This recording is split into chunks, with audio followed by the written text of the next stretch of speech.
The Snapdragon Pro Series is brought to you by Snapdragon Elite Gaming and DHL. Nice to meet you. NPR1 me. Alright, ladies and gentlemen, day 2. And we are already expecting to see one team to play almost every single one of these games. Which team would it be? And would they even be in contention for, well, no, the next stage of SPS? Well, you guys stay tuned to find out.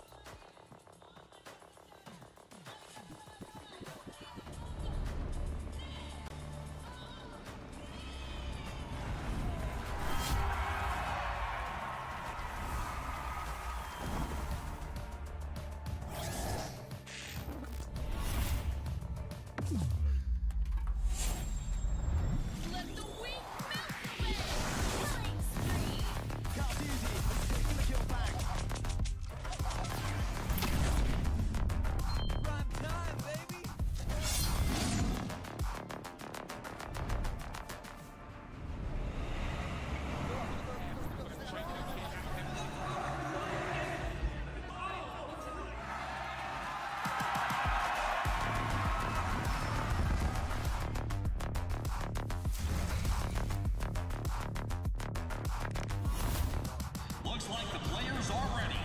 Here we go!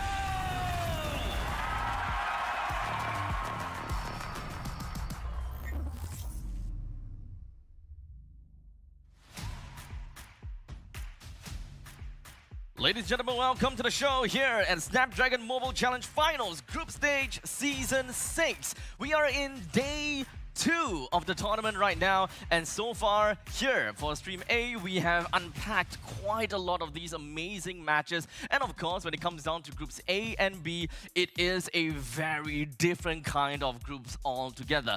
We'll take some time to unpack those in a short bit, but a little bit of a housekeeping. Ladies and gentlemen, my name is Abstract, and with me here today, I have Sadafa, as well as, well, let's just put it that way, Randafa. Welcome back onto the set.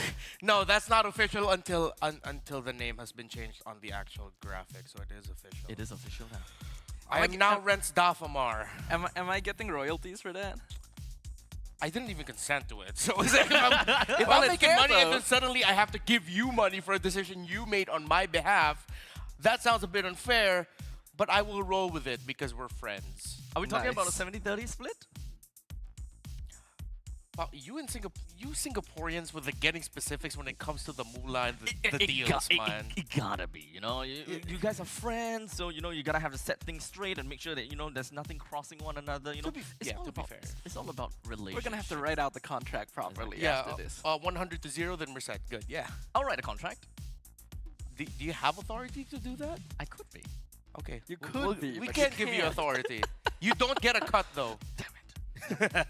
Anyways, welcome back to the show once again, ladies and gentlemen. Let's take a look a little bit more about what has happened thus far when it comes down to day number 1 of the Snapdragon Mobile, as we have got the standings here for Group A itself. As you can see, it is very top heavy.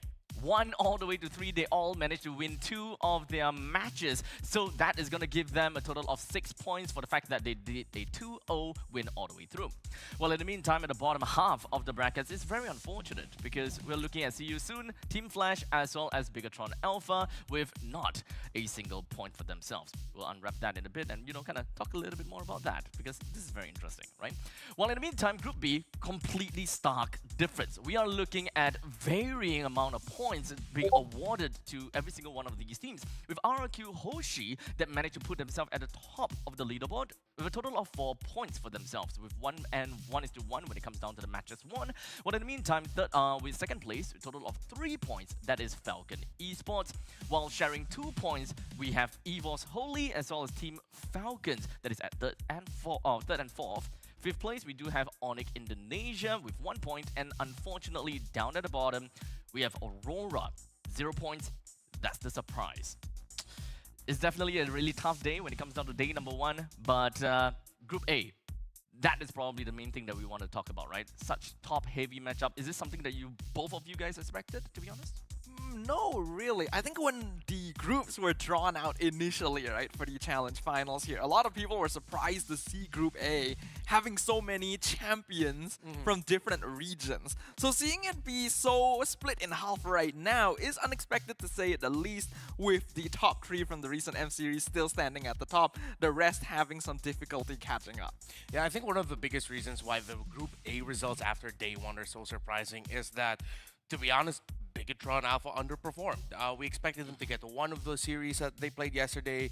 I didn't think they'd get Onyx, but they could have gotten Team Liquid Indonesia, if not maybe a point from one of those two, but them getting swept twice.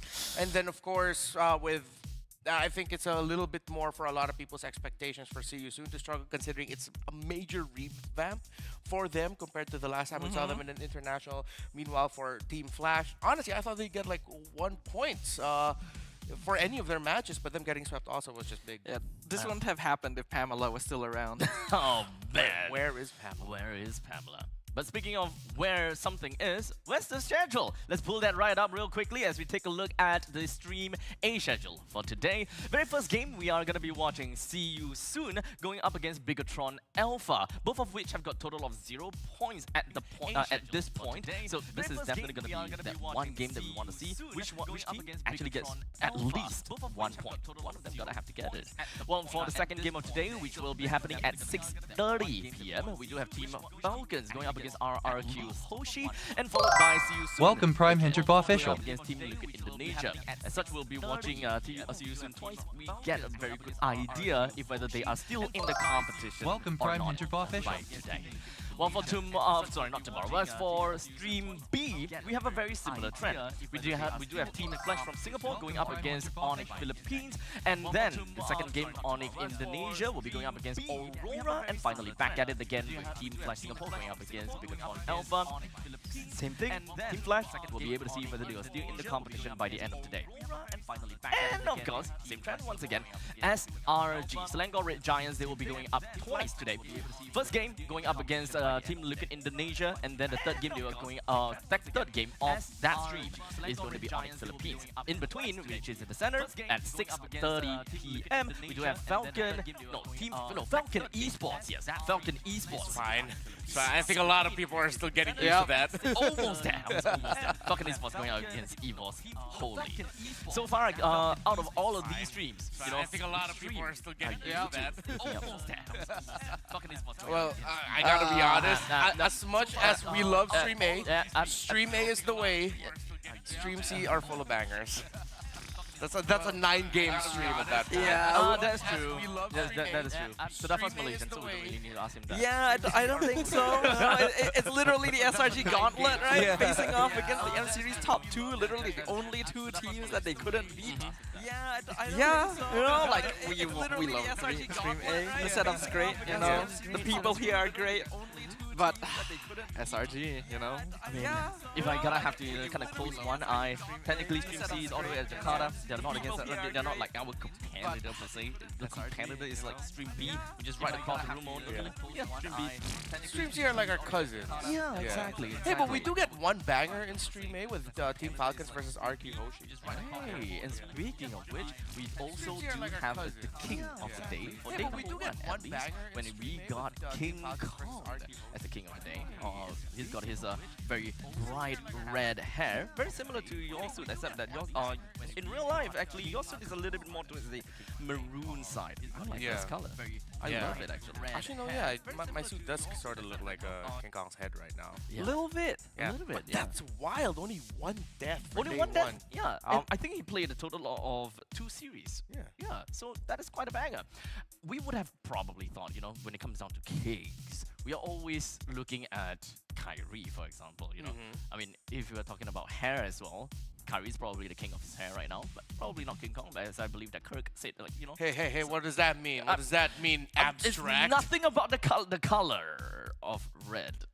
Then what is it about? You can just say you don't agree with it and it doesn't work for you. No, it doesn't work for me. Yeah, no one's gonna chase you like at such abstract on Instagram.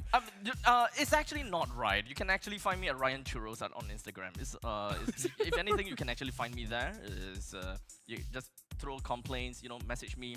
Just let me know how that's gonna look like. Yeah. Yeah, so your tag is at Ryan Churros. Exactly. Okay. I feel like you look very different on that page. Yeah, right? Something's off. You know, I use a lot of, you know, Photoshop just to make my biceps look a little bit bigger. Yes, just the biceps, Just the right? biceps. Only the biceps. That's the only difference. Yeah, maybe a little bit on the It chest. gets darker by like 3 skin tones at the same time. Now, that's just the lighting. Oh, okay. Oh, it's just a lighting thing. Okay, okay. Lighting, yeah. But anyway, speaking of lighting, I'm pretty sure that at the top of the hill is very bright because right here in Group A, for SRG, Onyx PH and TLID, they are all the way at the top of the summit right now. Total of 6 points. And of course, you know, at no order of distribution or rankings, we have the other 3 at the bottom. Yeah, I don't know why Bigatron Alpha is at the end of the line here. We gotta, we got. I think Mirko probably wants to talk to someone about that. But yes, Group A, very much a king of the hill situation with our M6 top 3 currently standing at an undefeated streak, and the others having some difficulty catching up. Yeah, I think it's also quite fair that this is the result that we got because the top 3 teams are teams that have had their roster for a considerable amount of time. Whether if it's a 1 year plus or at least they've gone through so many tournaments in succession, even though again TLID are still technically in their rookie season somewhat, heading into their sophomore year. Freshman, sophomore year, yeah. I haven't been in school in a while. I can't yeah. get their high school lingos at this point. Yeah, sorry, we got that from, I don't know where we got it. But yeah, so with the other 3 teams, I think we have to be very patient with them. Bigatron have some stacked names, but the chemistry will take some time to get built. See You Soon has a very new roamer, also still trying to find his own footing, while at the same time for Team Flash, the core 3 are still there. And they did test TLID somewhat, but you could see it's not the same vibe we got as when Vanix was in the gold and Diablo was in the XP. Yeah. Now, of course, we have a lot of speculations. I mean, most of the time we're always talking about, you know, the teams. But here in Stream A, it has become a running gag. And maybe it's because of Badang. As you can see, actually, Badang kind of have a high impact hero. We actually have quite a bit of disparity between Stream A and Stream B, surprisingly. Here in Stream A, Roam Badang happens a lot all the time. And it's not that good. Well, in the meantime, for Stream B, apparently they've been playing quite a bit of Badang, and it actually worked out pretty well. So if we take a look at that, a total of 11 picks and 6 wins, I think it's relatively fair to say that the five losses is actually from Stream A itself. Honestly, it's to be expected, right? Badang starts with B. Obviously, he's gonna perform better over in Stream B. There's a little bit of innate bias happening there. But yes, the question has been Roam or EXP. Badang, and he is a very powerful pick now. The amount of CC that he provides compared to the past is just insane. That's why you see people go to builds they do. You can lock people down so often. But the hero still definitely has some weaknesses, especially in the early game. Yeah, I think you really have to supplement it with a good amount of damage, as you pointed out in the series between Bigatron Alpha and Team Liquid ID, that yes, he can set up so well, and his damage doesn't hurt, but there is a considerable amount of damage coming out of him in the early game.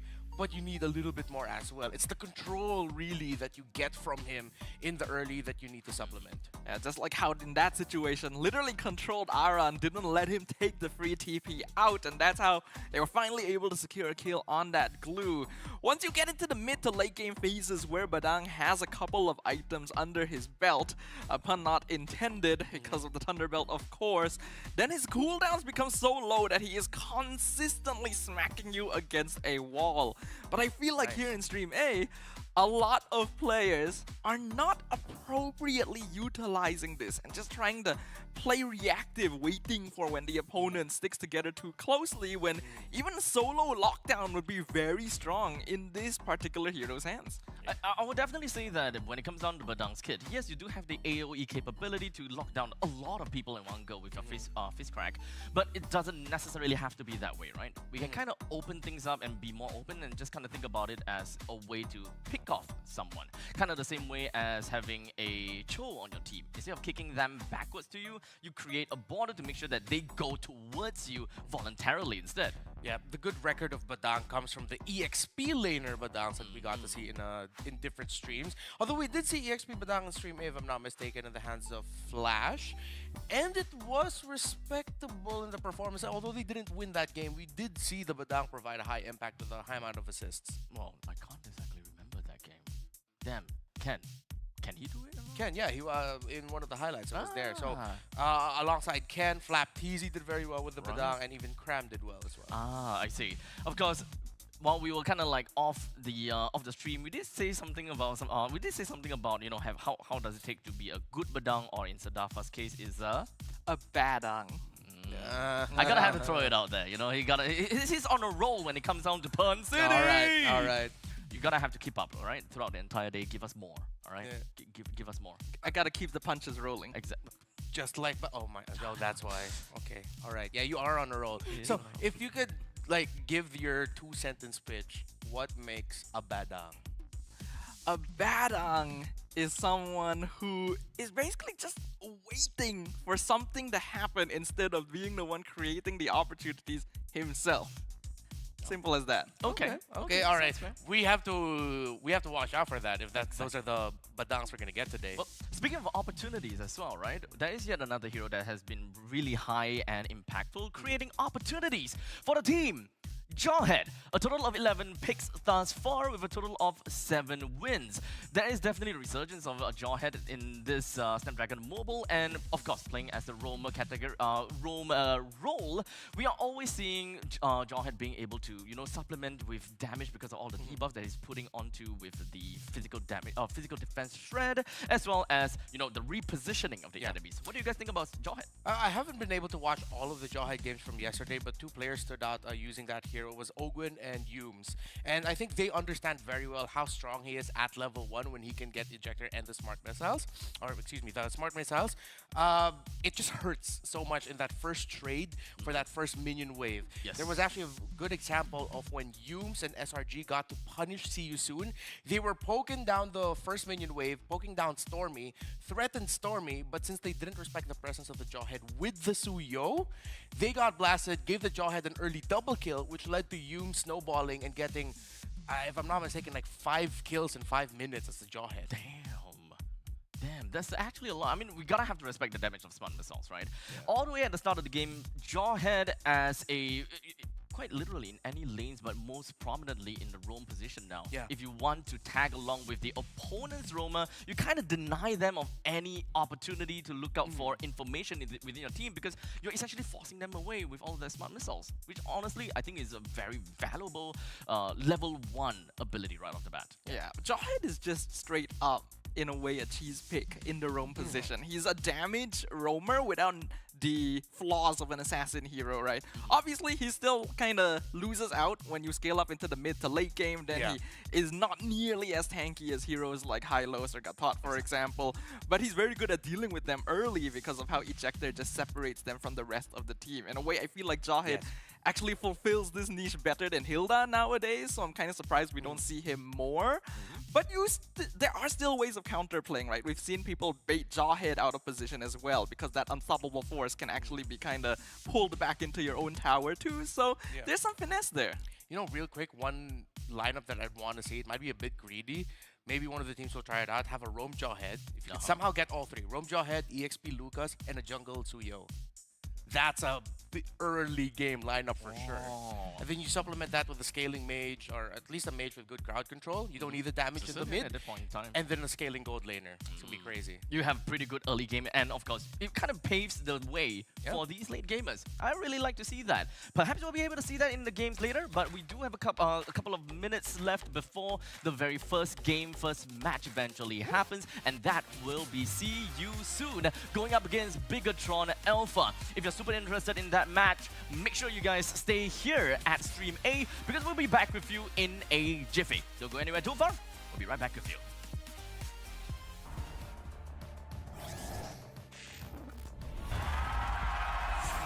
Here we go!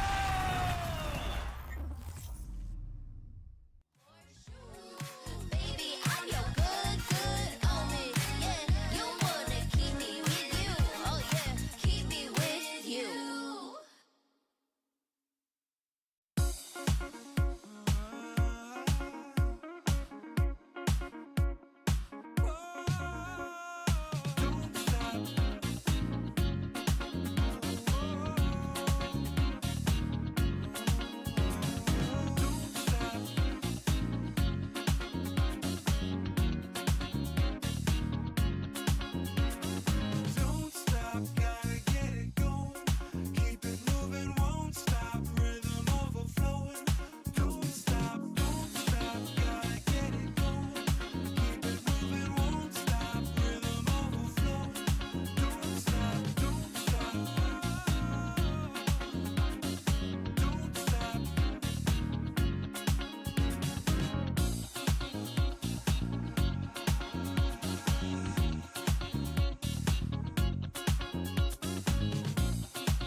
Don't stop.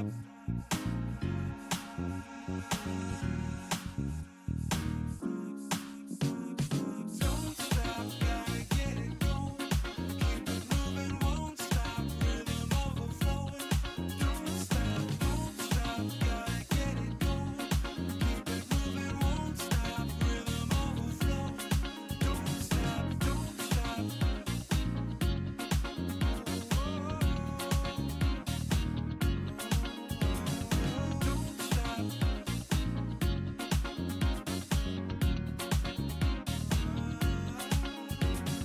stop. Don't stop.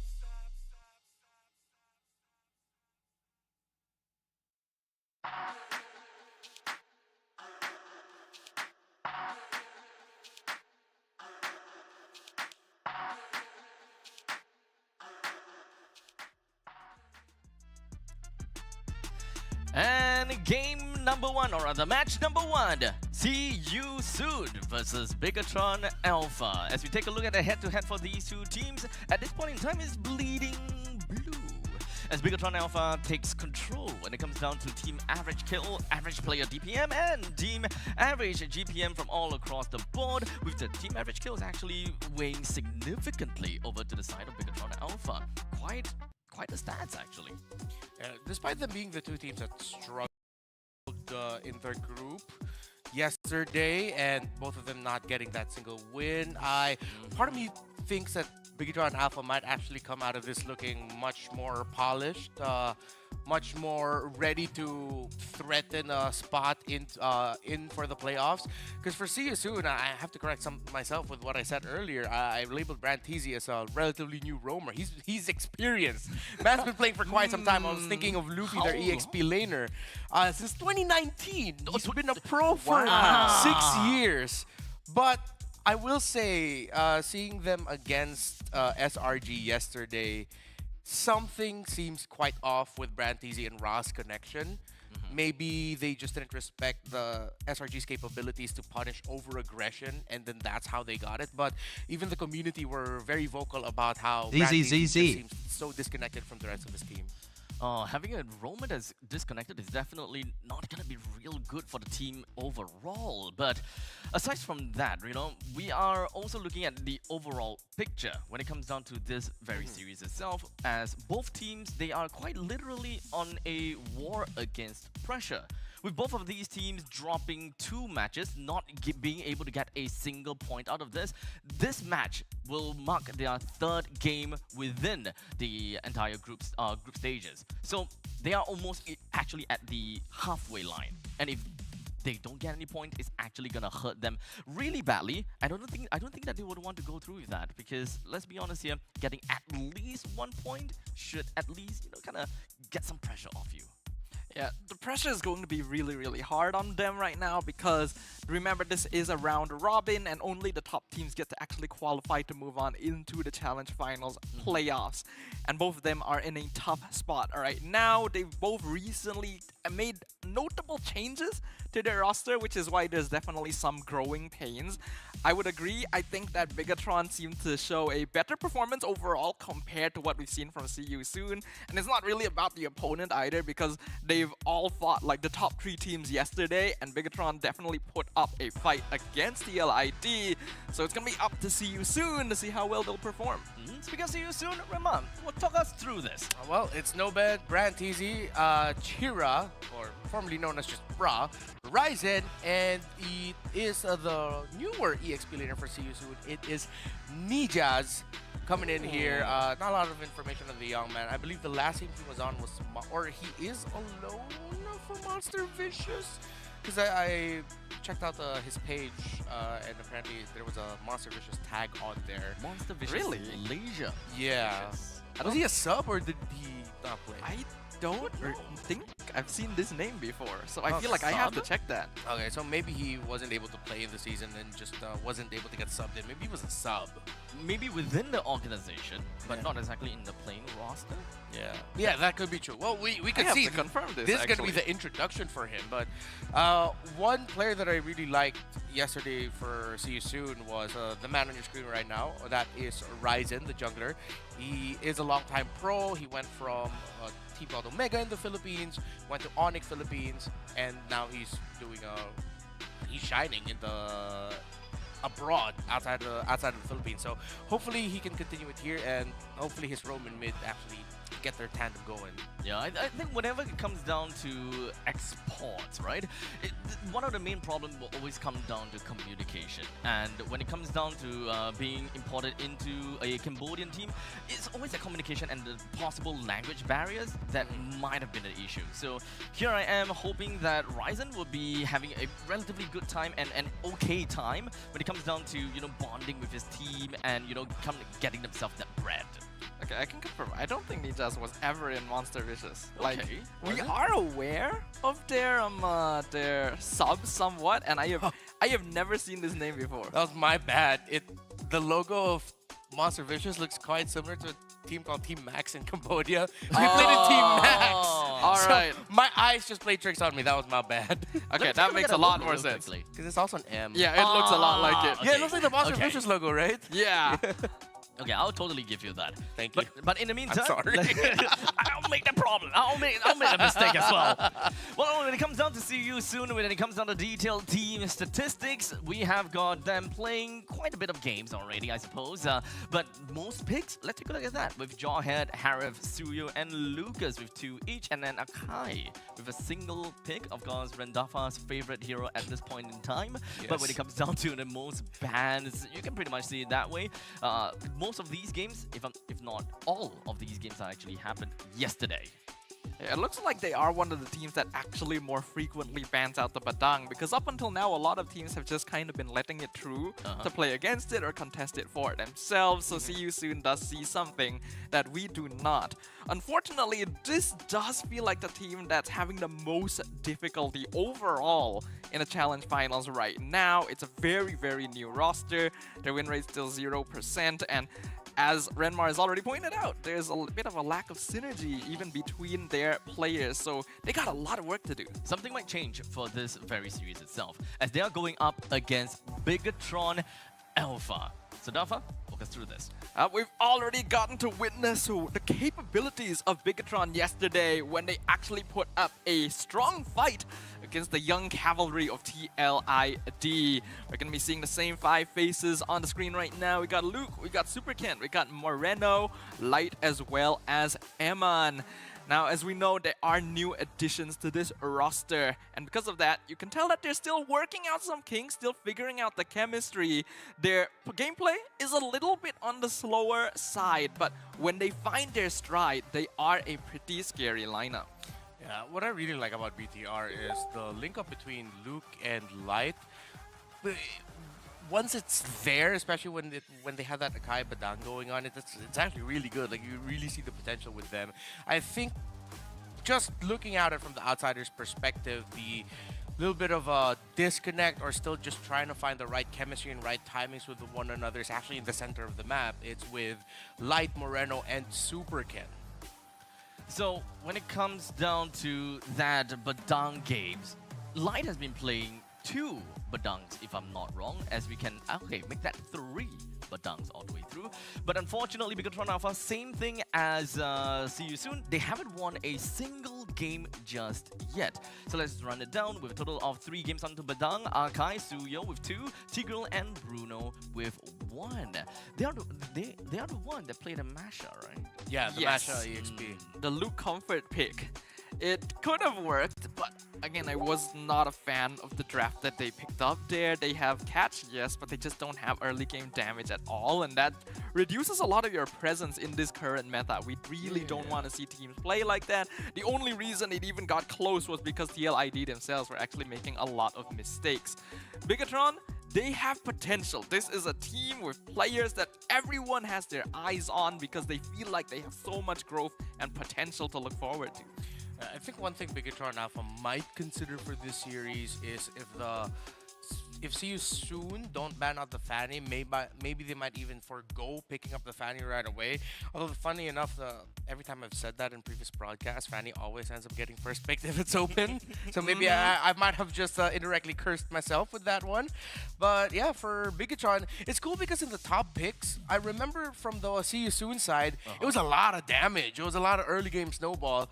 And then if you look at Bigatron, it's a good blend of a lot of crowd control, good utility, and the main damage dealers that we saw there was mainly the Suyo and the Bruno in terms of their most picks. So I think there we can actually see a good sense of their philosophy in terms of playing the game.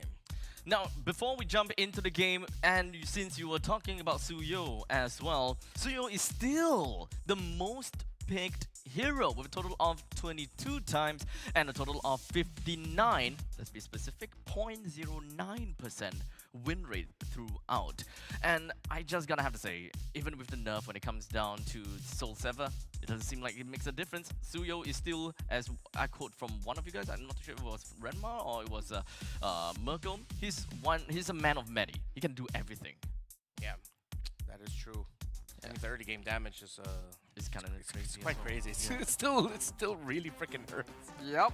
I mean, Suyo is the complete package, right? Yeah. He's got everything you could ask for in a jungle hero. He's got mobility, he's got iframes, he's got damage, he's got executes.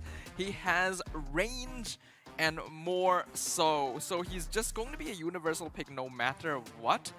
And still very safe to go into since we're seeing some of his counters become less and less viable. Now, let's just jump right into the drafting phase between Bigatron Alpha and See You Soon, with Bigatron Alpha going first pick and See You Soon second. So they already took out the Phovis. They're still respecting the Jawhead. They take out the Juicin, surprisingly, so they're not looking at prioritizing that. Suyo or Granger is going to be open for them if they want to run for it. Sounds like a Granger first pick coming from the side of Bigatron Alpha, and if it's giving away the Suyo for See You Soon, that might be worth noting. But Badang is open as well. I'm not too sure whether that's something that See You Soon want to play. It very much depends on the team. Some teams are perfectly fine with leaving Badang until the second phase of the draft, while some others just like to grab him as soon as possible.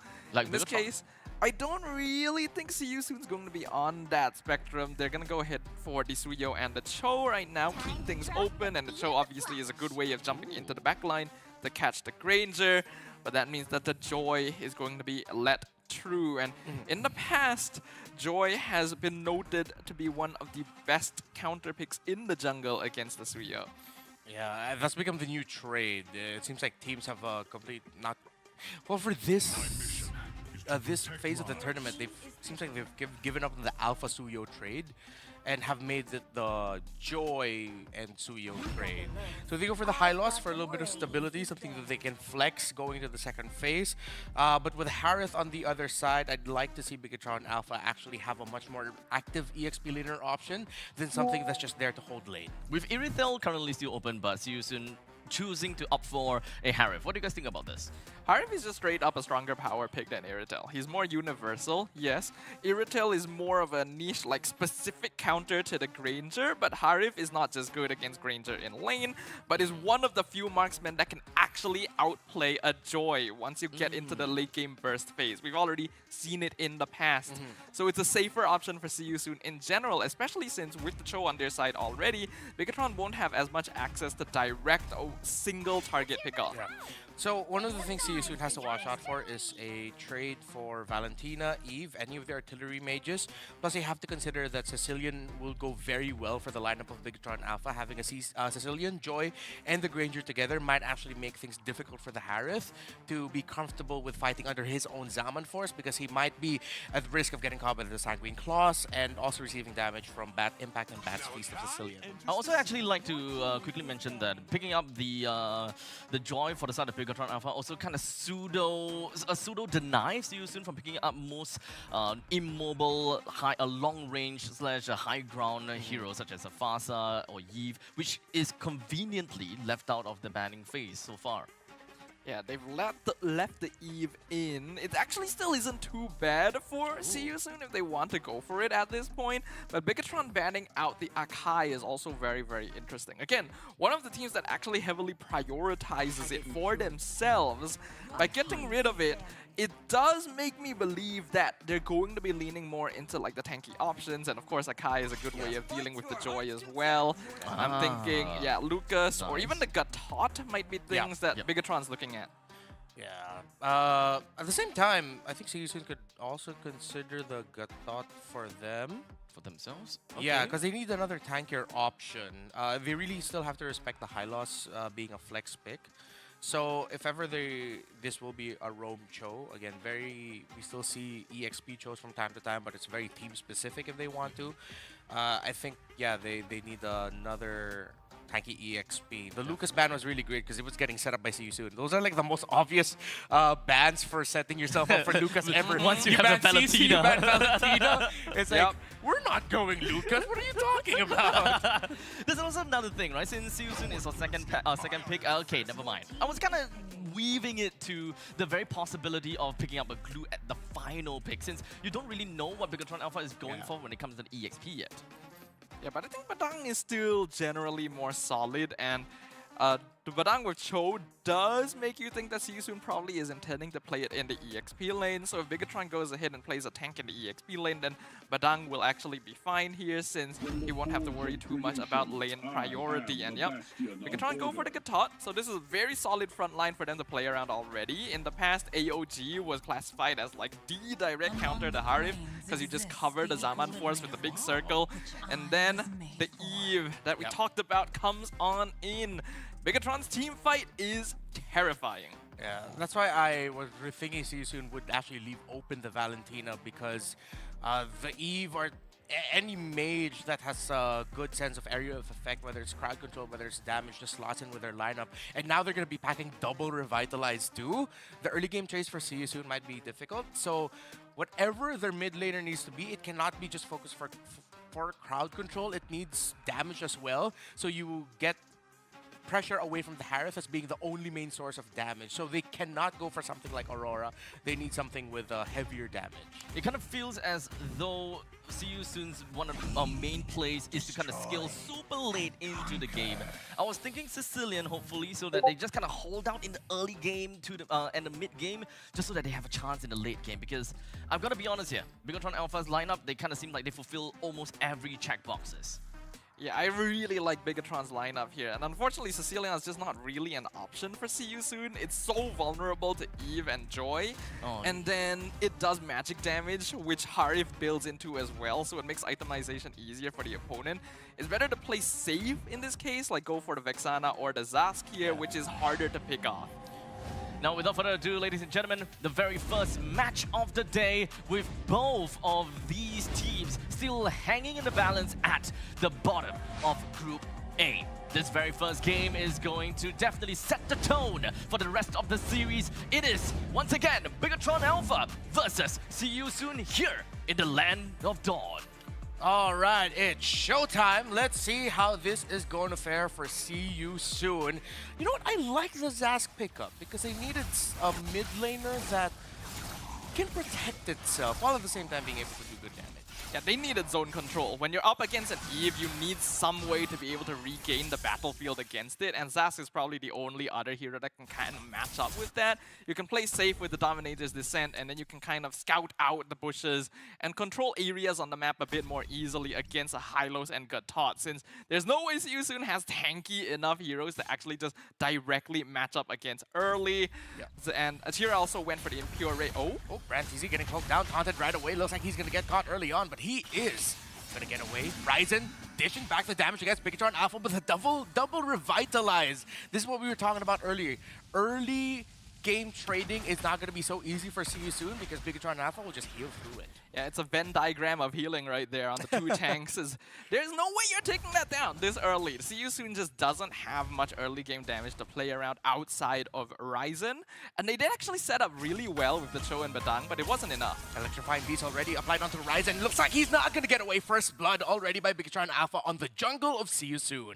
Yeah, really good rotations for Bigatron. They know exactly where Ryzen is going to be on the map at this point based on his jungle rotation. So by picking off the most Nomad, okay, you are dancing with the devil, and his name is Eman, but he's not going to be able to secure the kill onto his opposing gold laner. But Branteezy's looking at him. Branteezy's trying to take him down. Eman is trying to survive. The outplay is real. Eman dancing around the Cho. Really playing the Death Sonata for See You Soon there, and he doesn't even have it unlocked yet. Really good footwork. That could have been a double kill actually, if not for the fact that Branteezy just barely got out. Again, See You Soon doesn't have a lot of early lane priority to play around. This is allowing Bigatron to be so aggressive on the map. It looks like they're signaling that they want to heavily contest this, even though Bigatron Alpha has the advantage. Ryzen goes in, they're trying to take down Luke, but again, the Revitalize is keeping him alive. Real World Manipulation has zoned out See You Soon and put them in an uncomfortable spot, and that spot is not healthy enough to contest this. Ra and Ryzen are looking, and they say, we go back. Yeah, I think that is the right choice. You no longer have the tools necessary. Ryzen was able to pick up a kill at least, but you can see how much difficulty See You Soon is having in direct team fight situations. They gotta play more around pickoff right now due to the lack of DPS, while respecting the amount of healing that Bigatron has with these Revitalizes. It is so much easier for Bigatron Alpha to play around the map right now with the presence they have in the Hylos and Gatan. You know, Snafa, with the results that we've seen so far, it feels like See You Soon can stop with the skirmishes for quite some time, because it seems like Bigatron has already signaled that, yeah, you can't dance with us just yet this early. Yeah, the problem with See You Soon's lineup is it's kind of a reactive response to what Bigatron went for. They don't have the tools to make proactive plays themselves, because the player that needs to provide information on the map is also the only player they have for picking someone off, which is Branteezy on this show. If he's scouting, he can't be ganking. And Achira on the Zask is playing a more of a defensive utility role here as well, so his rotations just aren't quick enough to create pressure on the side lanes. And you see that reactiveness on the nature of See You Soon's lineup, as now their purple buff is getting invaded. Super Ken will take it out of Ryzen's hands, and with 4 minutes in, it's already not looking good for See You Soon. We've already seen this in the past games that See You Soon has been playing. Their synergy is a little bit tricky in the early game, and Bigatron is willing to just use resources to continue stealing away space and resources from their opponents here. Oh, bot lane. Bottom side, Eman under turret, still surviving. Light comes in just in time, and Nomad and Branteezy will not be able to complete the gank. Brings out the Revitalize as well to bring Eman back to a healthier point, and he's gonna try to heal himself through the Beetle so that he doesn't need to leave lane.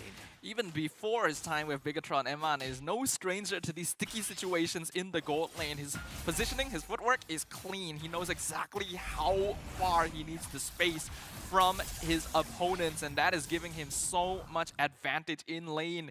Even though Harif should actually be able to trade quite well against him, and even more buffs are being stolen. Branteezy's going to be able to land the kick onto Eman, but the damage follow-up is not going to be there because it's way too far. The angle was too deep. Dominator's Descent committed. Ryzen not able to steal the turtle. Another secured objective for Bigatron Alpha. Moreno uses the RWM to force the flicker outside of Achira. Yeah, that was a bit too greedy there. Nomad trying to go on Moreno, but again, not enough damage yet on the Harif. He needs his Holy Crystal, and Ryzen just finds Eman, finally putting an end to the Granger's dominance in the bot lane. Non-stop action. Teams, both of them, just trying to find trades elsewhere. I gotta appreciate See You Soon. I didn't expect them to find a solo kill or a kill onto Eman in the bottom lane, yet they were able to get something for themselves. Despite the difficult start, Ryzen is actually leading against Super Ken. Maybe that comes from the fact that Super Ken's been joining a lot of these fights to supplement Bigatron Alpha. Yeah, Ryzen is the only one that can really do too much in this early game, so it's expected that he'd be slightly ahead, but actually about 200 gold isn't that much of a difference, especially when you consider he kind of got a bit of a bounty from a 2-kill Eman earlier. So before this, he was notably behind Super Ken, actually. So Bigatron still very much in control. That turtle fight was a bit too messy. I think Branteezy really should not have committed the second phase of the Way of the Dragon. The angle was just wrong. He should have kept himself alive to try and stay in the fight. Oh, now here in the bottom lane, Eman is going to be taken down yet again. See You Soon has changed their point of focus, and that's 2 deaths in quick succession against the gold laner of Bigatron Alpha. And if BTR are not careful and if they don't continue to find trades, then maybe See You Soon might just be able to turn this around. Yeah, focusing on the goal lane is a good idea here because Bigatron is trying to play around Eman's lane advantage by just straight up beating Nomad and Mechanics so far. They've been able to get a very early tower though, and Welcome, that's actually influential much final. more valuable for Bigatron. That's why Eman was actually willing to trade his life. Oh, a kick by BrandTZ into mid, and BrandTZ a bit too deep, but again, another kill for See You Soon, but this time it's for Reno. Eman is going to be able to get away scot-free.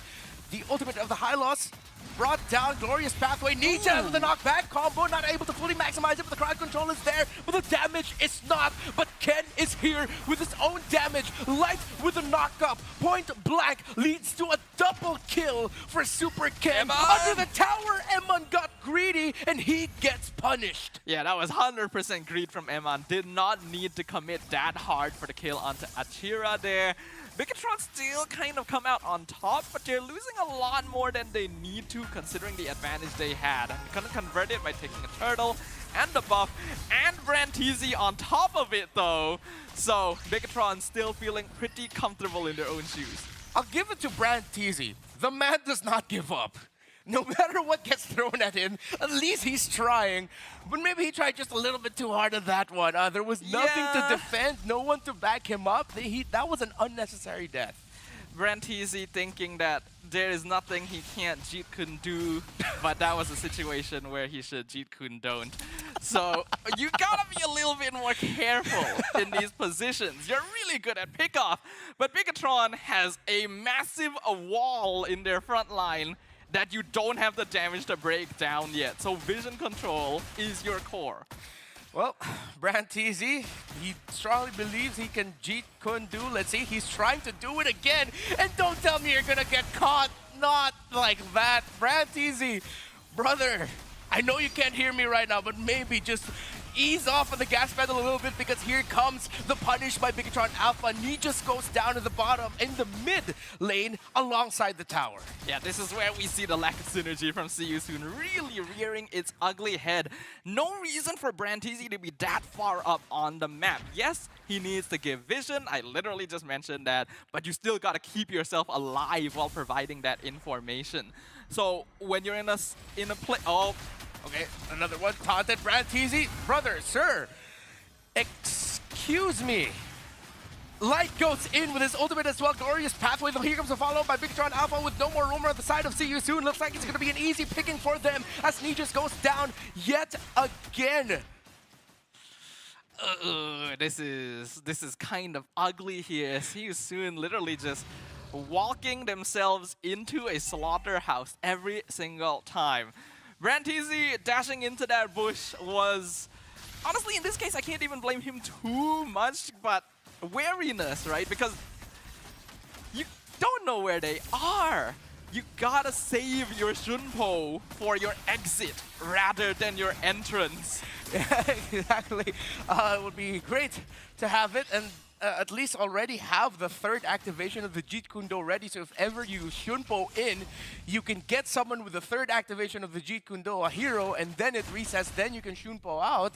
But now let's see, he is still providing the vision, but what we were talking about earlier, the disparity between him and Achira, Eman trying to survive against Nomad. Here comes the entry of Light and the punishment of Bigatron Alpha. A real-world manipulation by the Eve secures the kill onto the Harith. Knee just trying to survive as well. He just wanted to help, and he will not get taken down. But this looks dire for SYS as BTR and the Lord will march in with minions. See You Soon is falling apart. The synergy is all wrong. No reason for Nomad to be that far up trying to take the 1v1 against Eman when it's already been historically proven to not go that well. When your team isn't around to back you up or help you against a Gatot, no way you should be that far up in a lane. See You Soon are kind of operating as 5 individual brain cells rather than an actual synergistic team. On the other side, Bigatron Alpha, their synergy is on point. This is the Bigatron Alpha we were looking for yesterday. And now See You Soon are trying to find an opportunity, any chance for them to turn around, maybe punish, but the double revitalize is keeping Luke alive, but not long enough as Achira falls, or Achira will take him down, but that's gonna be a kill onto Ryzen. That's 2 members of See You Soon dead, make that 3, a double kill for Eman. Started out good with the wall trapping Luke, getting a kill, then they overextended, and micro mistakes happened. Brantizi literally missed the flicker Jeet Kundo, and Ninjas came in too late to do anything when their DPSs weren't even ready to follow up. I feel like this game is pretty much done. Nomad trying, and try as you do, he will still fall. Bigatron Alpha rises to win game number 1. Yeah, that could have gone better. Let's just say that, right? What do you think, Abstract? I think that the disconnection between the Roma and the team is a lot bigger when it comes down to See You Soon. It is very unfortunate, I gotta have to say, but I will say that confidently from this point, Brantizi probably needs to really not floor it anymore, and probably give him something that has less mobility, probably. Yeah, fingers were a little bit too active on the side of Brantizi. Yeah. Feels like I was watching Bran from Game of Thrones before he got the cool powers. Before he got those like almost what were his powers? He could do a lot of crazy stuff. He I could don't like know. see He the could see the future and future. stuff. He could see the future. He was But like this a guy seer. can't. He cannot. Maybe he could. I don't know think what that's he's why seeing, he but he's just- seeing I something. think he's looking at the wrong future. Yeah. Oh, it is rough, definitely. With Brantizi total of 7 deaths to his name, is definitely racking up quite a bit. But Bigatron Alpha, they always seize all of these opportunities and constantly just roll with it. It's like we are constantly just looking at See You Soon, just kind of throwing their bodies, and Bigatron Alpha welcoming it at every single angle, and just like, okay, with every death that you make, we're taking one step further into your base. With a total of 17 kills for themselves and a total of 6 deaths all across the board for Bigatron Alpha, it is definitely still an amazing run and amazing show. Super Ken, the Wonder Jungler as the Joy, with a total of 4 kills, 0 death, and 6 assists, with the highest amount of gold and economy for himself as well. Yeah, I mean, I think going into this game, we already knew that BTR straight up won in the draft. Right? They've got a Yeah. really nice Yes. scaling curve, early game damage, late game scaling. They've got strong front lines with double revitalize, and even team fight control with Moreno on this eve. See You Soon were already playing on the back foot in that regard, but they do still have tools that they can utilize to get small advantages. Cho is a very good hero at separating things. Suyo can even melt down tankier heroes early on with that Soul Sever, but they never really seem to be playing properly together. And the disjoint just got bigger and bigger as the game went on. Yeah, remember heading into this, we were talking about how on the side of BTR, yes, we're trying to see Super Ken, Moreno, and Light have a much better connection, but here, and then we also pointed out that Luke and Light looked really good together yesterday, and they continued that today with a double revitalize. Now, with the total damage dealt all across the board, we got 312,000 damage throughout the Land of Dawn. Iman, boy oh boy, 62,000 damage all by himself. He's got the most amount of gold per minute, 935, and of course, honorable mention over to Light with a massive amount of kill participation to his name as well. And of course, Super Ken, he's got a great KDA all to himself too. Yeah, Super Ken ended up not being focused very much this game at all, because not only does See You Soon not really have the tools to lock him down once Brantizi is gone, they were putting a lot of attention to Eman because of his impressive early game plays, right? The fact that he was able to survive a 2-man gang and get a kill on top of it meant that See You Soon instantly shifted all their attention to him, which is not a bad idea, right? You get some extra gold from that bounty, you stop the gold lane from snowballing too hard, but this is where BTR's draft really comes into play. It is so complete. Eman is willing to risk his body and his life, despite being ahead, to unlock himself from the lane by killing that first tower, because then he can just farm wherever he wants. Yeah, there were those moments of Eman being a little bit too greedy, but I gotta agree with you with everything that was happening for the rest of his team. I think it's fine. It's fine. Yeah. They can afford to lose him. Super Ken and Moreno were holding onto their ultimates at the perfect time that if ever Eman gets taken out, well, you still have the joy and the Eve to fall back on. Exactly. With that said, right, it kind of comes down to the point whereby whatever that Bigatron Alpha were to do in this game, except for massively throwing 5 members into the bodies and allowing a CU to just beeline in the middle, that's probably the worst case scenario. But Bigatron Alpha, with a little bit of a gamble here and there, I think that they would have gotten this victory regardless, because CU is just so far ahead. So in the meantime, I think it will always be really nice for us to kind of like understand what exactly is going on, or what we could help with CU soon. What's something that should work out for them, or what would work out for them against Bigatron Alpha? Waiting a bit more. Okay. I feel like to simplify things, just wait a little bit more until you get like a full sense of not just the information, but is Achira or Nijas or Ryzen close enough to help you out? I mean, that's why Light and Moreno also need to be highlighted here, because Moreno was all the real world manipulations that he got to use either secured kills or it saved his teammates. I guess that's a testament to what this series is, right? The ball against pressure, where CU Soon is literally pressured to want to do something. To the point that Brantisi is just really just running right in, beelining right over to Luke as much as possible. Even he got caught within the brushes, he still Jikundo and Shumpot closer and closer over the Granger just for those opportunities to get a kill onto Iman. I feel like a good amount of the frustration that Brantisi maybe showed a bit in his performance started off with that moment. I felt like that was a turning point for Brantisi. I feel like he snapped there. If your turning point happens in the first minute of the game, you do have a bit of a problem though. And I think CU had more problems than even that. I think even before the game started, they already put themselves in a disadvantageous position with the draft. It didn't seem like they were comfortable playing a more difficult to execute lineup as well.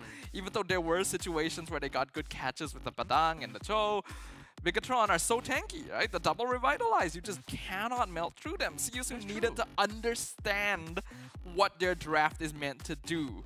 Which, like Renmar mentioned, is to wait it out, play a little slowly, try to macro out Bigatron to force them to split up, then you can pick people off. Right. I mean, in the end of the day for CU Soon, they have a lot of ways to stagger their crowd controls. They can really just hold it up for a long time. With the Jit Kundo into the freeze break and freeze crack, I think that those are just really good. And of course, when it comes down to quote-unquote burst damage from Achira, they can definitely burst people down, just not in the early stages with that double revitalize. We also have to credit CU Soon for the fact that, again, I really like that they didn't give up within the first 5 minutes of the game. There are some teams where if their initial sequences don't work out for them, by the time it reaches 5-6 minutes, you actually see them just start playing so reserved that the other team just walks away with it because their opponents aren't trying to make sequences. They tried to make sequences. Again, just the execution needs to be polished even more.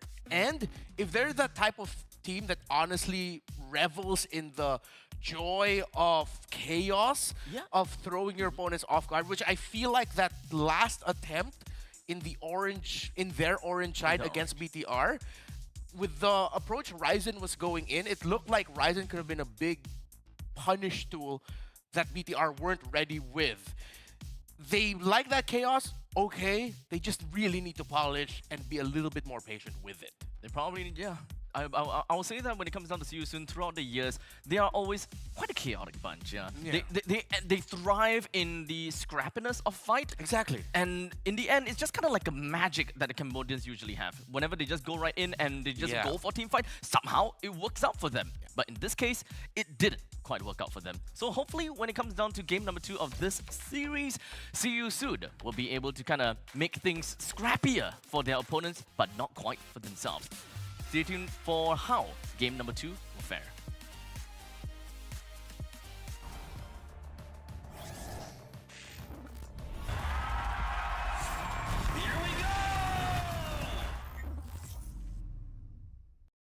The Snapdragon Pro Series is brought to you by Snapdragon Elite Gaming and DHL.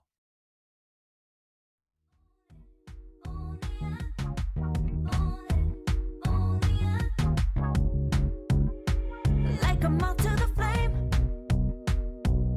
I'm attracted when the doubts start saying my name. I can go there easily, and it's hard to maintain, 'cause I know it's not the world I know, it's me. Believe in every little thing I hear, and no, I ain't no stranger to the fire, burning up all my desire to be great. It stays coming in waves, and no, I ain't no stranger to the fire, burning up all my desire to be great. I gotta just open the gate. All I need is saving from hitting the pavement, understanding when I'm impatient, that only I give to me. And ladies and gentlemen, welcome back to the show here at the Snapdragon Mobile Challenge Finals, Group Stage Season 6. The very first series that we are watching today is See You Soon versus Bigatron Alpha, with the very first game already done and dusted. With me here, of course, is Sadafa and Rendafa once again, and of course, just so happened that even when it comes down to Sadafa's mascot is slowly taken over by Mr. Rendafa. So that's where he went. Am I evolving to So you now? you can't take the name and the mascot. I didn't take the name. You gave me the name, sir. To be fair, yes, you gave him the name. Okay, a little bit, but not the. No, but I'm glad Mr. Dodo is here right now. For the record, guys, behind the quite scene, stressed. it was given. Fair. Yeah, the Dodo Fair. was given as well. But speaking of giving, all you. three of us have No given problem. our predictions as well. As you can see right down here, we do have a 0-2 score in favor for Bigatron Alpha for both Rendafa as well as Sadafa. Well, in the meantime, I did put 1 point on to See You Soon. You're very nice. I am... You are so kind. Okay, is that why you gave them the 1 point? Yes. So, what was it? Yes. What was it? We need to know. No, there Okay. had to Where be did an that went? original reasoning. Yes. The original reasoning. Let's just put it as the fact that not only these two people are, or rather, not only these two teams are at the bottom of the bracket, but Team Flash is as well. Ah. Okay. So, okay. yeah. No, you're gonna have to give me more context there. If See You Soon, Bigatron Alpha, and Flash are Uh-huh. all 0 points, technically they are all of the same power level. And if I want to say that Team Flash and See You Soon the same power level, they need to at least get 1 point against Bigatron Alpha. Okay. I get it. I somewhat get it. There's a lot I of. don't get it. No, but I there's- get you. I get you. There's a lot of neurons firing right now. It's cope. I don't It's think cope. it's the right It's neurons. definitely It is cope. cope. Yes. There's a lot of There's some cope in that. copium happening here. But you know, not only I am coping a lot, but See You Soon themselves as well after I would, for the lack of better words, a very difficult game 1. So hopefully game number 2 will be a lot better, with Bigatron Alpha still in first pick and See You Soon on second pick. We run through things with a Phobias, a Jawhead, Fanny, and a Loi Ban. I think we've already seen from their past performance that Bigatron is a team that actually takes team fights very well. As the whole reason that they were able to defend games so long against one of the top teams in the world, Team Liquid ID right now. So when they were given such a powerful team fight draft in game number 1, it already put a lot of difficulty onto See You Soon's side. Even if they wanted to play a scrappier type of game, I feel like they leaned a bit too heavily into it, and it went from scrappy to basically zero connection at all, and that is something they need to avoid at all costs. You cannot be giving a Bigatron such a huge advantage just directly in the draft. Oh, with all that, at this point in time, what other heroes is currently still available? Granger, that's one. Granger, Joy, Suyo, and Jusin. Yeah. Jusin is still currently available on board too. Yeah, Oh, it's yeah. gonna be a massive trade. Thing is, if Bigatron Alpha get the juice in, you still have the Suyo and Granger available for See You Soon. I wouldn't be so mad at them rushing. Okay, They're leaving it open. Okay, they want to give the juice in. Yeah, a little bit of a draft change actually, because Bigatron Alpha banned See You Soon's last ban in game 1, which was the Hilda. So that's where the difference is going to be coming in with no Suyo now. Granger Juicing still open, so they get the Granger instead. And yeah, I think because of how Hope Suyo everyone plays, enjoys it Big here. Brown Alpha Please are now follow the reading stream. as they are a team that we can give Juicing to. I feel like that's not something you want to hear, right? It's like, Yep. we can give Zeusing to you guys. It's perfectly fine. I feel like that's very Sounds like a famous last word. that's very demoralizing. I mean, given the performance in game number 1, I think that they need to have a little bit of a uplifting of their spirits by playing a Juicing, because let's be honest here, that's how Juicing uplift people, right? Yeah. Yeah, yeah. She Seriously, does actual- uplift people. literally. Actual uplifting. Yes. But in a bad way. You're doing so good, hurts you. They finish it up with the first phase R1 and R2 with the Juicing and the Joy. So Suyo, oh wait, no, never mind. Suyo is banned. So one of the other possibilities that Bigatron Alpha can be looking out for. Well, the Alpha Matilda is open. Oh, actually, speaking of which, we haven't seen Alpha Matilda a lot these 2 days. Yeah. Just go Hayabusa at this point, honestly. Also not bad. Just go early. Wow, okay. Alright. Okay. Some early Haya and then get something stable. Oh, that's stable. okay, That's okay. I like it. Okay, okay. At this point in time, Renmar, I think you can just kind of predict the entire Bigatron Alpha's lineup. Not really. But thank you for. It's close enough. Yeah. I think it's a good amount at this point.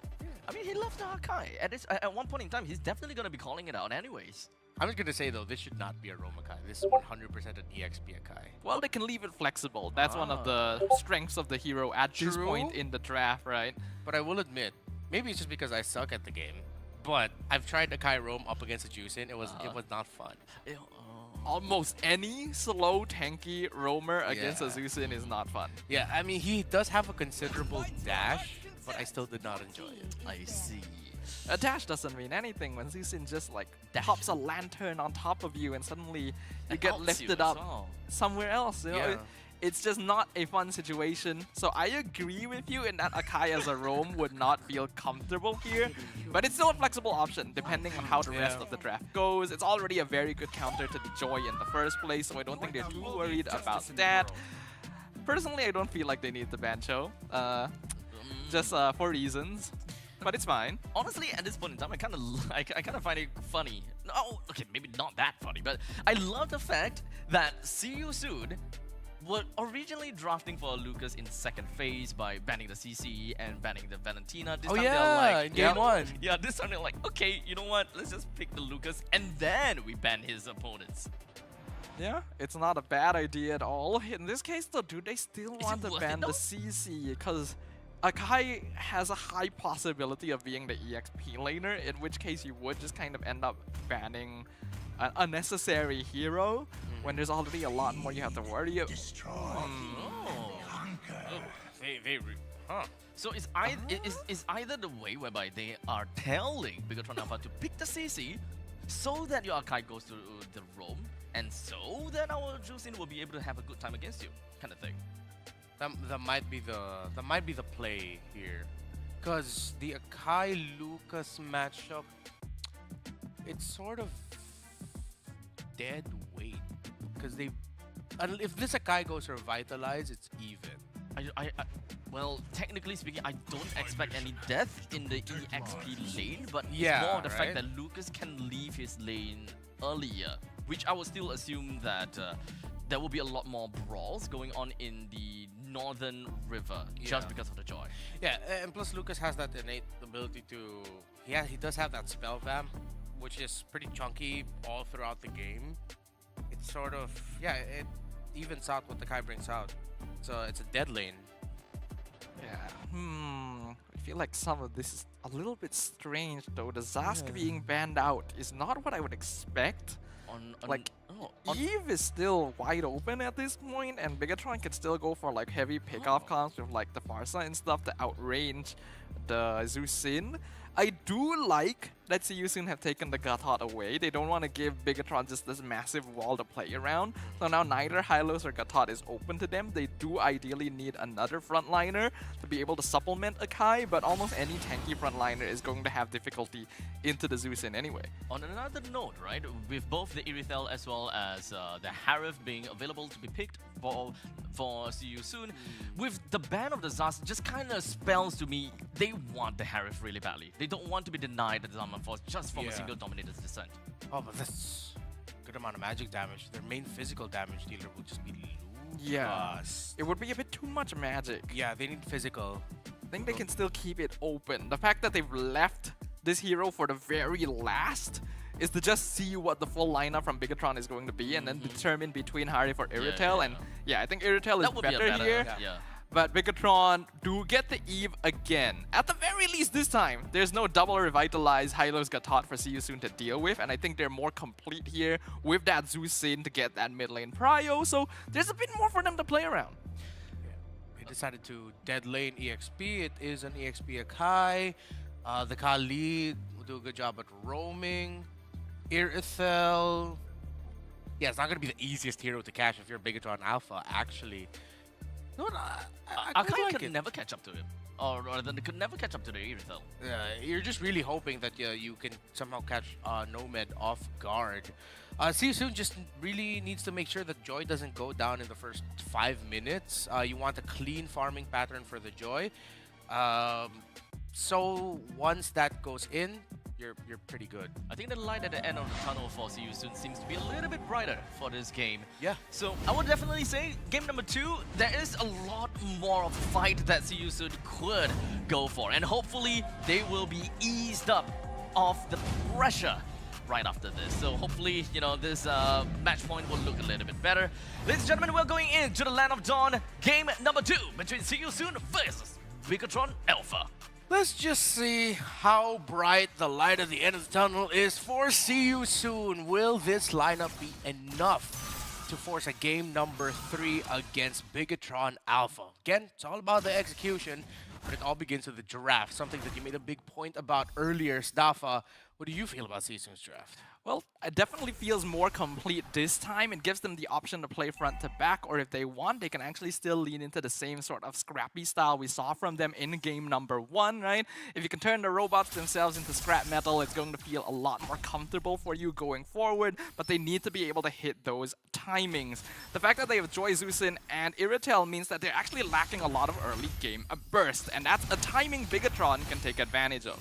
Let's see how aggressive Bigatron will be to delay the eventual burst that will come in on the hands of the Joy. And of course, when Lucas hits level 4 and maybe gets his first item locked in, still nothing too crazy happening except in the bottom lane already. Super Ken forcing Nomad behind that tower, and he is going to be dropping a minion or 2 up against Eman.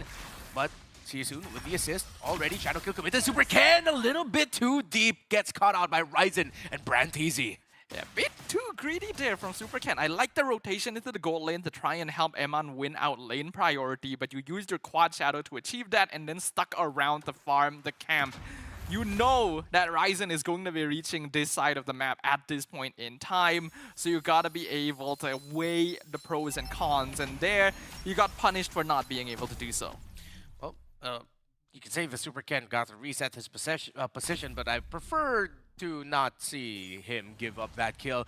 But he is here. He is getting his purple buff. Ryzen will be nearby, has a level gap against Super Ken, but he will be hitting level 5 once he gets this purple buff secured. But it looks like they're not going to be contesting for that turtle. And See You Soon, I don't think they've read the situation just yet that Super Ken does not want to take it.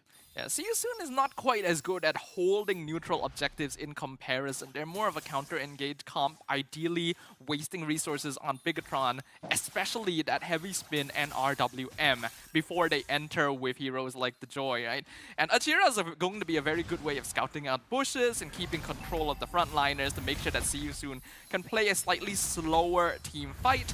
which, as you can see now, Bigatron has a bit more difficulty looking for angles of entry compared to before. Here's the spots of the Hayabusa, but see you soon are still hesitating. BrandTZ goes in, already forcing out his Revitalize just so he can survive the pokes that he got. He jumps out. Avatar of Guardian does not catch Ken. Knocked back by Luke with a heavy spin. And Super Ken, despite that long process, still goes in and gets the turtle. But see you soon gets a kill onto Light. Very suspicious decision making happening here in bot lane. Eman and though. Nomad, will Nomad be able to take him? No, a Super Ken gets him. Yeah, suspicious decision making from See You Soon. I like that they're taking it slow to take advantage of Zusi. Oh, Ryzen! Able Alright. to punish. Commits a flicker out of Eman. Eman under tower, but Ryzen doesn't mind. Luke is able to actually get a kill onto Ninjas. Up top, BrandTZ gonna get caught out. He's trying to walk away. He doesn't have his Revitalize, but is able to spell vamp just a little bit. Moreno with the pokes. BrandTZ and See You Soon gets away. Yeah, See You Soon needs to be more active like this. I do like what they're doing. Now Ryzen being able to pick up another kill on Eman this time is going to be huge because now this Joy is genuinely a core that they can play around. But I think from the past 2 games we've been able to see a big issue with BrandTZ is that he's just a bit too trigger happy. There is no reason to use your AOG like that. Hayabusa can definitely get past it. You should have positioned it a little further in front of him to just cut him off from the mid push. Instead, it just ended up not really contributing to anything. And then, even though See You Soon had control of the turtle way earlier than Bigatron and knew Super Ken was on bot side, he still came by to pick it up. Despite everything that has happened, you can definitely say that See You Soon playing a little bit better in this one. Yeah. Not as clean as we would prefer, but definitely a much stronger fighting spirit from them here and a much stronger sense of execution. Avatar of Guardian is going to get committed. Eman just able to get past it, but Super Ken finds a Chira in the back. BrandTZ was trying to help and defend his gold laner, but in turn sacrificed the mid. Ryzen sees Light. Light flickers away. No electrifying beats. It was already committed. I don't think Light should have quicksand guarded in that specific spot, but it's fine since he's still able to get out, though it does end up wasting a flicker. BrandTZ again, using the AOG a bit too early. I like that he's trying to cut off Eman from his escape, but you should know that he can just easily dash over the wall from that position. Oh, Luke with a flicker, heavy spin, alongside the real-world manipulation, finds a Ryzen easily, and it looks like a massive win is on the way for Bigatron Alpha. BrandTZ walks out, Nijas unleashes the beast, and Bigatron Alpha forces him back as they will get this turtle without a problem. And Light continuing to zone out the rest of See You Soon so Super Ken can get it with even a less issue overall. We actually talked about this before the game started, Renmar. You highlighted how you were wondering why some EXP lane Akais would go for the flicker over the Revitalize. I think that was the clearest example of why it can be good. The aggressive play, catching out Ryzen, removing the Joy before the fight even starts. If the turtle wasn't easy enough, it just became free for Bigatron there. So really good call by Luke to get things started. And this is why Bigatron does put some emphasis onto this Panda. Yep. The surprise factor. Not the first time we saw him do it. We saw a very iconic one yesterday when they faced off against Team Liquid Indonesia. Same thing.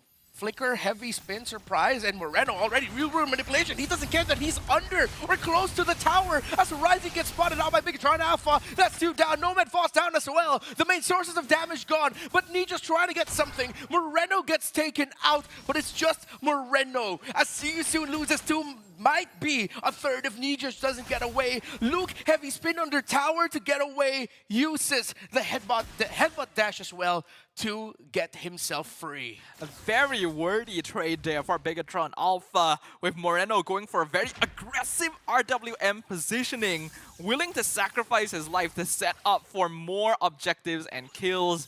Bigatron were able to get 2 towers and a kill on the jungler and gold lane for that, while only trading their own mid lane to do it. You can see how scattered See You Soon was because they were not prepared for this kind of call.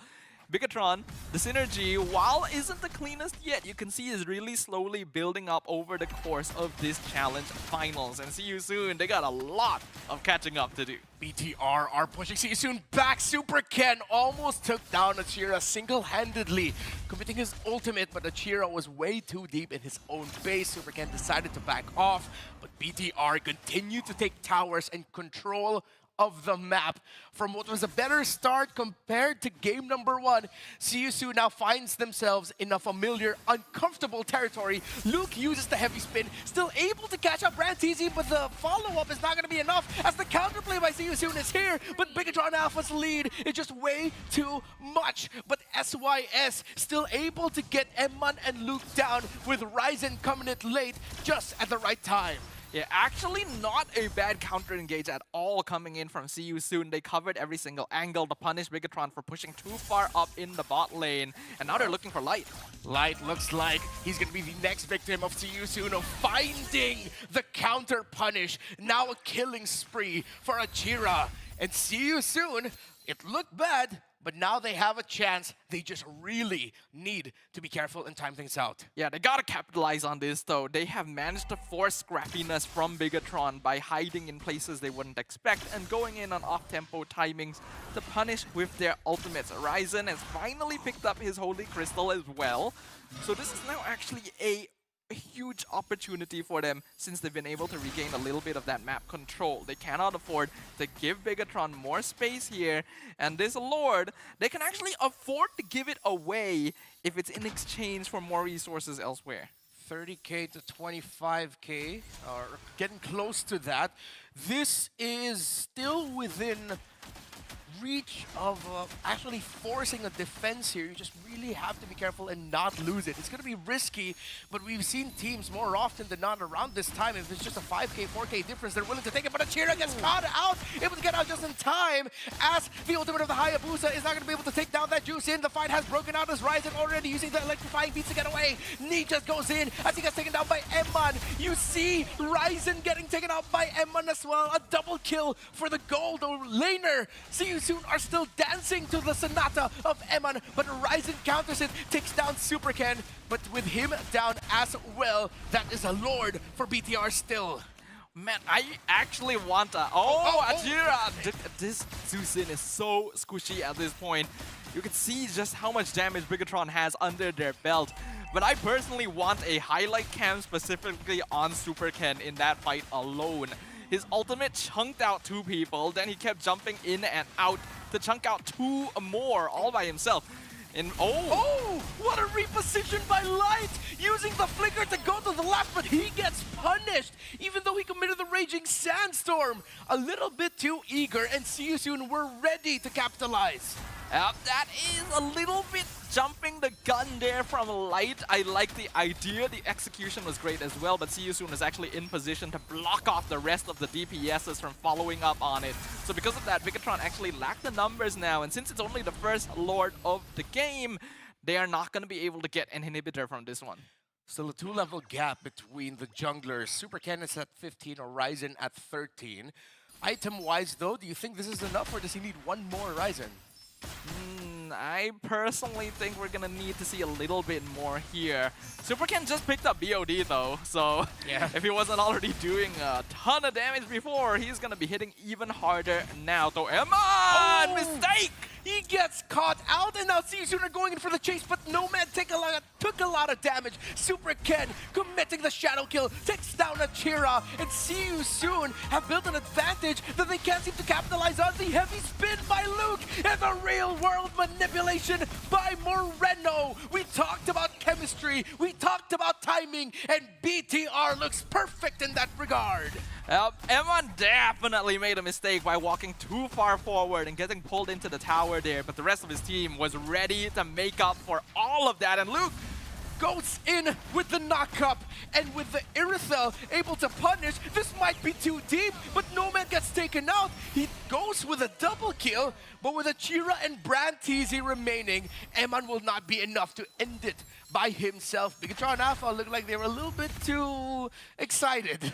Excited is, I think, an accurate way of describing what happened there. They really should not have gone that deep. They already managed to recuperate the loss of Emman's mistake, and then suddenly they decide to all throw their bodies into the tower as well. Emman in trouble, actually. And he looks like he's gonna get caught out. Oh, but no, he escapes, commits a flicker, but here comes Ryzen electrifying beats. He finds the Granger, and just like that, See You Soon they might be able to win this as they now have a much better start for themselves in this upcoming Lord.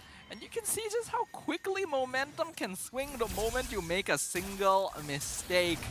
Bigatron, they should not have dived so deep. Even losing Eman wasn't actually that big a deal until the rest of them decided to join him in the afterlife and basically award free money to see you soon. The net worth difference now is basically 0. You can look at the gold graph and how quickly it has swung thanks to 2 consecutive deaths on their gold laner.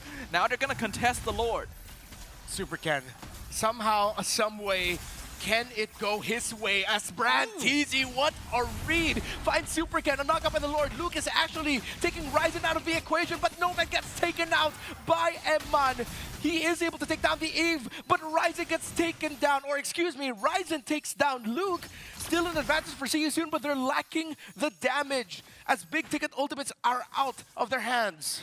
Ooh, these fights are messy. It's really messy, and I don't actually like it very much. I feel like there's too much reactiveness happening here, where basically the cores on both sides are being completely separated. There is actually no formation to the team fights at all. We talked about how See You Soon actually wants to play Scrappy, so the fact that they're forcing Bigatron to adapt to it is actually really, really good. Bigatron should be the ones in control here. They got so many more tools to prevent See You Soon from splitting them up apart, and they're just kind of lowering themselves to playing the same sort of game, which they're actually a little less equipped for.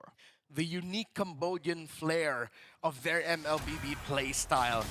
When it's going good, it is so annoying to go up against because all rhyme and reason goes away and you're going up against a team filled with players who just love the thrill of the fight. Looking at the items, is there anything that's standing out that might be the turnaround? Looking at the itemization, War Axe last item for Eman here, so very much intending to respond in terms of team fighting. Otherwise, nothing too unusual. See You Soon controlling the Lord again, but they're taking a lot of poke damage. Yeah, they're already poked down really low. This might be very dangerous for them. Nomad in the back. Nijas goes in already. AOG, but it's gonna be avoided. Bigatron Alpha looks like they might be able to run away with this as Super Ken wins the retry. Ryzen wasn't in the right spot. They took too much poke and they lost their footing and slipped yet again. Ryzen takes down Luke, but it looks like he's up next to the chopping block, but he takes down Light. He can still fight, but can they actually stop this? The minions crashing in. Bigatron Alpha looking to take the win. Are they still programmed to do it? As Ryzen with electrifying beats stops Eman. The Winter Crown by Moreno taunting him. Eman takes down Ryzen. The Granger still lives. The War Axe coming in at the clutch, but it's not over yet. There is still a Lord for See You Soon to deal with. Okay, Bigatron needed to be the ones taking command of the fight to make sure that See You Soon isn't forcing them into scrappy positions. And that's exactly what happened around the Lord. They were the ones to take initiative and capture them one by one. See You Soon made the mistake of trying to continue the fight.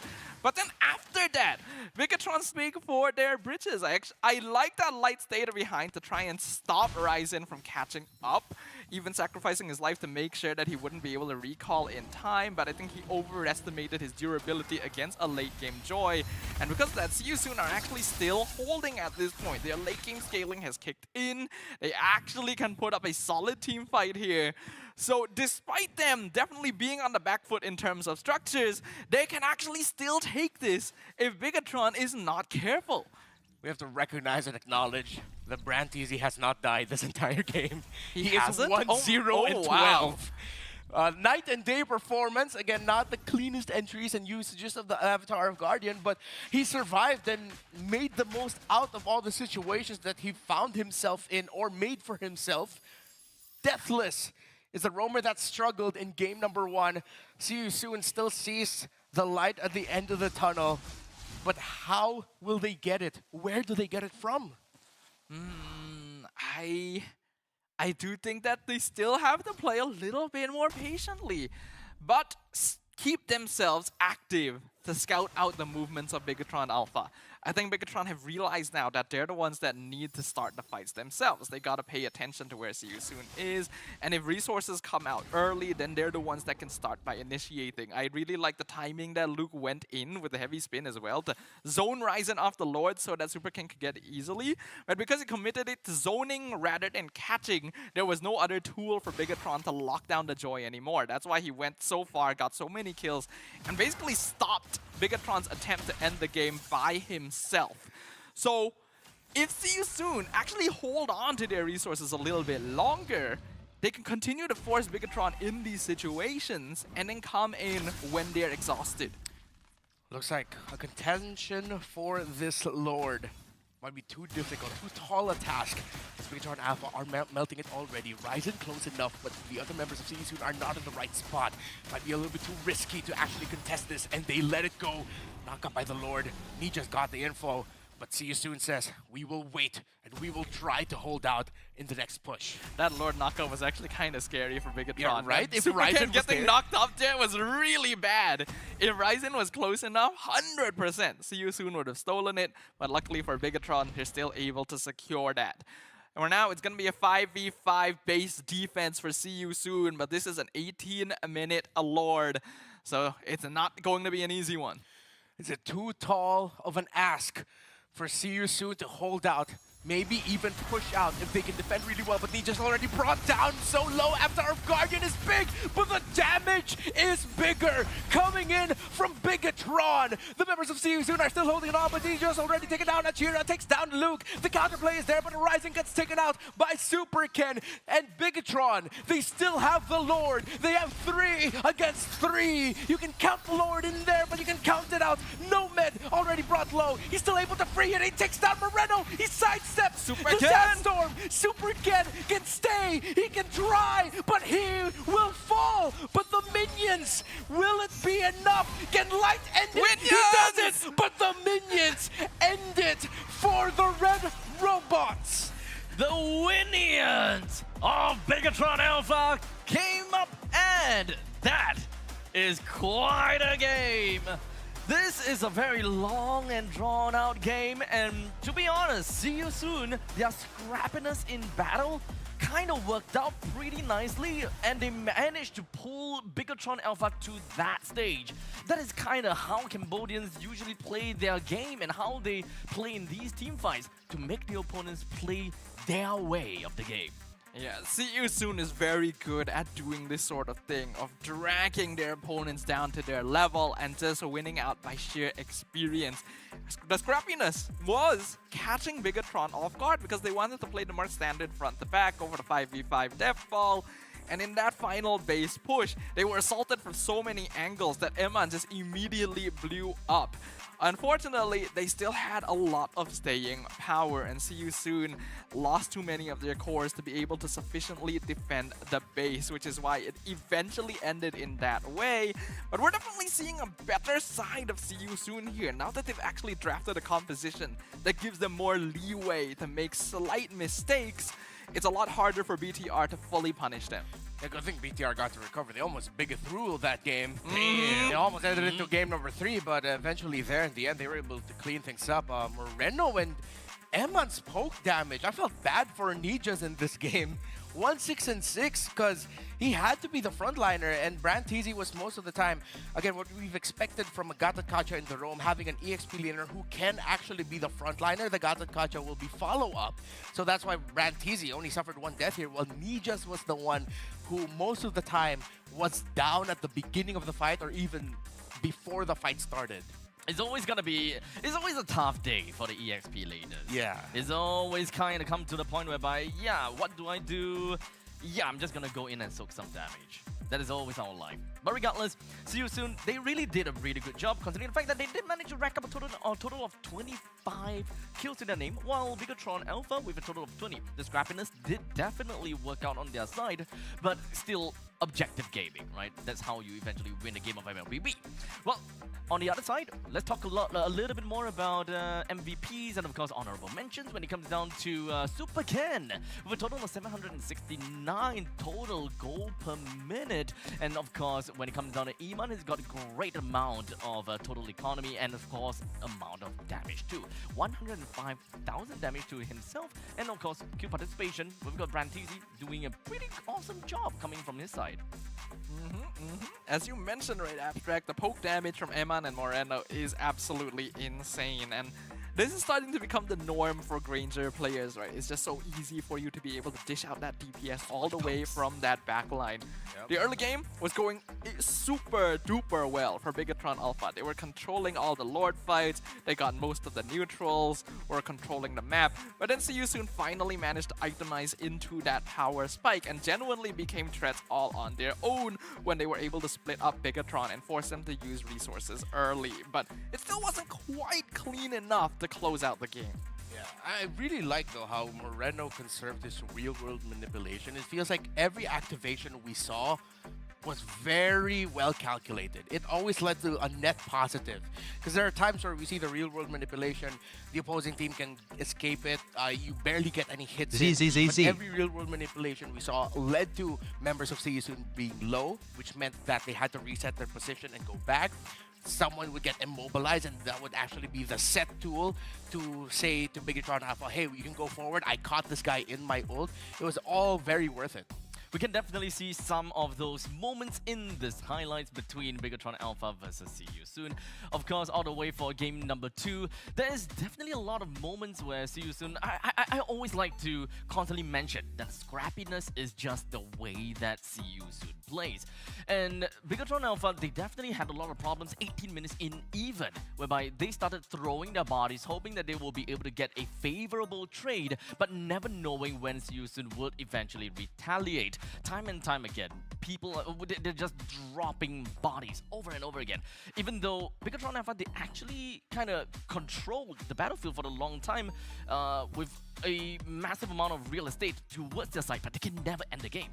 Yeah, I like that Bigatron was trying to take initiative to make sure that Season couldn't do the same thing of catching them off by surprise in game 1, but I feel like their attempt to take that initiative went a bit too far at times, and kind of went in the opposite direction where it became easier for Season to come in from different angles because Bigatron was grouping up so much and trying to shove into the base. That's how you keep seeing Eman getting picked off. In fact, when Eman died twice in this particular position, it was a massive swing for Season, where if they had started taking fights a little bit cleaner, there was a very good chance that they could have completely reversed the game against Bigatron. However, I think Moreno, like you mentioned, Renmar, was really the key player for Bigatron here, keeping himself relevant in the fight, saving the RWM for the precise moments, and keeping himself alive long enough to be the main DPS when they had already lost Eman, so that they could escort the minions in and get that final hit on the crystal.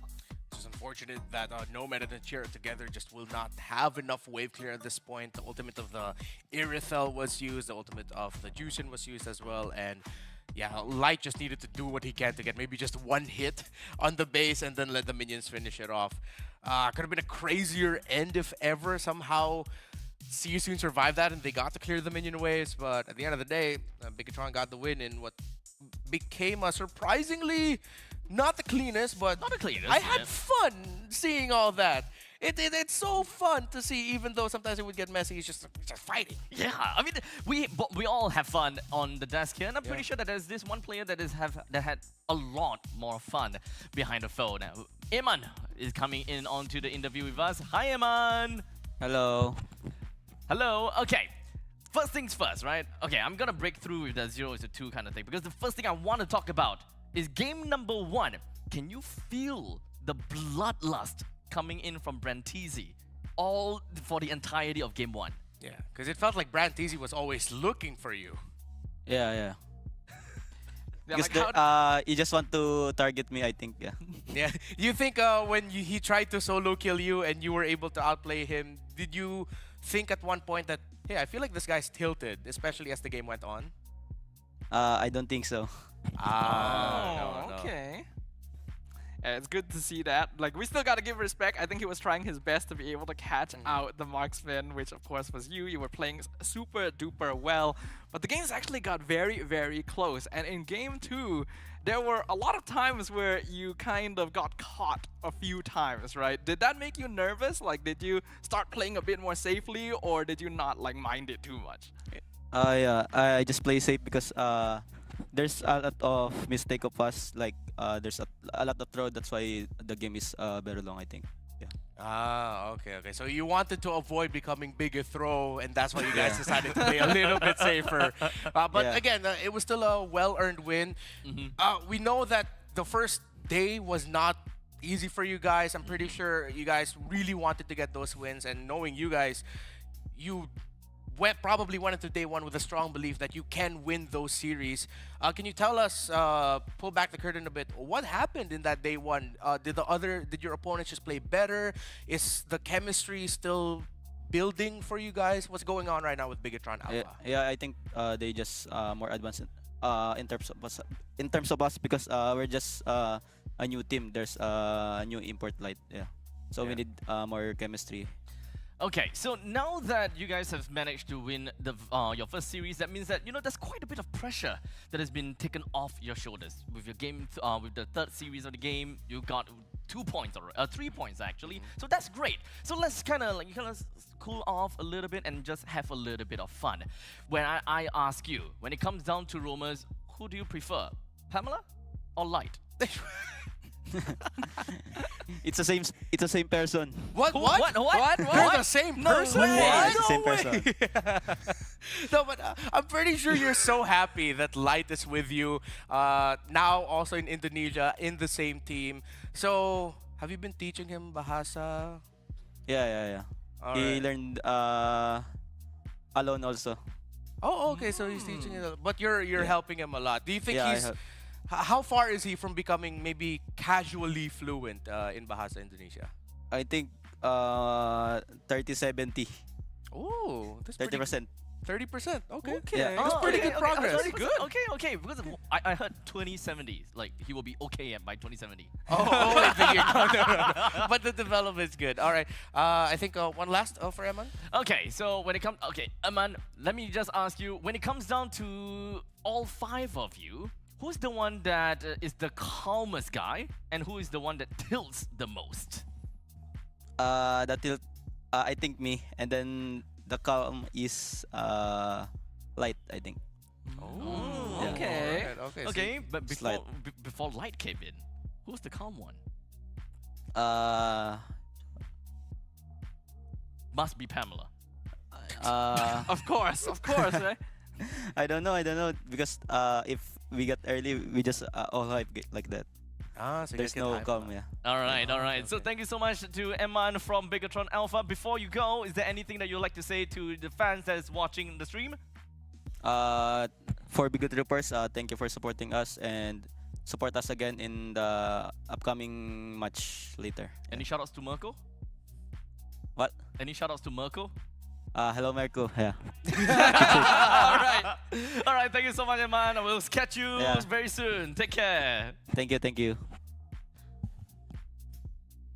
Now, I think we gotta have to clear the air about what he said about Light and Pamela being the same person. I think what he meant is that they play very similar. Yeah, of course. be I mean, the they're same person. roamers. So He was joking around when he said they were the same person. Can it Yeah, be, right? Pamela was a silhouette. We see Light's photo very clearly. Exactly. He's literally the dark to Light's light. You know? Yeah. Yeah. Right? I wonder who Pamela is. Yeah, we really gotta stay tuned to that, but damn, hopefully we'll be able to get a little bit more updates. We're gonna have to poke the members of Bigatron Alpha a little bit more to find out where exactly Pamela went. But speaking of going somewhere, I believe that we do have got tickets that is open for everyone to kind of purchase, because you gotta go over to Jakarta for the ESL SPS Mobile Master. You can take a look at the ticket tickets down below over there. So you can scan the QR code or head over to www.esl.gg/SPS Masters S25 tickets. And as Mirkos did say, 10,000 IDR is actually less than $1 of USD. Yep. So it's very, very affordable, I think, right? And Yep, all of open to us everyone. will be very excited to watch all of these amazing teams face off once again. So you guys better go and grab those while they're still available. In case you guys don't know what Mobile Masters is, it's basically every single damn team in the world coming in, or rather, every single damn region. Everything that we can, we're just gonna cram it right into Mobile Masters. It's definitely gonna be the biggest one that you have ever seen when it comes down to the Snapdragon entire ecosystem. But ladies and gentlemen, we will be back with you guys very soon because we've managed to conclude this very first series of the day, but we're gonna move on to the next one, and that is going to be Team Falcons going up against RRQ Hoshi. Yet another game that is gonna be really scary to watch, but you're gonna have to stay tuned to find out how that's gonna go. See you guys in a bit.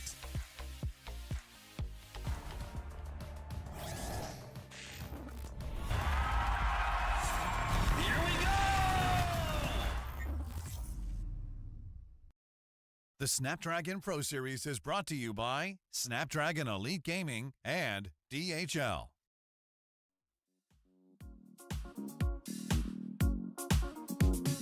Don't stop, gotta get it going. Keep it moving, won't stop. Rhythm overflowing. Don't stop, gotta get it going. Keep it moving, won't stop. Rhythm overflowing. Don't stop, don't stop.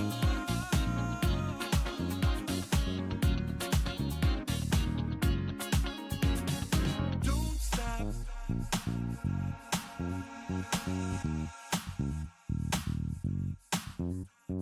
Don't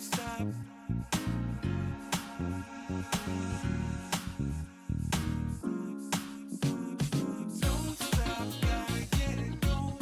Keep it moving, won't stop. Rhythm overflowing. Don't stop, gotta get it going. Keep it moving, won't stop. Rhythm overflowing.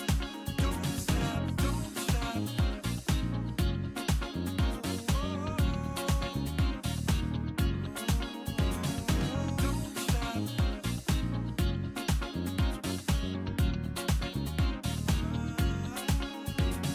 Don't stop.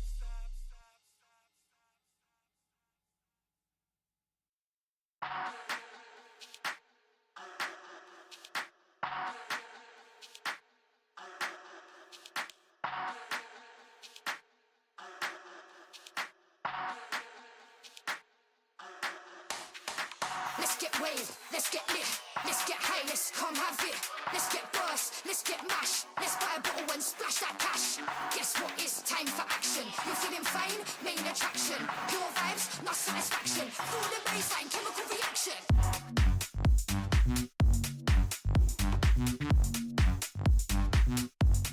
Chemical reaction.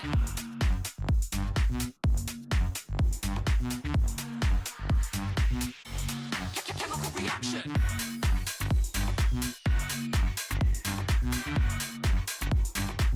Guess what? It's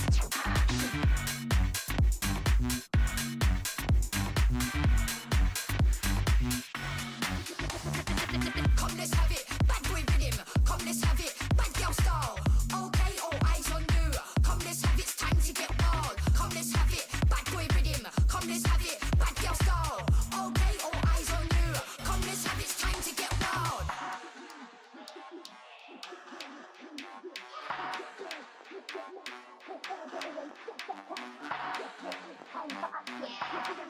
Main attraction. Pure vibes, not satisfaction. Feel the bass. Chemical reaction. You're feeling fine. Chemical reaction.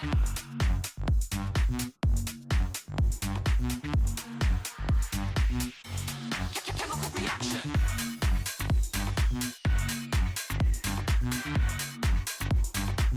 Guess what? It's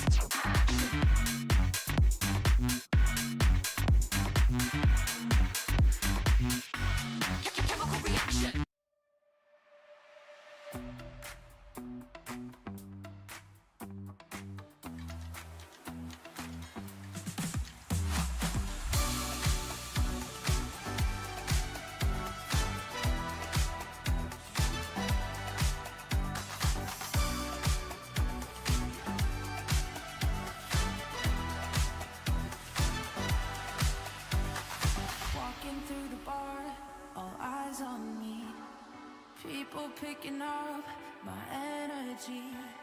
The music never stops. They play my song on repeat, on repeat. I'm flying till I hit the sky. The melody is getting high.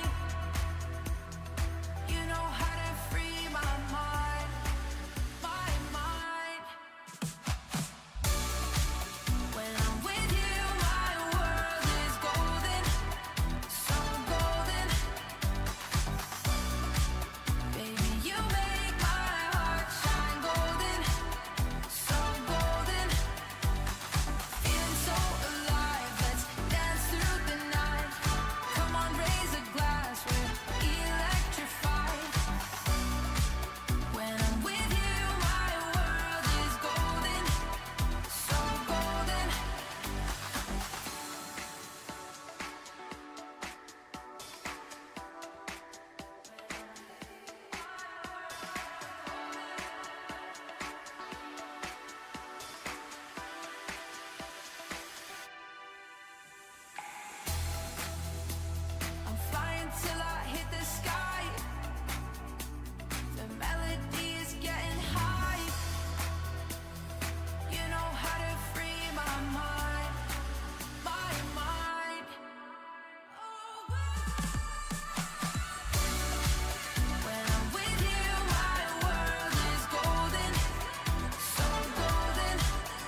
Like a moth to the flame,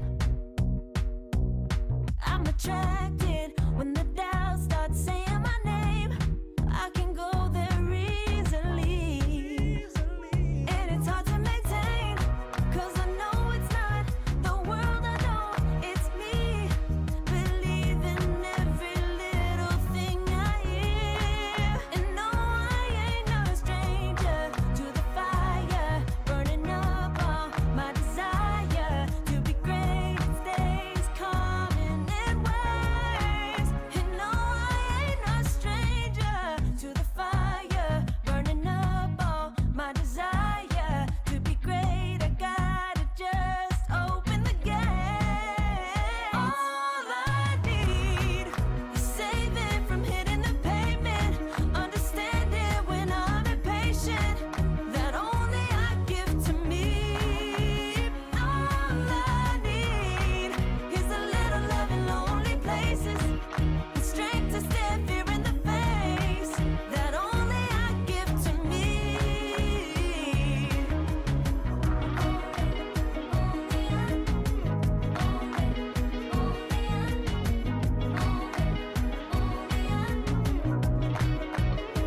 Now I'm running this race, yeah. Stallions couldn't catch up to me. I'm running till I get first place. I'm running till I get everything, everything I ever wanted in my dream. No, I ain't no stranger to the fire, burning up all my desire. I'm hungry. Greatest days coming in waves, and no, I ain't no stranger to the fire, burning up all my desire to be great. I gotta just open the gate. All I need is saving from hitting the pavement, understanding when I'm impatient, that only I give to me. All I need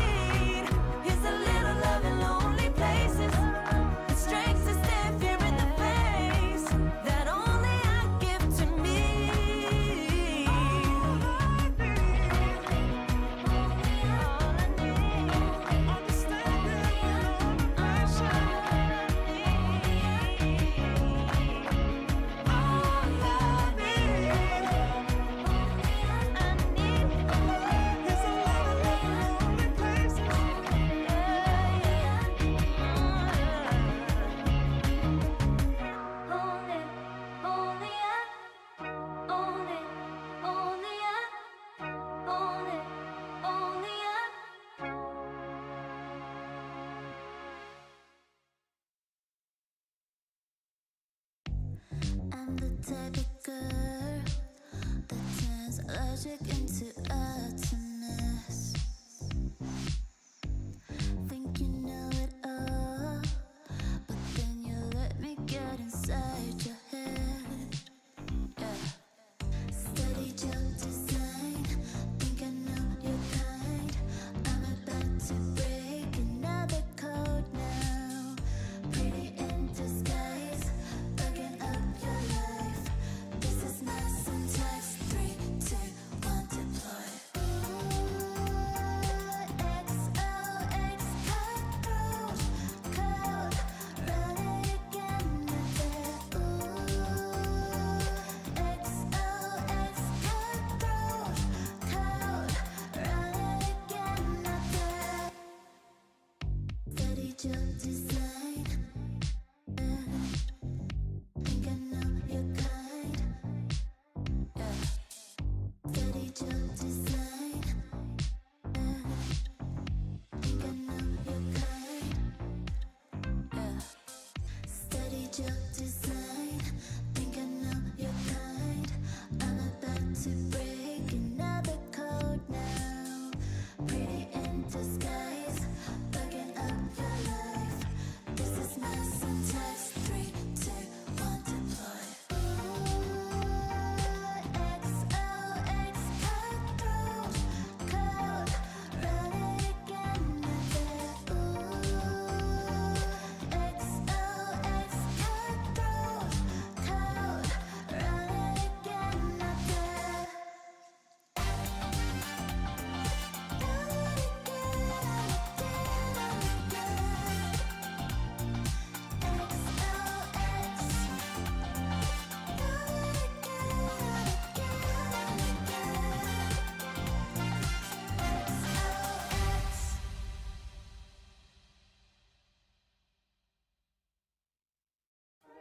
You waited all night for me to come back. Why'd you think that it's not alright? Told you that I'm not that type. Didn't mean to get you so excited. Tried to tell you not to fall in love. Why you always hit me uninvited? Was hoping you would get the picture. I've had enough. Now it's time for me to turn around. Thought you knew what this was. Yeah, I am superstar. You were never the one for me. Never should have fell for me. Take back your heart. Why don't you take it back? You never had a chance. I'm gonna take back the one heart. Call it a savage love, just till I had enough of us. I'm good, babe. I'm on my own. This ain't a phase. Just let me go. Told you that I'm not that type. Don't bother wasting breath. Begging for one more chance. Yeah, know you got carried away. Ooh, you made me to say. You've been messing with greatness, faces, stay in your place. I was stuck in the plate, then you got in the way. All the love that we made got me stuck on your brain. Got no time to stay here and say goodbye. Yeah, I am superstar. You were never the one for me. Never should have fell for me. Take back your heart.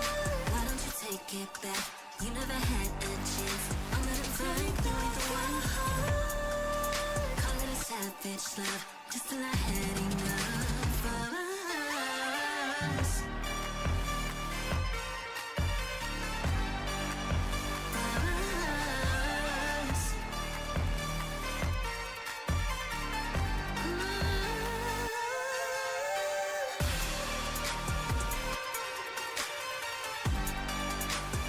Take back your heart.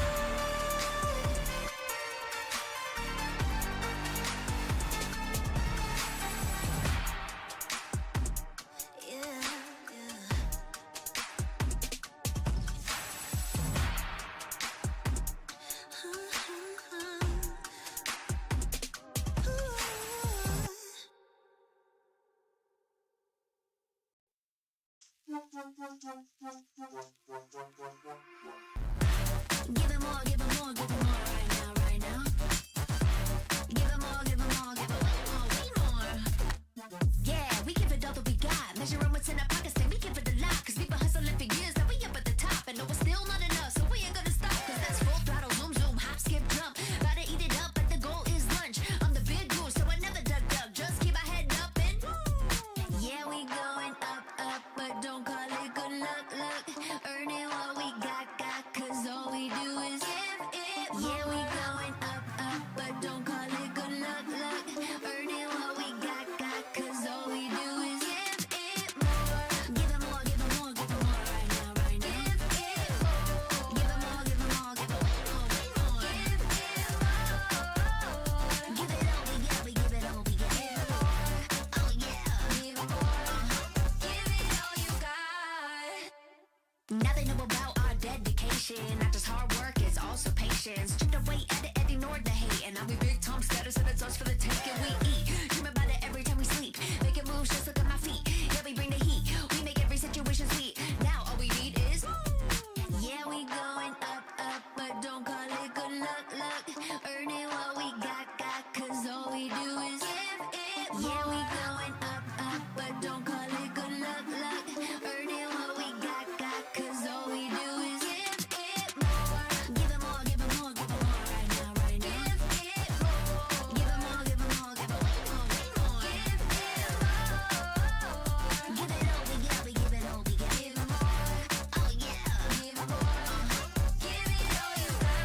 Give it more, give it more, give it more right now, right now. Give it more, give it more, give it way more, way more.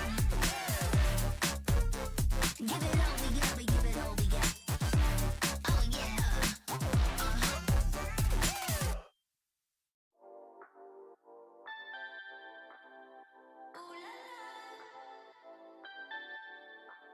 Let's go. Put it in motion. Baby, we're going faster, faster, faster, faster. Seizing the moment. Baby, keep going faster, faster, faster, faster. Speed up, make that thing rough. Foot on the gas, so you got nothing left. Let's drive to the top of the mountain and see the view. Let's vibe, looking back on the journey, just me and you. Ain't nobody wanna go slow. Yeah, I was chilling in the past, I was solo. Now that I got you in my life, I'm like, go, go. I'll be living for the thrill of it. Whoa, whoa. I hear you like to gamble. Let's take the road, let's travel.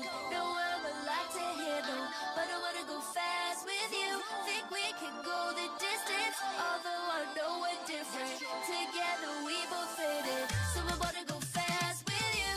Put it in motion, baby, we're going faster, faster, faster, faster.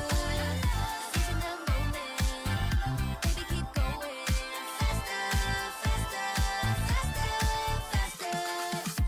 It's like they never even seen us, and nothing will ever get in between us. I'ma ride by your side every season, and if anyone try to stop us, we just speed up. Yeah, always keep it at 100. Top down, pretty face, so sun-kissed. Know it's scary, but I swear I really love this. Big shades on, summertime in London. I hear you like to gamble.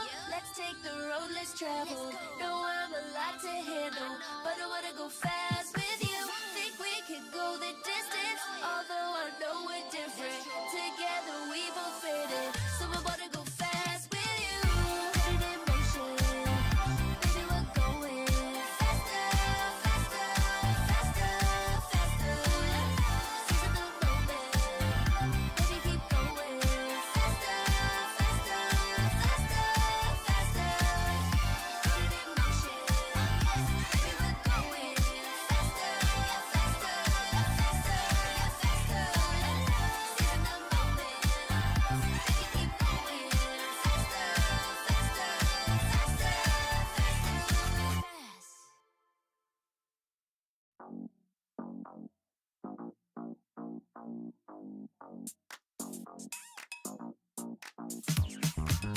Cutie, dressed up and I'm glistening. I'm the gift, don't wrap me like it's Christmas. Want some yours, you'll know what you've been missing. Feeling like we should get into mischief. Listen, you've been looking like you're down on your luck. Need a girl like me to come through, lift you up. Hold me in your hand, I like when you touch me. Keep me around or you might get lucky. I'ma keep you with the good mood.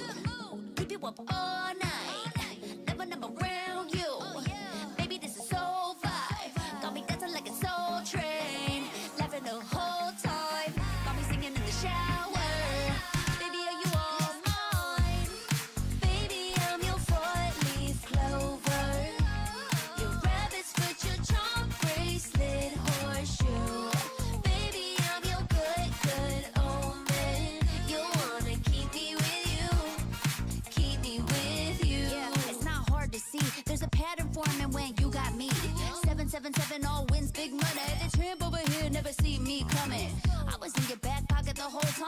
firepower, a silent gold mine, a big old confidence boost. You never to lose. Just know that you'll be winning, cause I'm with you in the building.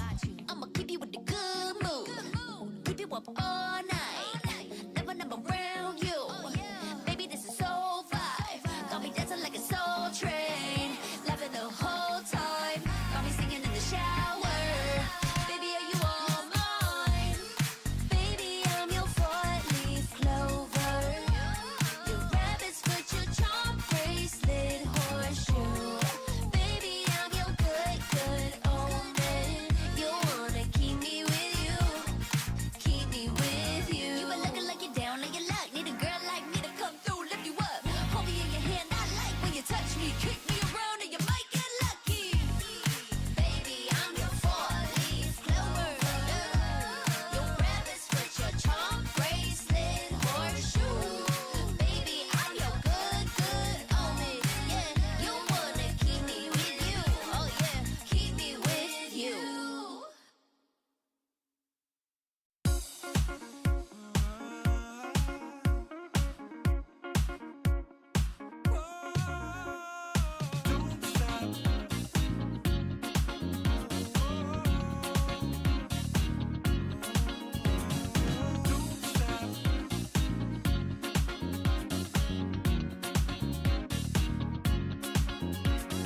Don't stop, gotta get it going. Keep it moving, won't stop. Rhythm overflowing. Don't stop, gotta get it going. Keep it moving, won't stop. Rhythm overflowing. Don't stop, don't stop. Don't stop.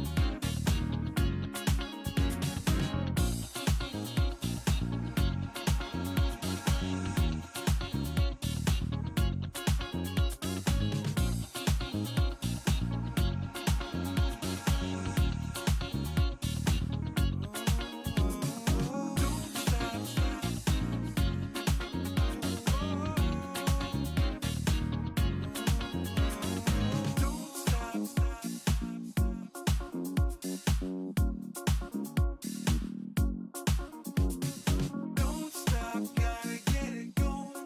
Keep it moving, won't stop. Rhythm overflowing. Don't stop, gotta get it going. Did you know you can pet me? Check out the Pet Cafe.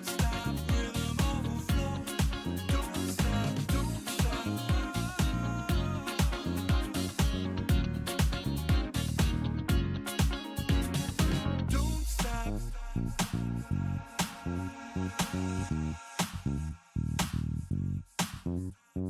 Don't stop.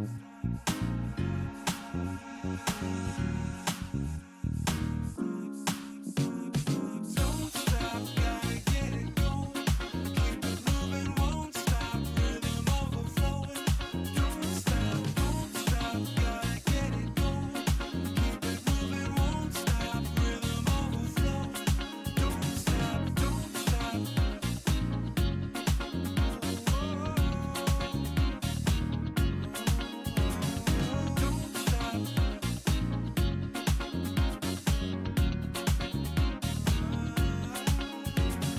Don't stop. Don't stop.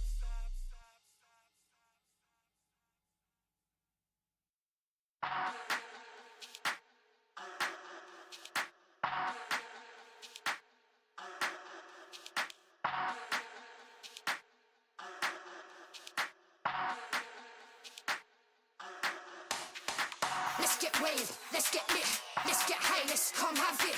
Let's get burst, let's get mash, let's buy a bottle and splash that cash. Guess what? It's time for action. You're feeling fine, main attraction.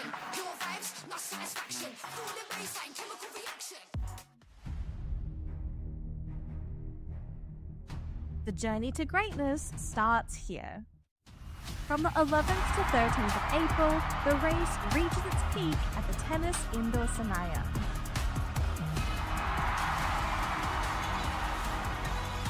Tickets are live. Be part of the climb and secure your spot now.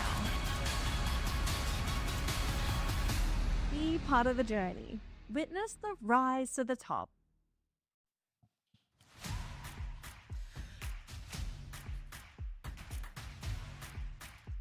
All right, ladies and gentlemen, welcome back to the show here at Snapdragon Mobile Challenge Finals Group Stage Season 6. We're moving on to the second series of the day. We have EVOS.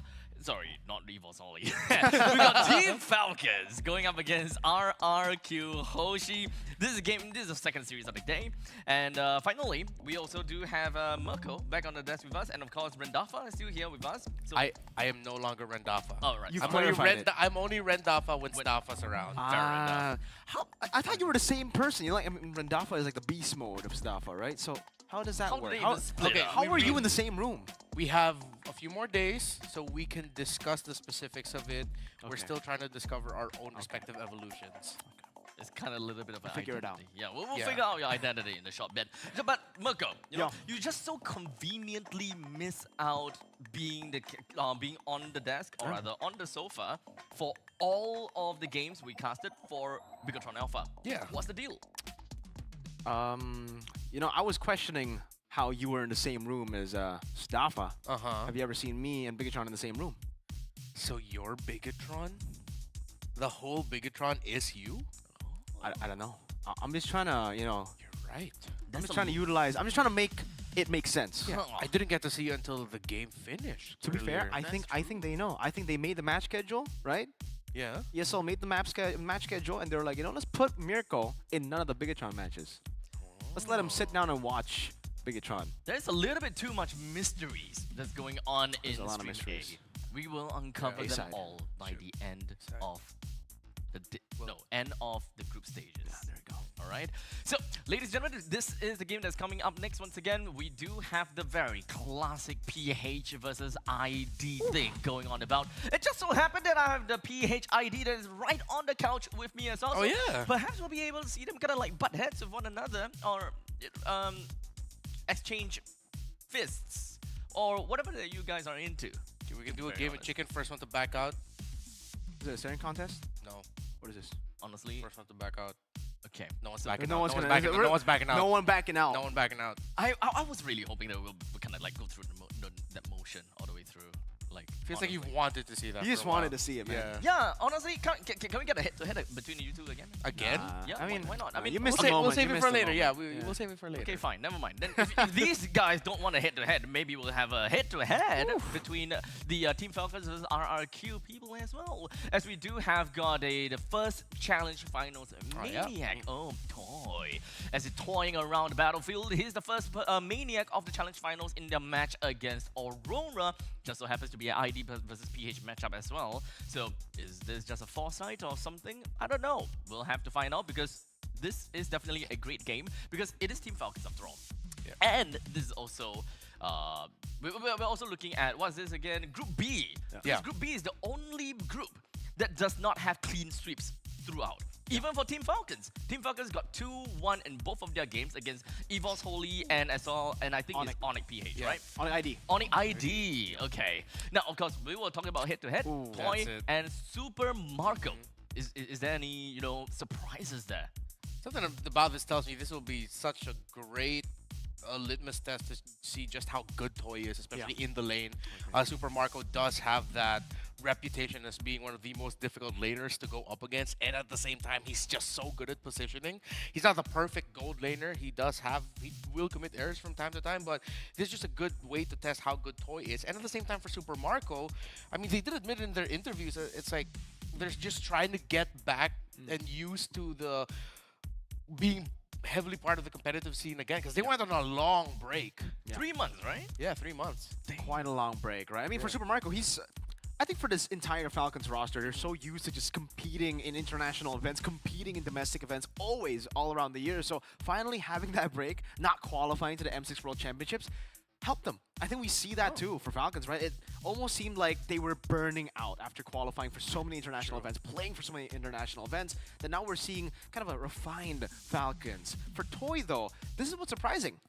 I thought Toy wasn't bad. I don't think Toy is a bad player, definitely, right? We saw him in the challenge season. He already proved a lot of the doubters wrong.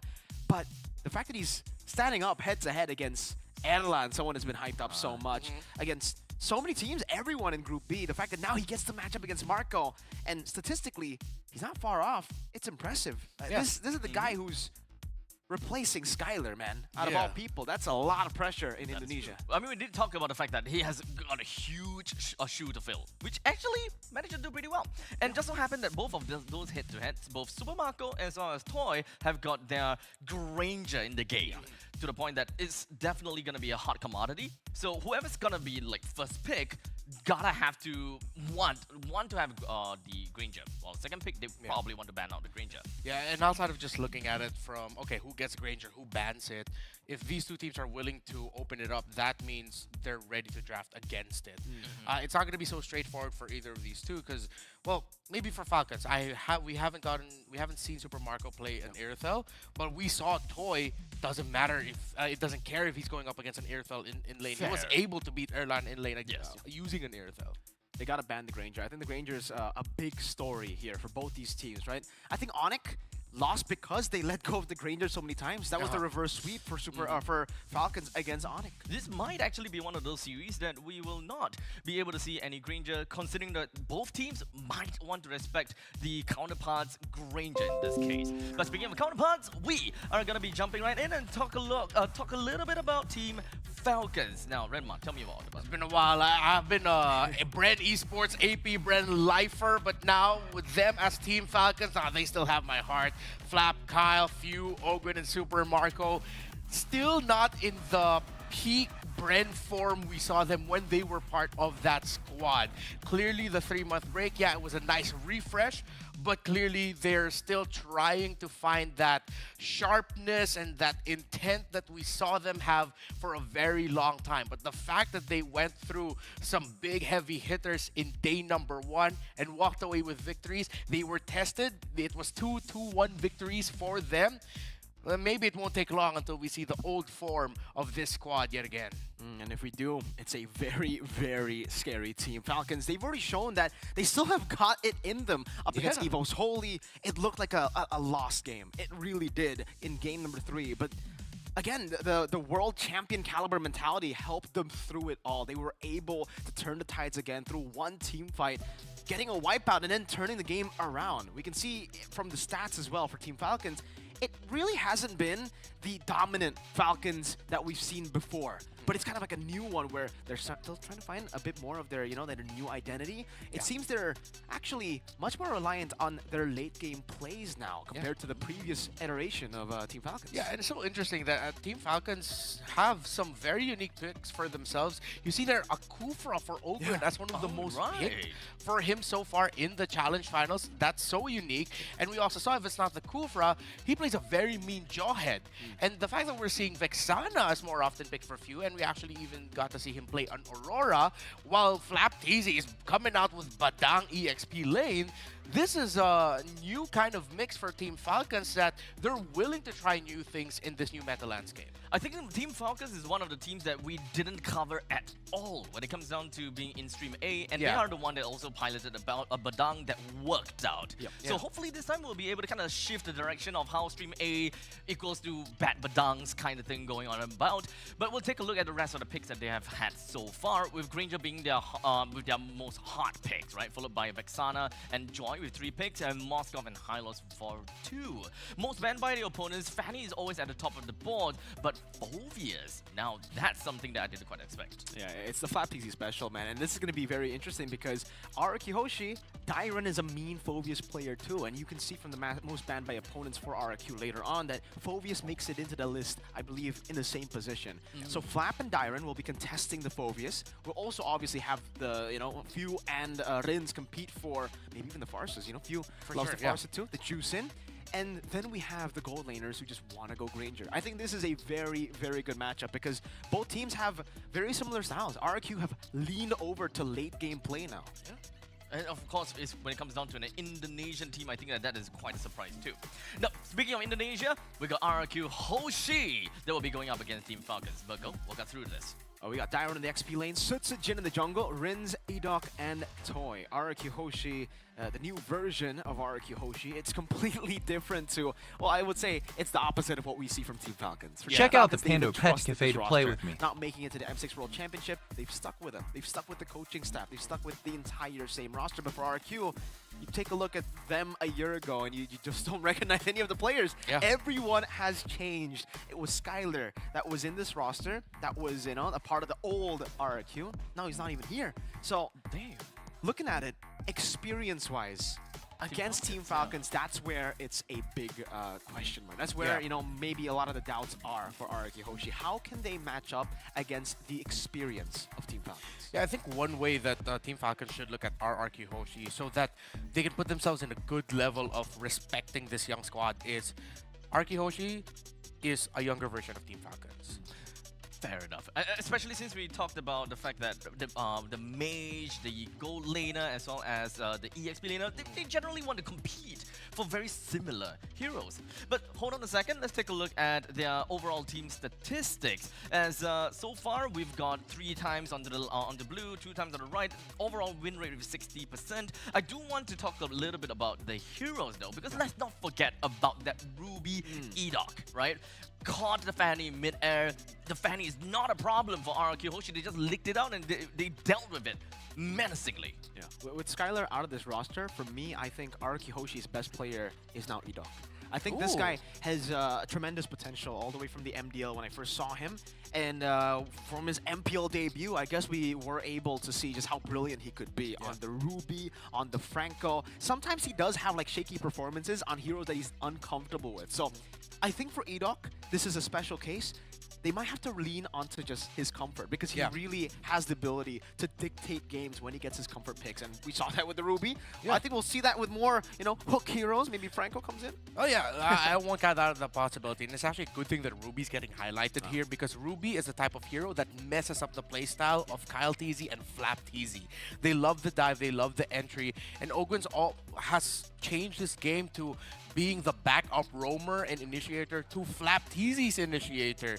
The last time we saw them more frequently. Maybe it's changed for the challenge finals, but definitely if I'm RRQ, I'm still looking at prioritizing Ruby in the roam. Now, when it comes down to the most picked heroes all across the board, we've got Fasa, Granger, and Suyo picked 3 times, followed by a Hayabusa and Hilda. In fact, when it comes down to most picked, I don't think we see too much Hilda in the charts for many other teams aside from RRQ Hoshi. Yeah, RRQ Hoshi and TLID, I think, you know, comes in. I think you can put in Flash too. Ken really likes getting his hands on the Hilda. But I think when it comes to just finding success in the Hilda, it has to be RRQ and TL. Dairon and Aran are just so clinical with how they perform on the Hilda, and it's mainly because they're Indonesian, man. They like to brawl. It's in our blood to want to brawl, and Hilda is literally the brawl hero. You want to get in the bushes, you want to fight, you want to get that regen, and this is something with Dairon that I don't think I can say about other XP laners as much, because he's either like really lucky or really good at having those clutch moments. Really lucky. 1 HP. Every single time he just gets away with 1 HP. He dodges at 1 HP, escapes, and he finds the, you know, the clutch moment to be the X factor for RRQ Hoshi when everything is crumbling. Yeah, and it's separate. On the other side, Flap TZ would die often, but it's not wasted.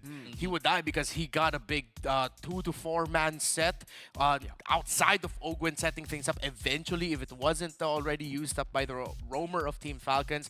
And Flap TZ is the one I'm so excited to finally see in competitive play again. I wasn't able to deeply watch his games yesterday because during the long break, Flap has just been constantly posting the BPs, the post-game stats of him just grinding it out, even though the other members of Team Falcons may be resting more often, well-deservedly so. Actually, I really like the comparison when you talk about Flap TZ and Dairon, right? Because this really just boils down to how Indonesia as well as Philippines play. But I'm gonna touch on that real quickly. What? Are you trying to pull something here, Mirko? So far, I've gotten all my predictions while I'm casting correct.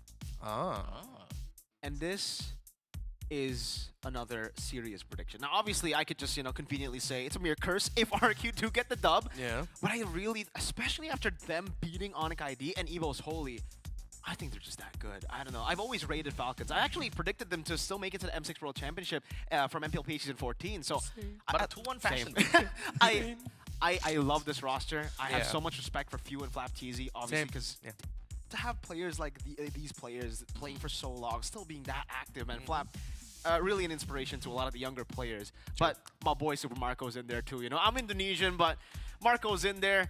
Maybe if Skylar was still here, I would go for RQ because he's my boy. Yeah. I'm sorry, Keskid, but for the first time, I might have to, lean over here for the prediction side. I just want to say with the new jerseys and in black, it's a shame Super Marco's wearing long sleeves, where a lot of them are.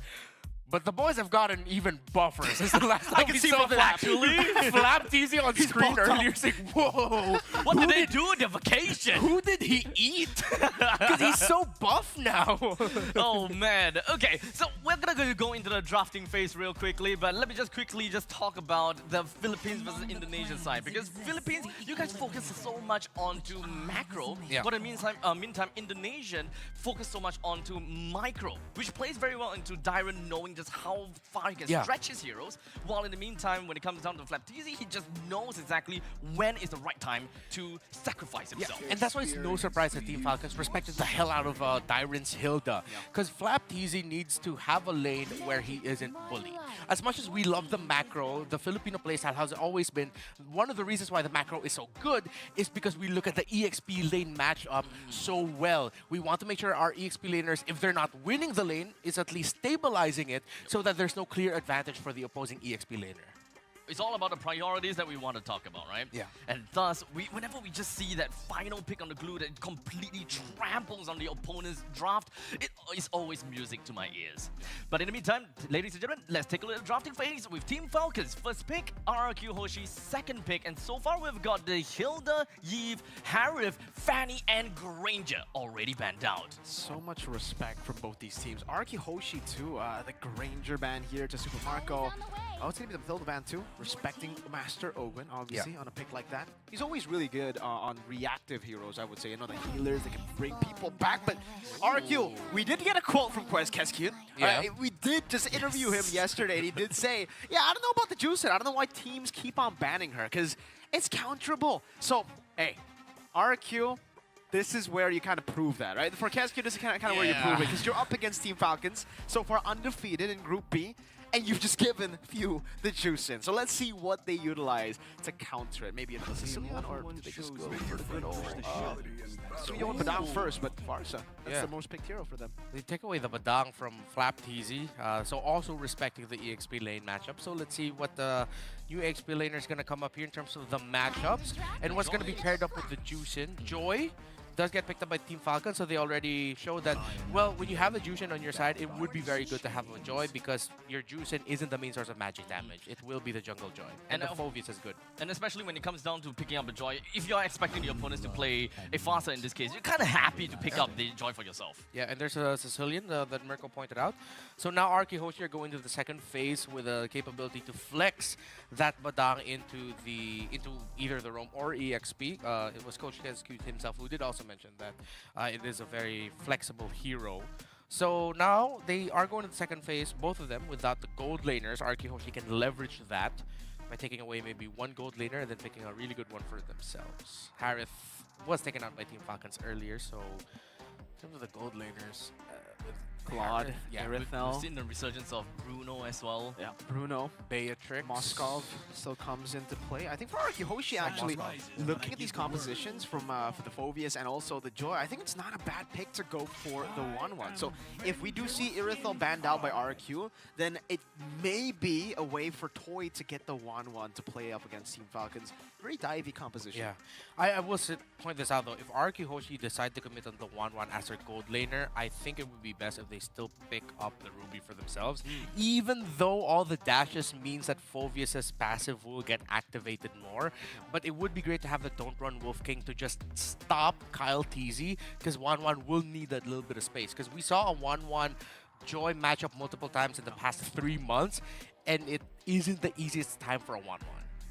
It's definitely going to be tough. I mean, so far, the only marksman that we are seeing being thrown into the banning pool has only been Moskov. Of course, the Harif joined in the very first phase as well. So there's a lot of questions, right? Because I don't think that either one of these teams have really shown the nature of how they are lined up or how they want to play their game just yet. None of the tanky boys, Khalid, Gatot, and Hylos all banned. Are they thinking about maybe they'll pick up the Franco?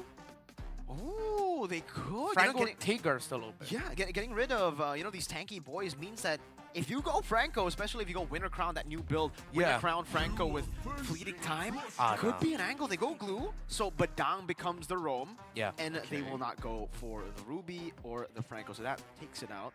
Yeah, that's a good matchup. Phoveus does not do much against the glue in lane. So essentially, Arkihoshi might have won this trade. Let's see how FlapTZ will be playing it and what happens. But right now, there's no clear answer for this glue. Your main source of magic damage is susceptible to the glue. Team Falcons will need reach now.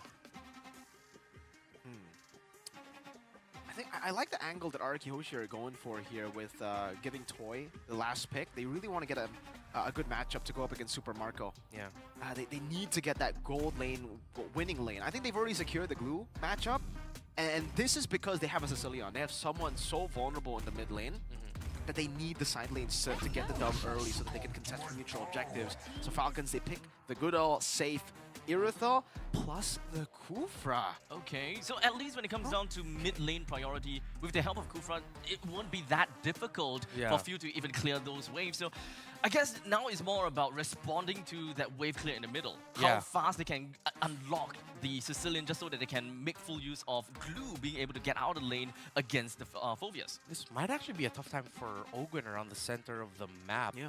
He's going to try jockeying for position against the Sicilian and Badang. Exactly. Yeah, this might be one of those games where Team Falcons won't get a big win up until until third turtle. Oh, but it balanced it out somewhat because Arkihoshi went for a scalar.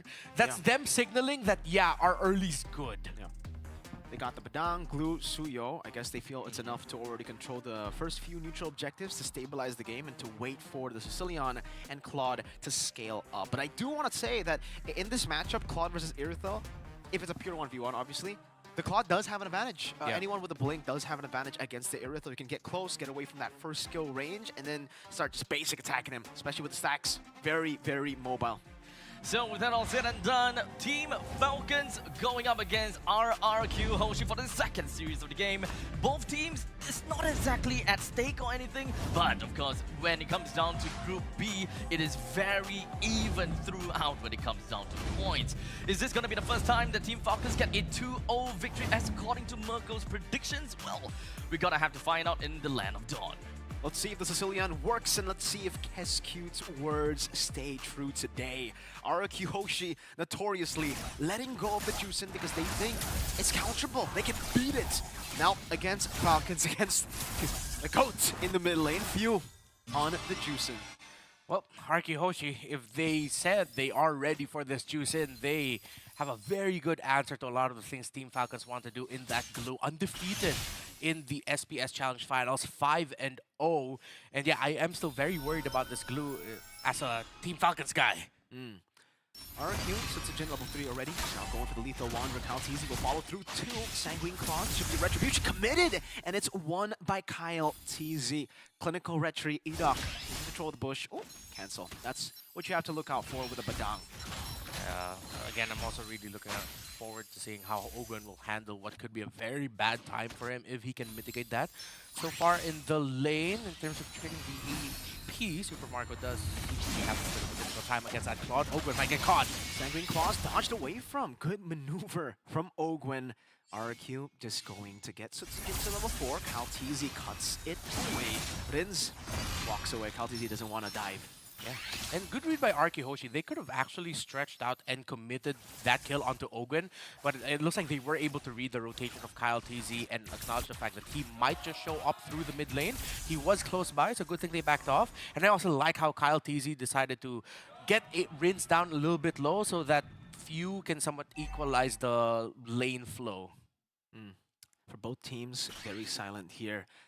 Glue in the bottom lane, gonna be bullied. Oh, wow. Back two! Stun from Sutsujin. FlapTZ now, pushing a bit more damage over to Sutsujin. Edok joining in the bottom lane now, trying to pin FlapTZ, but it will not work. Level 4 for both Few and Flap. Good setup. Sanguine Claws and a bad impact, but that's why the Brave Smite is the choice for Juicins. Ogwen charging in the bush, looking for Edoc, knocks him up together with FlapTZ. Now, Infernal Pursuit to jump in onto Edoc. Few gets away with the Crimson Beacon. Edoc pinning them down to the wall, but it's FlapTZ on the Phobius flicker out. Rins, first blood, gets a bad impact in the back. Now FlapTZ mounted, slam, Sutsujin takes the kill, 2-0. RRQ, Kyle TZ. Invade. Now Sutsujin dashing away. It's another pin down from Edoc. Dyron trying to get the immobilized. Kyle TZ too clean, and he gets away. Yeah, you see the sides, the little 1-2 step Kyle TZ kept doing around the glue. He was trying to determine where the slam was going to go, just so he wouldn't proc it, and then also be able to have a good target to be maximizing his dash. Ogwin goes in! Terror's Revenge and the Rage. Sutsujin now caught in the back. Oh, Red Tree still on point. Sutsujin now should fall. Gets a Soul Sever. Kyle doesn't get the last hit. Sutsujin escaping. Kyle finally dashing forward, finding the kill as Tyron is caught against 3 members. Knocked up, thrown back, but this time, no escape for Dyron. Falcons equalize on the board. Throughout that time, Kyle TZ didn't use that electrifying beats. He trusted that they will be able to secure kills. They did it on Susujin, that they were able to do it on Dyron. Good bounce back by Team Falcons because initially Arky Hoshi handled the previous trade. Edoc is gonna get taken out. So they played basketball with Edoc there. Bounce after bounce. And now our RQ Hoshi will have to reset and wait with Team Falcons able to chain together 2 victories after an initial RRQ Hoshi win.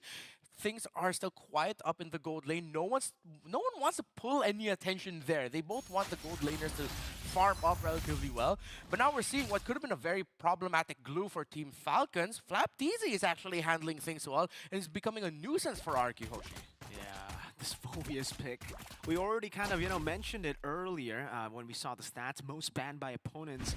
This is why FlapTZ, when he gets a damage dealer, when he gets anything with a reset, I honestly feel like it's a reset here. He's a reset player. Yeah. Like on the Phobius, on the Arlet, he's just a beast. Now Dyron, forced to use the split. You can see the Infernal Pursuit there. Does he decide to pop it? No, he does not. Few unable to get the Lantern Flare in time. Sutsujin already used skill 1, has to dash away, and is a level down on Kyle TZ. Okay, so typical Team Falcons offense where you see Flap and Few just grouping up together to see what trade they can get, usually up against the opposing EXP laner or roamer, while Kyle TZ will be going into the jungle to see if he can get resources or maybe even bring the opposing jungler down. So again, Team Falcons are still playing how we're used to seeing them play. No, mid lane gank. Rins able to flicker out. Tyrant split, not available just yet. And it will be good hope for the Kingdom. They have hit Flap and Kyle for them to back away. Now Turtle started by Araki Hoshi. Lancer Flare over to Dyron. Now in the back, it's an Infernal Pursuit over to Sutsujin, chasing him forward. Sutsujin Soul Sever, and the bad impact actually does whiff. Sutsujin still able to find a kill. Dyron already mounting Owen. Good flicker out from the slam. And it will now just be both teams backing away. Not really wanting to commit. Risky. They're just poking the Turtle down. Quite risky here for Kyle TZ. He's not the healthiest. Already had to dash out. Kyle back and forth, Sanguine Boss with a Retribution! Kyle, Tyrant's Revenge! Onto 2! Now the Blazing Duet on from Toy, but it's a double for Kyle TZ, and Team Falcons get the dub. That was such a clutch Tyrant's Revenge coming in from Ogwen. That just led to that 2-kill for Team Falcons and even getting the turtle. So now Arky Hoshi have to start becoming more careful here, because even though they are winning some trades, encountering some engages, in the long run, Team Falcons' investments are coming up big. 2,700 gold lead for Team Falcons, despite losing first turtle, and despite the scoreboard being relatively even. This goes to show you the individual leads here, from the pathing of Kyle TZ on the Joy to Super Marco getting that 700 gold lead against Toy in this losing matchup should be. Yeah, rushing into the Radiant Armors were the 2 frontliners for Team Falcons, Ogren and FlapTZ, so the damage of Rins isn't quite scary just yet, but it doesn't counter the burst of the bad impact. FlapTZ will be able to get out of getting knocked back by Edoc. Yeah, Edoc already finishing up the Thunder belt, but I guess this is why we've been very vocal about not really liking the Badang in Rome, or at least not as much as XP. It's because without as many resources as you get as an XP laner, it's kind of hard to get to the power spike of tankiness and cooldown. Yeah, and at the same time, I feel like Badang Rome really is best paired with a burstier type of mage, while the Sicilian wants to scale, wants some time. It's worked out for them in some previous trades, but now as we reach a mid-game power spike for Team Falcons, we're starting to see that if it isn't close and without the items, and if their opposing team has the items, you're not really seeing that much between the combo of Badang and Sicilian. And now it's a scaling game, I guess, for RRQ. They're just waiting for the Sicilian and the Claude. I think all the way from the drafts, we already expected RRQ to, play for Sicilian and Claude to scale up to the late game, but I don't think they expected to be behind this much at the 7-minute mark. And with their transmit, and the Rage finding him long range into the outer wall. Good Sanguine Claws to try to cancel it down. Tyron split, chase down, gets away with 1 HP. The signature Tyron escape. Yeah, it's 100% a fact now that Tyron is just clutch at being able to escape, being brought so low. So RK Hoshi will give up that turtle, but Susujin is taking the purple buff of Kyle TZ.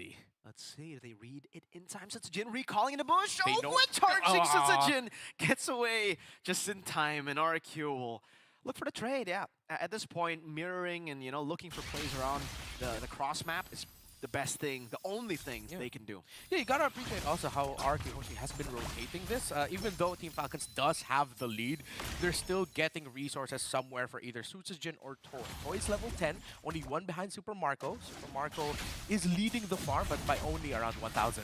No revenge rage. Edok forced to flicker out. Tyron on the bad spot. Slam, pass away. Gets knocked out with the lantern flare. This time, okay. Infernal Pursuit. Dunked on by Flap. No more 1 HP escapes. Well, I kind of feel like Dyrant maybe just in the back of his head. There's a little bit of a thought brewing. I can do it again at the same time. Oh, wait. Okay. A lot of poke on Fuel. Forcing the Crimson Beacon. And again, for RQ, I think it's just about saving the mid lane turret. It's stopping the mid lane turret from being taken so that Falcons don't have that much tempo on the map. Yeah, and it's always been the philosophy of Team Falcons that once that mid lane tower is down, all hell breaks loose for the opponents because Team Falcons will just make the most out of it. Open goes in. Bouncing ball to stop Edok's dash. Good disengage from Rins. Gets the Sanguine Claws to stop whatever Falcons were planning there. And again for RQ, grouping up back to mid, sending Toy to the side lanes to get gold and to get XP. And despite being behind earlier by 700 gold, I think he still managed to actually, equalize on the board here when it comes to gold.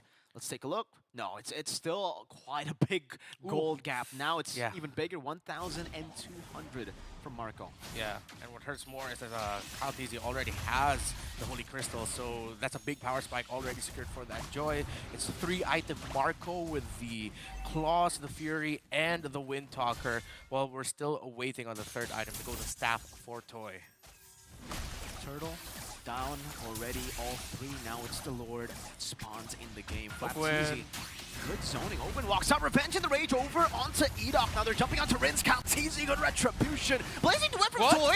It goes to the flag. Something is dealing damage, but Toy is still there. It's not enough to take Open just yet. He's forced for Dyron to jump in and now putting himself in a bad spot. He's going to get knocked up again. Fuse waiting for the mana. He needs Kyle! Electrifying beats inside of the turret up top. That's a double 4 for 0 and the Lord to Team Falcons. After a devastating amount of damage that Toy dealt to the wall with the Blazing Duet, they did not have the damage and they couldn't bring anyone low enough to threaten, while Kyle TZ comes in just in the nick of time with the electrifying beats. Oh, that was unfortunate. Toy, the Blazing Duet, it was not on anyone. Is this just me? It sort of felt like he tried to BMI into the pit, but somehow just ended up on the other side of the wall? Or did he misread that situation? I mean, I would love to see the replay on that. I would love to see where it went wrong. Because, again, for Falcons, a lot of them were at half HP. And again, for Owen, he would have died for sure. If it was for the Blazing Duet connecting, he lived with just a little Nice bit to of meet HP you. there Him to PR won survive. me. RQ, though, will be able to still keep the Holy Defense intact down below. They'll deal with the Lord. Still, Sicilian and Claude, pretty good wave. There you go! Getting the pin down on the 2 Super Marco. Caught, still able to walk away. Window gets caught in the Blazing Duet, and Rins picks up the kill! That's 2 for the Sicilian. Out of nowhere, Kyle will not decide to dive in this time, and that was a good punch back from RQ. Damn, Edok, what a play. We did not foresee you coming out of nowhere. Conceal committing the flicker to set that up to catch Ogwen and Super Marco off guard. Even Team Falcons were surprised. That gives RQ Hoshi a little bit more room to work with. But now I see what you're talking about when it comes to Edoc, man. Yeah. He's really damn good. You could say his fist was cracked It definitely was. after the 3 deaths after the early game, but I guess this is what we kind of expect for the Badang too, at least in the roam position. Wait, Edoc? Okay. Yeah, because you take a bit longer to get to your item power spikes. I don't know, is this the item power spike already? Kyle is poking with the electrifying beats. He has the Oracle, Thunderbelt, and the Conceal with Tough Boots. Yeah, I think that's more than enough because you just want the big CDR coming in from the Oracle. Plus, fortunately, we can't see how much stacks he has on the Thunderbelt, but Would love to see that. he could be in a healthy amount because he's not dying fast. He's taking quite some time to even take Edoc down. He got the Thunderbelt relatively early, I yeah, would say. yeah. So, been stacking on Ogwen perhaps a lot of times. Yeah, again, this is a pick where when you get Thunderbelt, the stacks can go crazy. You get a stack for every single first skill you throw that lands. So, yeah, quite easy. Oh, speaking of stacks, Rins is starting to deal quite a bit of damage. That's both the front lines of Falcons taking a Sanguine Claw, bad impact, down to half, forced to regen. 3 items of that Sicilian already has It's a Crown the- Toy.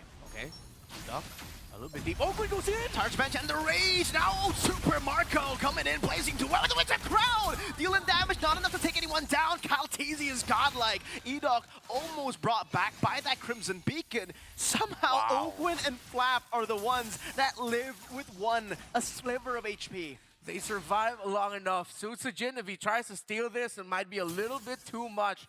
But with frontliners unhealthy, Team Falcons are still taking the slow approach, respecting the Badang and the Suyo and what they can do. Kyle, electrifying beats already. I don't think they'll go for the steal. Yeah. It'll be free for Team Falcons.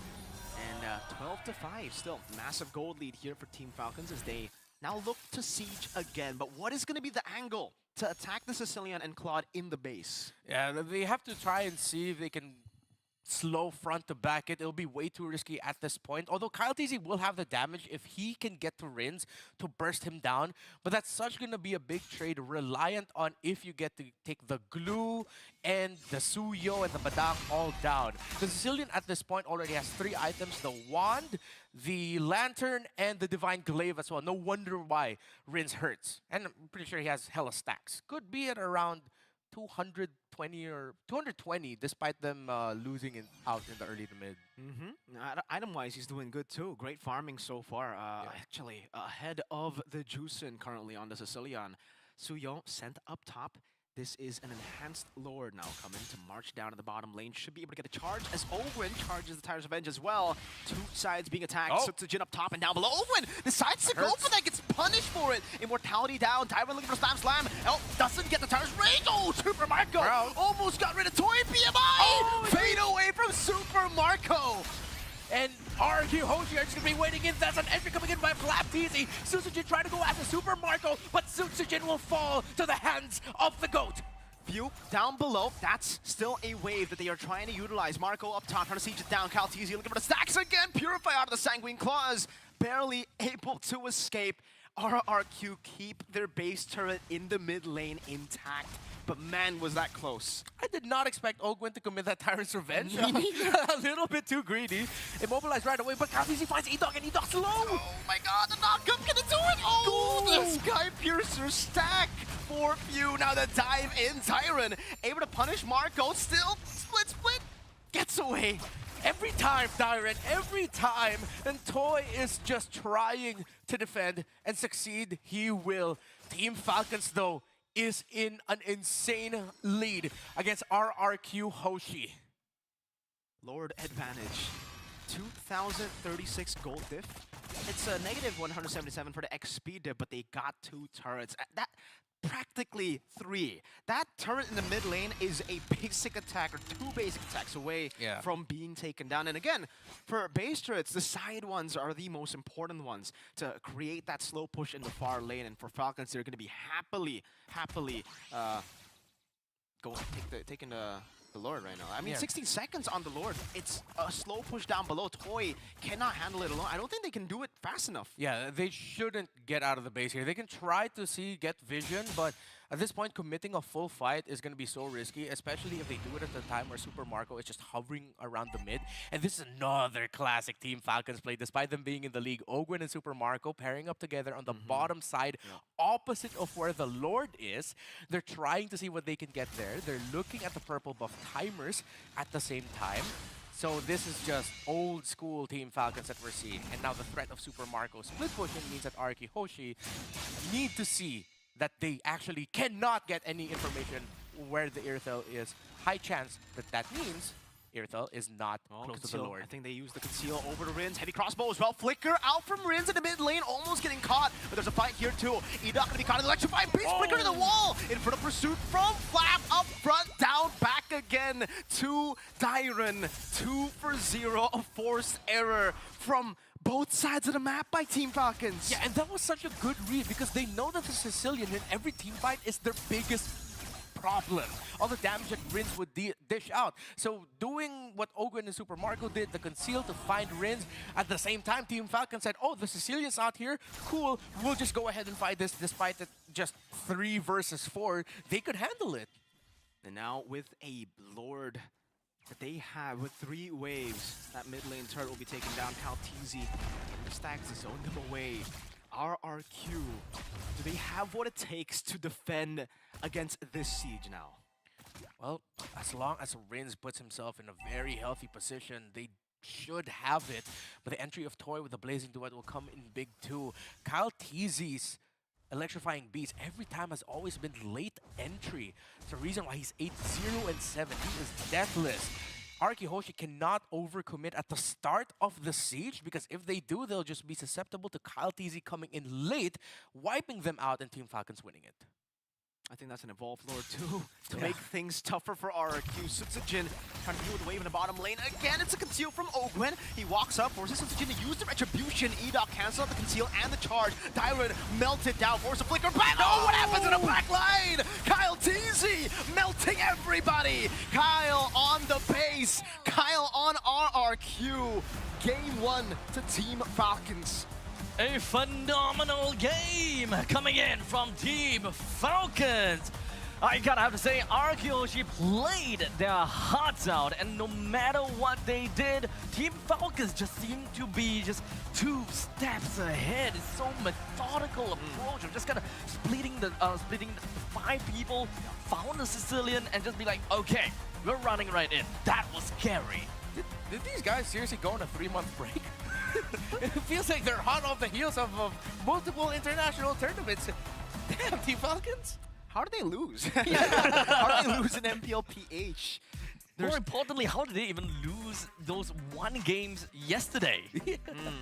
I guess you could say for Onyx ID and Evo's Holy, that means that they were really good. So they were able to push them all the way. But let's see if RQ can do the same. You know, adjustments and adaptations are the I would say strength of RQ since Keskute and NMM joined the team. But this time it does look like for Team Falcons, they just had the ball rolling from the start of the game. Yeah. No win conditions given to RQ. Yeah, they knew that, well, for on the side of RQ Hoshi, they banked on the idea of we're gonna win or at least keep early to mid close so that we give a lot of room for Toy. They didn't get a considerable win from early to mid. It was Falcons winning it. And most importantly, Kyle Teasy, man, his entries every time were so perfect. It's always so timely. Like you said, it's always a delayed start coming from Psychology. You'll always find that opportunity. Go on over to the back. Everyone's bruised up already, and all he needs to be is to be the executioner. And then he's just continuously threatening anyone that is far away because he's got his temporal rate. He can always catch up. Yeah, I actually thought in that last Lord push that Dyron wouldn't allow the Lord to come in a little bit closer. Because I thought Dyron would actually, you know those times where the EXP laner are just a little bit outside of the base and holding the Lord there? Because with everyone clumped up, with the Lord, with the glue, and everyone there, that's easy access for Kyle TZ to get to the Sicilian, and that's exactly what happened. It's just really tough for Dyron too in this game. I think the frontliners had it extra tough for Edok and Dyron because for Team Falcons, all of their damage dealers were so far ahead. We got Few in the mid lane, Kyle TZ as well, doing magic damage. You also have Marco, who's building full crit, so you can't ignore anyone. That forced Dyron to go for Athena and then Blade Armor, so there's no real answer to just one source of damage. That means they have to just balance it out, and that was what created such a squishy looking frontline from RRQ. I didn't know what I was so worried about. Well, thanks, Team Falcons, because again, this Glue was undefeated heading into this game number 1, and that's the first loss of Glue and SPS. And Few, this Jushin, I think RRQ needs to consider banning out the Jushin in the hands of Few. This is actually a great topic because RRQ themselves did mention that they have answers for the Jushin, right? So now the question is if whether the Jushin is actually having some phenomenal impact to the game, or are we actually just looking at, you know, invisible impact per se, whereby just having a Jushin around the map, Edok just can't go anywhere. I don't think it's invisible at all. I think it's a very very big blatant, right? It's very blatant. It's very visible. The impact that Jushin brings in the game. I think the fact that you don't use mana to clear minion waves is already kind of stupid, right? Yeah. Like It's Few broken. always has the mid control. Yes, Rins can try to poke the Jushin out. Obviously, Sicilian and Yves, especially in ranked games, they do really well against the Jushin. But this is the pro play here. This is pro play where again Ogwen is there to set up every single time Rins walks up, and a lot of times it was Rin zoned away from the wave. It was Edok not getting any pressure down to. Yeah, and despite Ogwen being on the receiving end of some really good poking from the side of RQ Hoshi, he understands just how important one Tyrant's revenge is, that even if he's brought down to like 50%, he'll just back off and say, all right, I got poked, I'll just try to hit a Tyrant's revenge and turn it around. And we saw that multiple times. And you said this about Flap TZ. He's a player that would die for the team. He's a player who would die to get a set for the team. And I think that's also ways to describe Ogwen. I think it's the same as well. Both the frontliners, they love making space for the team. And we saw it from Ogwen. We saw him go for the Tyrant's Revenge we didn't expect. Ended up being pretty good for the team. A lot of times, you know, sacrificing big resources like your life and immortality for the sake of the team. Well, we're still on the topic of Ogwen, right? We don't really see Kufra all the time. Not But at it just all. so I mean, it just so happens that when Team Falcons is given the Jushin as well, you practically deny the opponents from any form of vision as to where your Kufra could potentially be as well. And of course, it is very bitter poetic justice that the Jushin that RQ Hoshi let go of was the MVP of Game 1. Just look at the build for the Jushin. You deal so much damage already. So you don't have to build the Holy Crystals. You don't have to build like the crazy magic damage items. You can go technically almost full utility. It's literally almost full utility. You get the Blood Wings for additional sustain. The glowing one for anti-regen. Yeah, movement speed. Winter Crown for safety, and then you have a Sky Piercer so that you can just constantly have an execute that is hovering over someone. Yeah, the Blood Wings, once Few locked that in, I was already thinking, oh, this is going to be hard to take down this Jushin, because the initial amount of damage that RQ Hoshi can dish out will get blocked by that shield anyway. And Few can just stand there, it's like, I'll be okay. The fact that he built COD first, that means the longer the game goes on, he has a good amount of defense for himself as well. It's kind of crazy how throughout the entirety of the game, Few's positioning has always been very aggressive. No one even bothered touching Few. As you can watch where Few is at this moment in time, if it can go such an aggressive beacon in, time and time again, he's just in the middle. In fact, like as though he's playing as the rover. Yeah. I think it's just, this was the unfortunate, so he didn't try.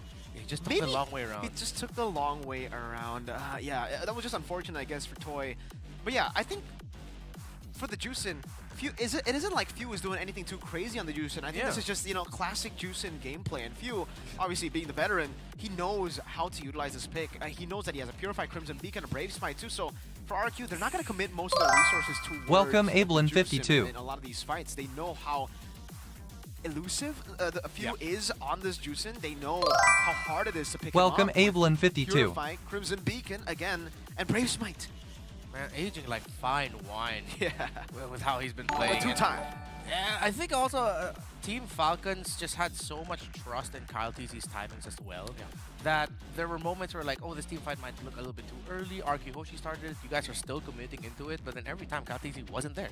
And it's like in the back of their heads, it's like, yeah, Galti, he's gonna show up at some point and then turn it around, and that happened so many times. So now it's always going back to the question ever since the previous seasons. Once the opponent has the juice in, what do you do about it? In this case, it was almost as though RRQ just completely ignored a few, but it doesn't seem like it's always gonna be the right answer to just completely ignore him too. Yeah, the Phoveus was the perfect pick to pair up with it because, again, the point about Flap, other than him sacrificing himself, he gave so much time. Because so much time was needed for Arky Hoshi to deal with the Phoveus properly that it was just easy for Few to Lantern Flare. And there was even one sequence where Flap was buying time. Few said, there's a big team fight here, but that's not the problem. I will go to the back, look for Rins, and zone him out single-handedly. Yep. And he even made sure that he didn't pick him up. He left the debuff on him so that he can't get anywhere closer for the next few seconds. He was just up there in the air, it's like, okay, this is my life now, I guess. It's very unfortunate, especially if you had to go up against a few playing as a Juicin. As much as possible, I really want to know what other tricks that RRQ Hoshi have got within of their sleeves when it comes down to them saying we have no problem with the Juicin. So is the Juicin still gonna be the impact for game number 2 between these two teams? Well, we gotta have to check in again in a few minutes and find out as we go on for a short break. Don't go anywhere. We'll be right back with you.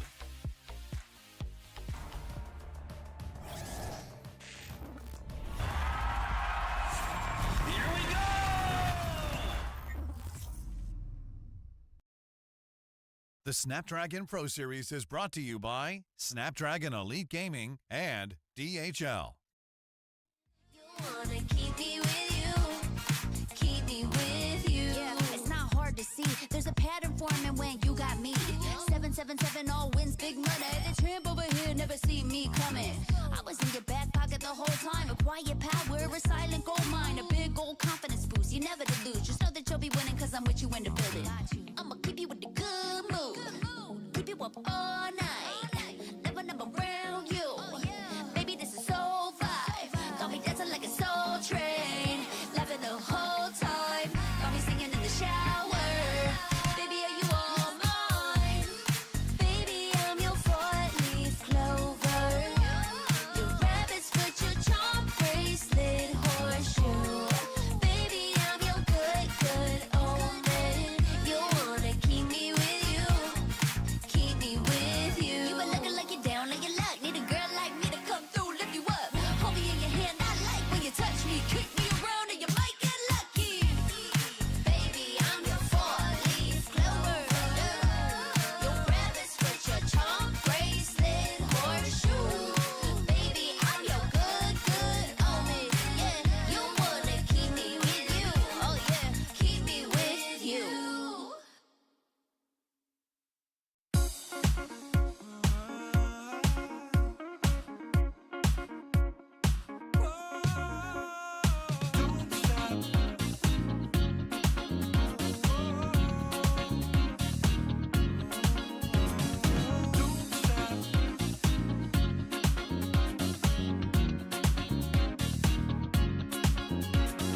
Don't stop, gotta get it going.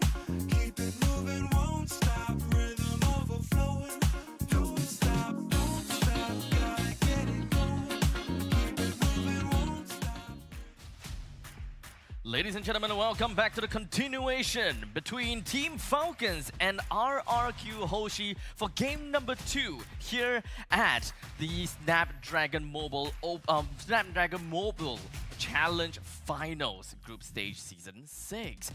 With a 1-0 fashion when it comes down to Team Falcons, and let's remember when it comes down to talent prediction, we've got Merkel with 2-0 in favor for Team Falcons and a 2-1 in favor for Falcons for Mr. Renmar. And I just gotta have to say that at this point in time, what do you guys think?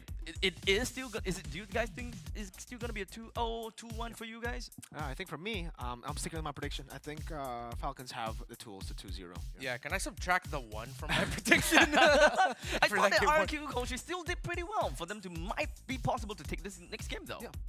Honestly, I think for RRQ, the draft wasn't bad. It wasn't a bad draft. They actually got good win conditions. But again, when you have a good draft, at this level, it's not just about the draft. It's about the execution too. And Team Falcons just had a much better road to execute their game plan. Well, regardless, before we jump into the game, make sure you guys take a look at the QR code for the the Mobile Masters, as we do have got the tickets that is open for everyone. Very, very, very good place as well. Where was it again? Somewhere in Jakarta, right? It's a huge, what is it called? Tennis Indoor Senayan. That's the M4 venue. Yeah. M4 venue. And it's perfect because the Mobile Masters, if you're not familiar, it is a world championship level tournament. You get the winners or the top placers of each SPS region to fly into Jakarta. Sounds fun already. It's gonna be global. If a team wins there, are they considered world champions? Let's say we can put Mobile Masters like up there. They're world champions because of Mobile Masters. They're Mobile Masters. You just call them the Masters champions. The Master champions. Yeah, because we've never had like a Masters title tournament in MLB. That's a really good ring to it, though. How about MSC? No, world champions. Not world champions. Mid-season cup champions. Yes, 100%. Mid-season champions. S tier, top tier, hella money, up there, but not world champions. Hella money with a capital. Yeah, hella money. All capital. Now we jump into game number 2 between RRQ Hoshi and Team Falcons. RRQ Hoshi onto the left and Team Falcons on the right. We already got a picks going on. Luoyi on the RRQ Hoshi. Let's not forget about Suyo and Harith for Team Falcons. This isn't a normal Harith, though. You know, Yeah. I've been a pretty big Super Mario glazer in my life, and that's a Super Mario Harith right there. Yeah, that Harith hits diff. Arki Hoshi gave it. That means they're gonna try and be ready for it. They go Loyi Haya for Haya this early on. I mean, well, with the No, the Joy gone, choices, yeah, because it's a Suyo. Alpha was gone as well. Yeah, might as well. Okay. At least they get the Hilda here, so not that bad in terms of trades, but I do still favor Falcons with the Harith and the Suyo. In any normal case, I would say the Lo Yi is up there in Prio, but I don't know. Looking at RQ Hoshi's performance in game number 1, a lot of miscoordination as well. So Yeah. Lo Yi, you kind of need crazy coordination to make this work against the best teams in the world. So for Falcons, the answer for them, will they go and try to Novaria this against the Lo Yi, or do they just stick to picking up other picks before mid lane? I would honestly like the Novaria, but I think that's also one of the reasons why the Hayabusa and Hilda was picked up at this point. They're already thinking about it. They go for the Badang. This for sure is gonna go into the hands of Flap TZ. Okay. Knowing Team Falcons, I think Arki Hoshi needs to consider. Ogwen doesn't show as much, but they need to consider banning out the Jawhead. But then at the same time, the Kufra will also still be an option. Yeah, so it's still flex, right? Despite the fact that the Flex, Badang, yeah. we've only seen it on Flap, I believe. I'm just gonna say it now. Don't pick Rome Badang, please. Yeah. I agree. It's still considered a flex, but just don't. I don't know. Whenever people say that Badang is well, it's that flexible, but so far we haven't seen him to be. I mean, technically He's flexible, He's but flexible, he is but it's actually not- flexible. What's the win rate? I think it's like 1 digit at this point. I don't think. Has a Badang Rome even won a game? Well, technically, No, I don't think No, so. it's at all been 0%. Yeah, it's all been XP wins. experience. At the start of the day, it was 11 games and 6 of which were a win. And I'm Whoa, very confident. 6? Yeah, Yeah, 6 wins. 6 Wow. out of 11. So I'm pretty confident that the 5 games that lost were actually Ramadan. I know he's the mascot, right, of this current Snapdragon, but maybe not in the Rome. Just XP it, man. Yeah. If all the wins from 11 games, 6 wins have been an XP, it's been a good XP laner. It's been a horrible roamer. Yeah. I wonder. I think for. Ooh, they're There you respecting go. the Frango. Yeah. Good respect. Okay. Oh man. I'm thinking maybe. Yeah, Jawhead or the Kufra as the roam. I know Tigreal still open there. Shouldn't be too bad. But I think for mid, either Aurora or Vixana is what I'd want to see if you could say. Oh, no, I mean, you did mention the Novaria. Yep. That's still really good too. Yeah. I think the Haya is the only one that can really, pressure the Yeah, if it's the main Novaria threat. here. But it's going to be difficult with the Badang, with the Suyo and Harith too, just diving. You go for the Novaria, your team might get wiped. Vexana ban, there you go from Araki Hoshi, respecting the most picked mid laner from few in this tournament so far. I thought that the Aurora and Vexana might be a really good pick, as considering that they would really want to play around a Harith, right? Yeah. So as much as possible, get yourself the area denial and just deny areas as much as possible. And you even have got the Badang that you can play into too. I think they still do actually go Kufra for the roam. Because if they go Yeah, I guess Jawhead, Ruby's going to be actually really good. I agree. I think for Team Falcons, they have a good way to go for the Kufra again. They can obviously just, put it in as the last pick. Yeah. They still have the Badang that technically can be flexed here for Team Falcons, even though we are very vocal about not liking the Badang in Rome. Jawhead. All right, so Jawhead Roam. There you go. We confirm it here. Yeah. It's an XP Badang that technically is 100% in XP. I would say it should be definitely XP. It's up there. It's a very good win rate in XP. Yeah, very good rate. I wouldn't say undefeated. Oh no, it's not undefeated. Wait, but but if the so Hilda going in EXP, right? Especially since Hilda love to be going around alone and trying to travel around. I would say that Jawhead does have the capabilities to keep up with a Hilda and deal respectable damage when it comes down to smart missiles too. Yeah, 100%. You can melt them down. Physical defense shred. You already have a Suyo here too. I guess it's only the Suyo though that can really, capitalize on that, right? You have a Harriet that really can't capitalize on the physical defense shred. For Falcons, I am still a fan of the Novaria pick. Z. Araki Hoshi, they're gonna look for angles of attack like flanks, and Novaria should be able to stop those kind of flanks. You need the vision provided. I think it'll be if they lean too hard on the typical mid laner, it might come back to bite them. I think it works really well too with the Jawhead. Yeah. Enhanced hitboxes, Jawhead ejector. Yeah. Kind of like a pick of poison kind of situation. Go for the good old Aurora. Yeah. Okay. Playing for Aerial. Yeah, I mean one of the two options we considered. I think they're They're also both looking good. at it that Different playstyle. yeah. I mean Aurora Jawhead was a try to test a combo for them too. This is the Aurora plus Cho, Jawhead, Kaja, the pick off, insta one shot. But also I think it's just So now the vision's a problem. Jawhead is not exactly that great. Yeah, he has to put himself in a dangerous spot. the thing is, I think Falcons have gotten themselves such a good early game composition that they might not care by the time the Loyi Tigreal can look for angles. Well, we will find out how that game is gonna work out, or rather this game is gonna work out as we are preparing ourselves to go into game number 2, whereas it is already match point in favor for Team Falcons. Well, RQ Hoshi kind of climbed himself out of the well after that game number 1. To be fair, I think that there's a possibility here. Let's see, ladies and gentlemen, possible clean sweep for Team Falcons to again stay undefeated in Group B. We are calling Group B the group of death, but for Team Falcons, it looks like it's been the group of, yeah, all right. Yeah, all right. We should put that in the official socials. Group of, yeah, all right. Yeah, all right. Yeah, all right. With a high pitch, too. Yeah, does that mean I guess it's all right. It's all right. You know what I just realized? In the moments where if ever Ogun would want to get vision and he has smart missiles activated, while E-Doc will most likely in those times knock him back, he is still receiving damage also. Control here, 4 members. Sutsujin quad shadow in. Flap TZ almost taken away. Wait, okay, Sutsujin does get it. Doesn't use the red tree, but Kyle didn't use it either. Good poke to Ogwin. Yeah, it's tough for Ogun to get in a good position right now. So I think he's just going to accept the fact that it's going to be like game number 1, but maybe even a bit more devastating. Of course, Jawhead not as tanky as Uber generally. Oh, way too aggressive there from Rins! So far off of the minion wave, gets punished. Sir, you did not need to do that.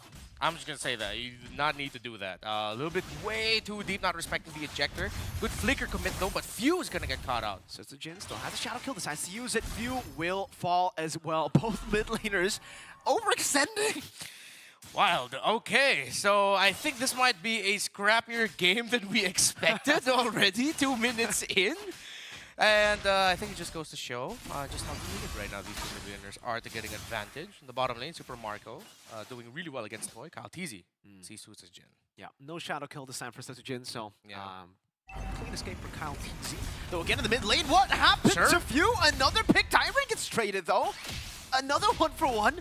Truly a scrappy game. Edok gets a shove, but Flap is the one who gets the capitalization. Fist crack. No damage though. This is a tanky banana. Yeah, it's not quite there yet, but Team Falcons and Arky Hoshi are trading so much in the mid. I think it's just high respect for both Riz and Few at this point. Uh-oh, there you go. Kabadan into an ejector. Tyron walking back now, looking for the damage onto Few again. No way, but Few gets bonked one more time. 0 and 3. Team Falcons trying to go and do the same to Rins. Now cut down by Cal TZ. Forcing to flicker out by Rins. Tyron walking up again. Oh, brawling in. Flap TZ able to escape as Ogwin gets a smart missiles and RQ take control of the turtle. Arky Hoshi lost a Fuse juice in and took it personally. They're just continuing to hunt this man, and Arky Hoshi will be able to get the turtle. And you're starting to see, as long as they keep getting one, as long as they keep getting the captain, well, Team Falcons are starting to have problems early on.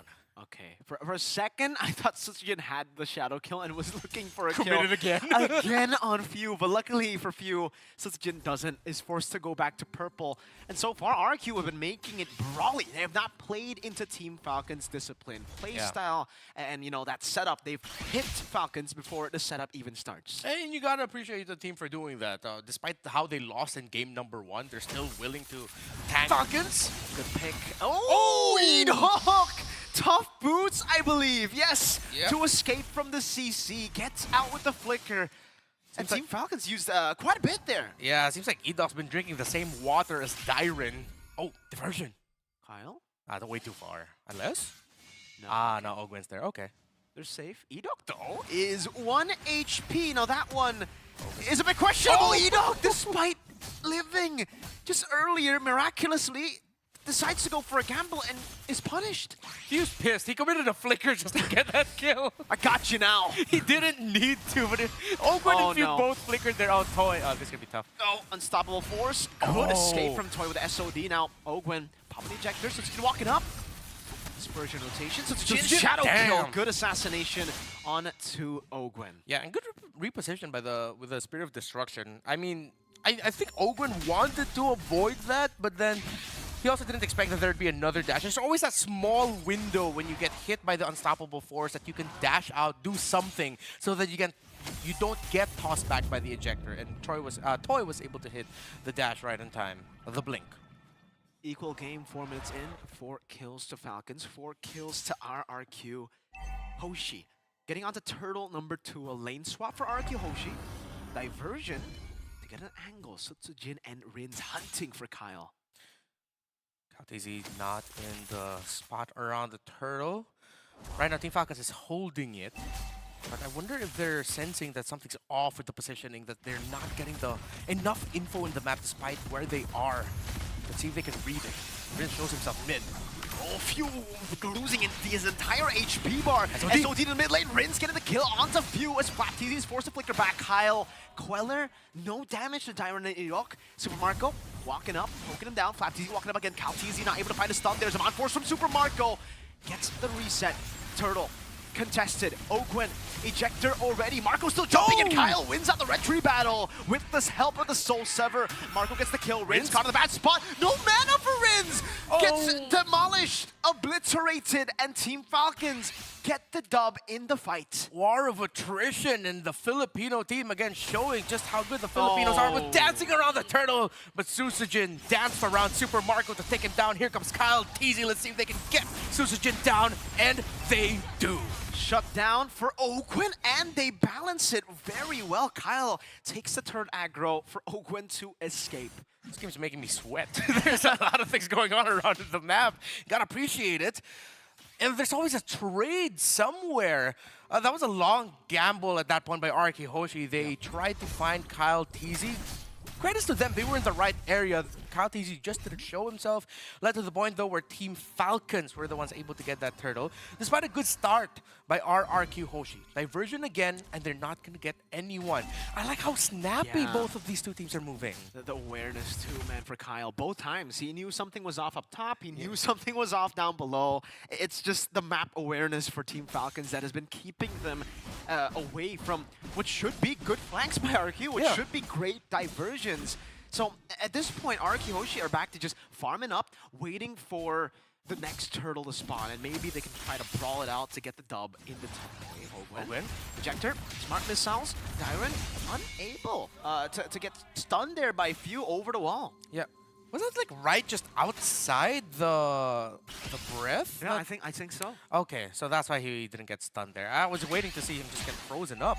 But for RQ Hoshi, one thing that they can bank on is if at one point finally their gank or one of their plays goes through, it will be very bad for Team Falcons. This crack baited out from Flapteezy by Sutsujin. Good usage of the quad shadow.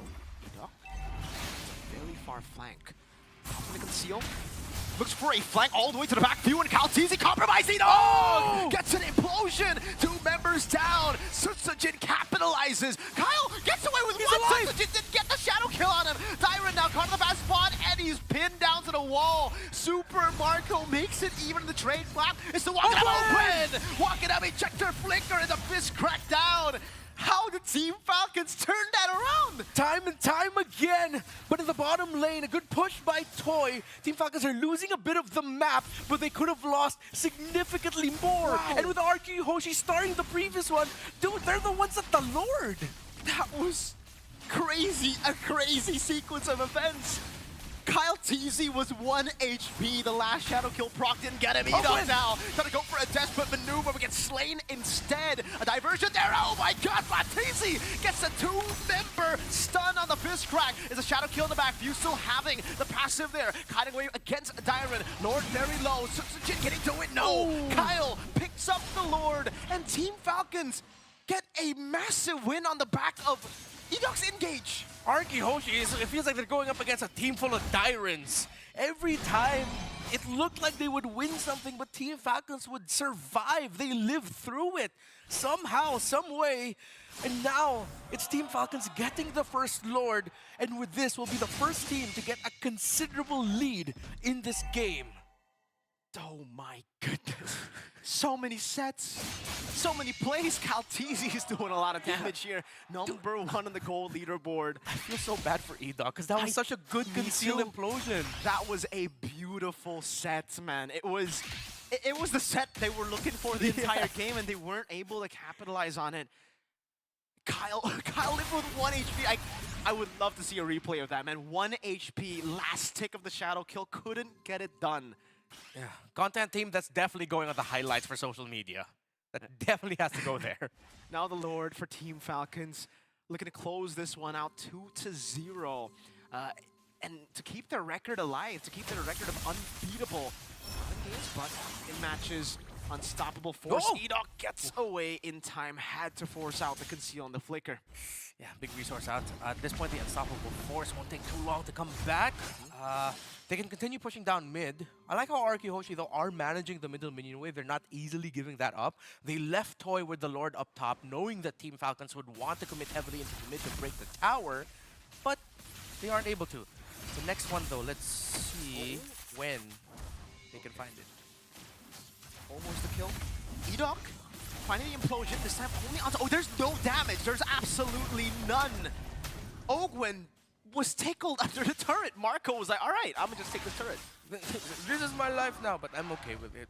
Like, I don't mind. Oh, no. So without the Moskov and the Hayabusa nearby, the Hilda, Tigreal, and Lo Yi will not be able to dish out enough damage. Diversion. Do they commit? Okay, they don't. Is it for the Tigreal? Or is it Edok? He's still waiting. He's making the... Oh, what's going on there? Ogwen dives in. Unstoppable Force gets punished by a fist crack from Flap TZ to disengage Edok. There's no way he finds it twice. Edok looking for the flank, this time going onto Few. Few flickers out. Kyle in the bush. Wrong target for RQ. Can't capitalize. Could be an even worse trade for Team Falcons. Susujin will not be able to steal the purple buff away from Kyle TZ, but because Ogwen went in a little bit too deep, now Arky Hoshi has space to work with. Now it's back to, both teams waiting for the neutral objective. Ogwen, he died, but fortunately for Team Falcons, he didn't die right as the Lord spawned. Kyle, he's been aware all this time. Now gets chain CC'd, but is so tanky. He doesn't have any defensive items. No, that's just nothing. That's just how far ahead they are. Yep. Not enough damage to see. Rins only has 2 items. Only has the book and the wand. So that could explain it. Toy wasn't all completely right there yet, too. Nowhere near enough damage. Okay. Especially against the immortal form of Suyo. That damage reduction playing a big part in Caltese's escape. Yeah. Susujin, though, has a BOD now, so hopefully someone from Team Falcons got to see that. Have to respect the damage spike coming out from a Hayabusa with a BOD on is sometimes forgotten by some players and teams. Team Falcons going for a top-side split. It's a 4-1 split. Diversion into the bush. I don't think you gotta take that. No, okay, yeah. That could have been bad. Flap? It's the dash. They took it down with all the stacks. Fist crack against 3. Oh, pins him down to the wall. But easy will fall. Caltese goes in for the stun. Edok, oh, he gets a 2-man shot. Oh, SOD! No! View goes in, gets the damage. Super Marco goes as well. Toy is late to the fight. The SOD did not land. That was the angle to take the winning team fight, but in the end, it becomes 2 for 2. Unfortunate for our RQ Hoshi, but it's a 2-for-2 trade, as you mentioned. This can still be contestable. They're gonna slowly whittle it down. They still have to find the Harrow. They have to find Kyle Teasy. They'll see it. Oh, did Falcons read this? The Falcons know this. Oh my, we're at the edge for seats right now. That's a bad position if they he say went it's back. a Yeah, bad position. Badonga's back up. Toy has to recall, and RQ can't make anything, no capitalization out of that. I would say winning team fight, despite the fact that it was 2 for 2. They got, you know, the members like Marco low. They could have controlled it, but I don't think it was enough to take the Lord. No. Yeah, if that SOD hit, it would completely be a different story. High chance at this point we'd be seeing RQ Hoshi pushing with the Lord just now.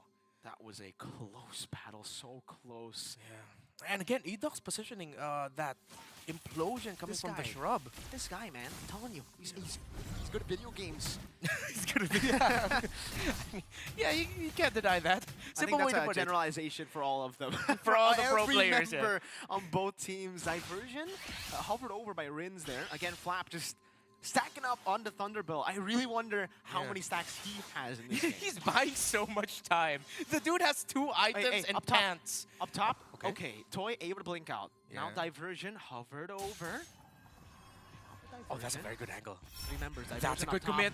Oh, the SOD misses again. They're going to go in for the flanks, but Marco still able to escape with the help. Oh, that's another implosion from Edoc. Super Marco able to survive with the Mod Force. And again, with the SOD whipping, they all just jumped into their demise. Team Falcons had the bird's eye view to the skirmish. Tyron all alone. 1v5. Flap continuing the chase, forcing to revitalize. And it's up to Jin, who is forced to defend only together with Tyron. Every time, so close yet so far. But now Team Falcons is so close to ending it, winning it right here. But this minion wave is only one. The ejector, he binds it just in time, so Jin can't go for the shadow kill. Kyle Teasy has quelled Jin. Tyron, fist cracked down. The base is wide open, and Team Falcons will make it a 2-0 clean sweep. First clean sweep from Team Falcons, and with the final game being such a convincing manner as well. But how can I say anything? The Team Falcons, they are clean when it comes down to this final game. Yeah, that break was so good for them. Damn! What break? Wow, yeah, what break? Vacation? What vacation? They've been playing for 2 years in a row now. Buddy, they have been playing in their vacation. They're lying about a vacation. They certainly are. They were clean this game. They had a very, very clinical performance. And even the big plays that we saw from RQ, it was so unfortunate that both the times the SOD didn't land. Again, he got the implosion on Marco. That was a very compromised position for Marco, who at that time I think didn't have the Purify. No, it forced the Purify out of him. It forced the Purify out of him, but still, I think the implosion stunned him for quite a bit. If they had a bit more damage, maybe they could have gone in. 2 SOD misses equals to 2 Team Falcons win in the end. And it's crazy because those misses too weren't bad misses. It was so close. Literally, I think you could count it. Yeah, you could count the pixel hit away. the hair. Damn. That's wild. It's so difficult for us to even say anything about RRQ at this point, because they have their strategy on. They know exactly what they want to do. In fact, when it comes down to the diversion going onto the backs of Falcon, that sounds like a sound strategy. The only caveat is SOD. It has to land, or else they are missing out on so much damage. And honestly, I have to give props to Edoc again, man, because like those were game-changing plays for him. If only there was a capitalization, if only there was a follow-up, then it could have been a different story. Edoc played really, really well this game. I think a lot of people now should really look at the roamer of RQ Hoshi and see someone that can shine in Indonesia for a very long time. He can really carry this team to international stages, but it's just tough because alongside the SOD not hitting, you also really have to credit Falcons for handling those situations so well. They get stunned, they get trapped, but not all of them would. There'd always be at least 1 or 2 that can do something during a team fight to say, hey, you want to supplement what Edoc did? Look at your health. I brought you down low. You weren't looking at me. You wanted to get the ones that were crowd control. It comes to the point where it feels like as though all of these like near misses from the side of RRQ Easy. something that is not exactly just luck in general for Falcons. It is planned per se. Yeah. I mean, Kaltizi got away, 1 HP from the final slash. I mean, come on. All the deaths that they should have suffered, like Kaltizi with 1 HP, Super Marco getting implosion, and you know, again Kaltizi getting implosion too. It was all part of the sacrifice. Few died 6 times, all for them. Like, so those deaths were for Kyle, were for Marco. He was like, no, don't worry, I'll take it in the early game. Yeah. But no, seriously, composure. The composure of Few. Yeah. 0 and 4, 0 and 6. Doesn't care. Yeah. Still got to bounce back. There's Didn't no get a kill. tilt. Yeah, walked away with 8 assists still somehow. You're right. It completely went over my head. This is why you should never watch MLBB just based on stats. You can never look at it on paper. It's played in the land of Dawn, and even though Few was 0-6 in this game, he played a crucial part in a lot of the team fights before dying, putting down the fractures, putting down so many stuns, and you know, I would say just impacting the entire fight, because he found 3-4 members of RQ a lot of times. And let's not forget, right? Whenever we're thinking about mid lanes, they are pos 3. They're meant to deal damage, and they're meant to have reasonable amount of impact in the game. And just looking at the stats, all of these, right? Looking at Few, he's like, he's not really dealing much damage. He's not killing people. In fact, he's been sacrificing for his team. But what's up? Team Falcons, they are still tight as glue. Yeah, in game number 1, we saw carry Few. This one was support Few at its finest. The idea of, all right, I'm not going to be the main guy here. I'll just dish out whatever crowd control slow I can, bait something out, pop my passive, flicker out, but then come back yet again with another skill. It was just really nice seeing him weave in and weave out, and that supplemented so many of the things that the rest of Falcons wanted to do. Honestly, sometimes when it comes down to competitive play on a very high-ranking competitive team, it feels as though some logic just doesn't apply to them, right? If you put a Badang who builds tankiness along with a utility mage, then who the heck is boss 3? Who's supposed to deal all these damage? How is the opponents even dying? But yet, Team Falcon still managed to pull that through, and sometimes logic just beats, or rather, Team Falcons just beats logic. 906, Kyle Teasy on the Suyo. Yeah. That was so clean. That should be 3.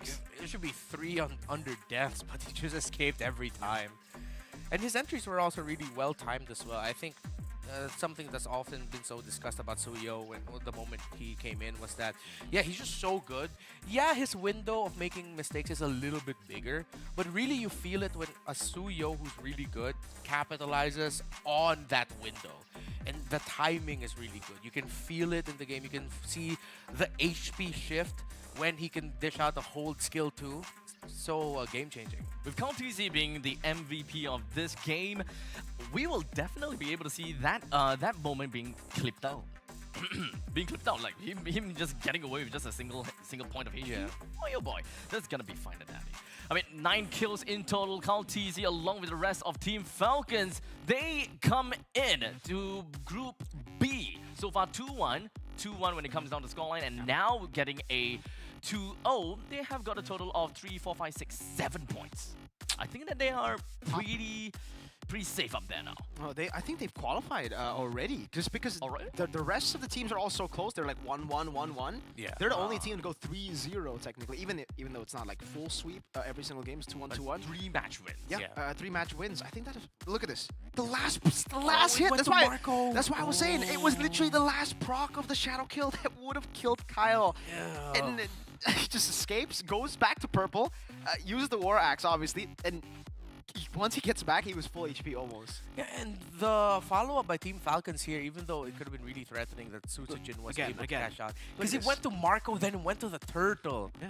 That was already such a good start by E-Dog. Oh, okay, we didn't go. Okay, so just so happened to have 2 clips where the SOD just completely missed by hand. Yeah, so that was the second already. That's a second already. And then we have a third one. There we go, yeah. Wait. Yeah, this is the second one still. They replayed it. Oh, they again just replayed it. for us to see it. Okay. The second big SOD, unfortunate whiff there. And I actually think this one is because of the spurt. No, it's not. It's just a shove. Oh, the shove actually stopped. This is the one that hurt them. them. So we don't get to see it. Oh no, we missed it already. Okay, Yeah. So technically And speaking, Toy gets. I didn't even see that. Kyle was Dog got waiting for him there on the side. Gets a triple. Yeah, because once they saw where the Spear of Yeah, they Destruction know the came from, position. yeah, They knew where it's coming from. CalTZ went ahead and said, "All right, I'll wait here just for Toy," and then he was able to get him. Kyle's awareness, man, throughout the game.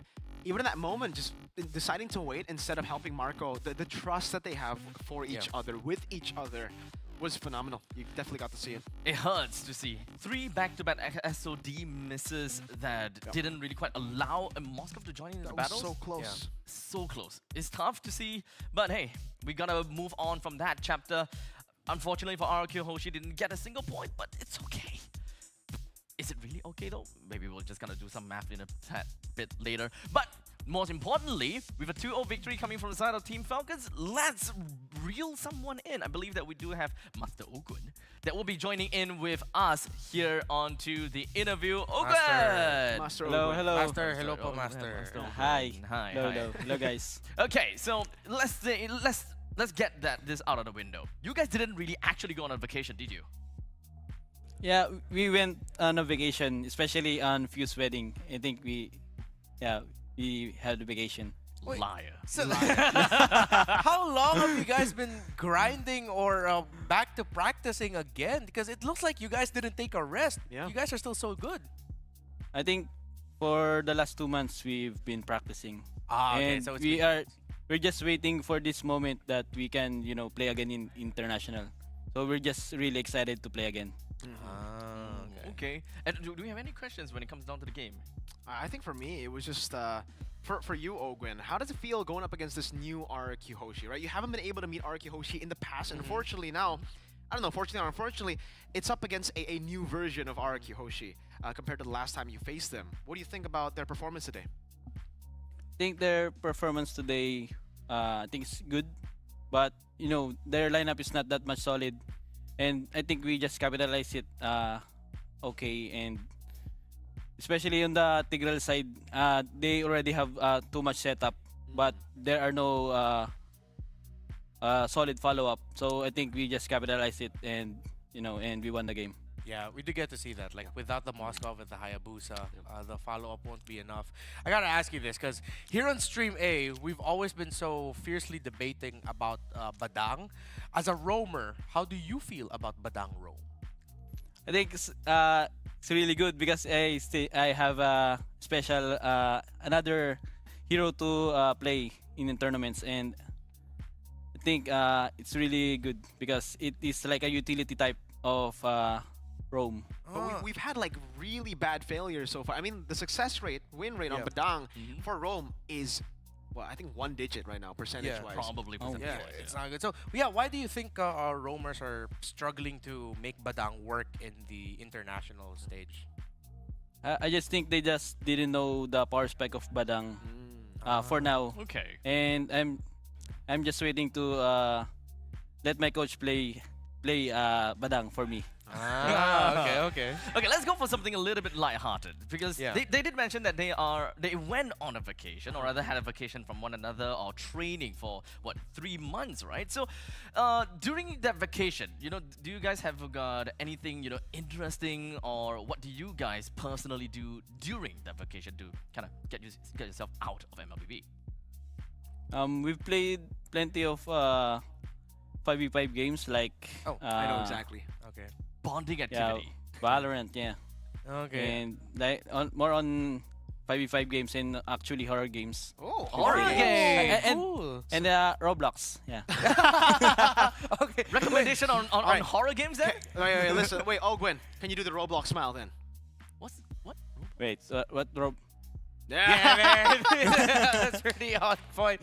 Okay, wait, sorry. One last. I need to know, out of everyone in Team Falcons, who screams and shouts the most when you play horror games? Flap. Does he do this too while he does it? Yeah, he opens his mouth oftenly. Okay. Oh, with that all said, okay. Olga, do you have anything else that you'd like to say to the fans that is watching the stream?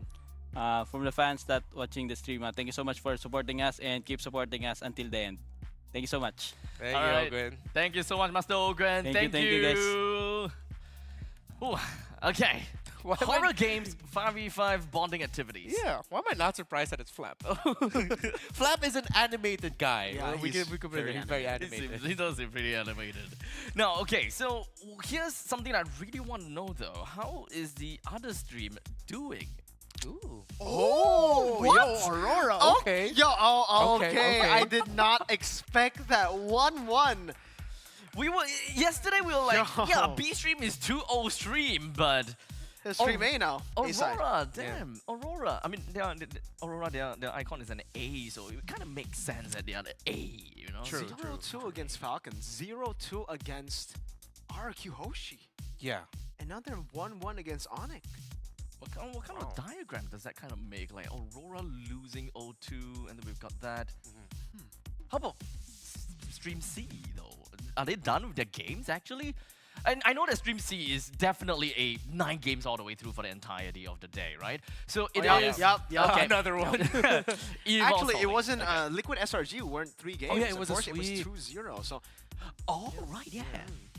We This weren't one- expecting that. for This sure. one I'm actually excited to watch. I feel like me these too. two power spike wise are very close. Power level wise.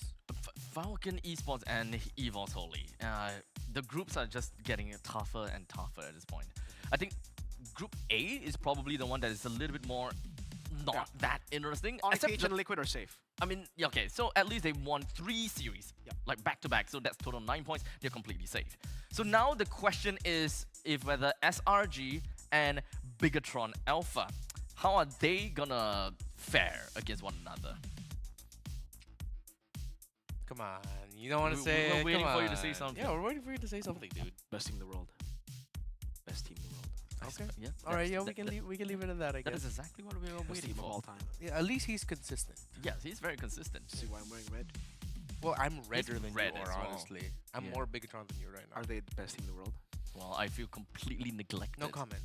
Completely neglected on the other side of the season. Well, you should have worn Yeah, you should have orange worn for Team red. Flash. Oh, you're right. Yeah. What? Are you a Falcons supporter? I- That's the green team. Yeah. That outfit is Singaporean I'm with not- money. Oh, that's actually this is the old money vibe, bro. This Yeah. is the old That's- money. that's- vibe. Yeah, look at that. That's you hold Hacienda, and you can afford goofy socks. For Goofy socks. How expensive is Goofy socks over there? No, they're not expensive. Like, Those you are can afford- bespoke. Those are yeah. bespoke. Oh, they're bespoke. goofy socks. Those are Ah, BGSs. Okay, BGS. This is milk and I don't know, French fries. No, those are drinks. Oh, they're all drinks. Oh, they're drinks. Oh, Ah. soda. I guess. Yeah, I'll wear the soda. donut one tomorrow. Is that? Do I have a How many donut? goofy socks do you have? You should just make that a thing on Yeah. your stream. Yes. You should Yeah. just sell goofy socks. That's Abstract. kind of like a goofy- Gideon thing as well, Abstract socks. Oh, Abstract socks. That's cool. That's cool. I'm trademarking that from this point onwards. Thank you for that. We get 5% each. 5%. 5%. Okay. 10%. I was thinking of 10, but Ten- you know, yeah, 5% is okay, fine. okay, You start high. sorry. Okay, 10. Well, we'll find out how that margin or that split is gonna look like in a bit. But poor. we also do have got tickets that we are, letting people just kind of get a QR code on because that is 10k IDR per ticket. It starts from 10k IDR for Mobile Masters that is happening at where again? Tennis Indoor Senayan. Senayan. Senayan. Yeah. What does that mean? That's a place in Jakarta. That's Oh, that's a street. place in Yeah. Jakarta. Senayan. Okay, tennis indoor Senayan. Big, Very big. big neighborhood filled with just sports Stadiums. stuff. And stadiums. Yeah, it's all stadiums and a really nice mall too. Oh. By the way, Couple the of nice champions of this tournament gets 80,000 Gs. Ooh. So, And- and again, it's a global event. And it's the top 4 of the Snapdragon. No, for this one, it's actually top 5. The top 5 Oh. of Snapdragon Pro Series will go to the Mobile Masters. It's not just going to be them. Again, the other region SBS. EU, MENA. What else? What else is there? Latam? Oh, LATAM. Ah. Yeah. What else?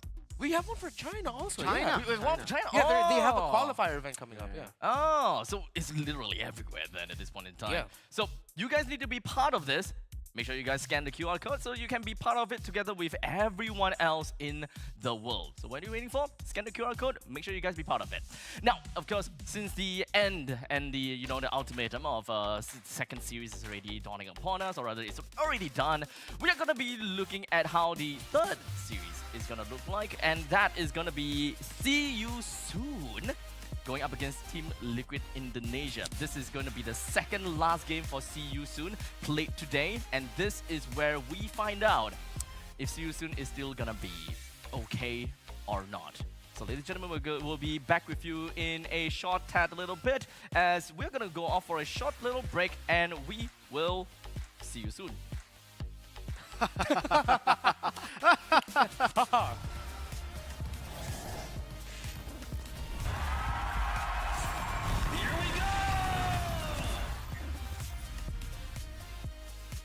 The Snapdragon Pro Series is brought to you by Snapdragon Elite Gaming and DHL.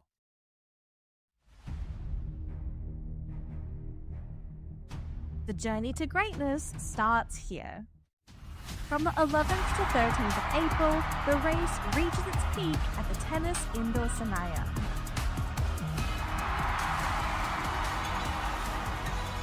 Tickets are live. Be part of the climb and secure your spot now. Be part of the journey. Witness the rise to the top.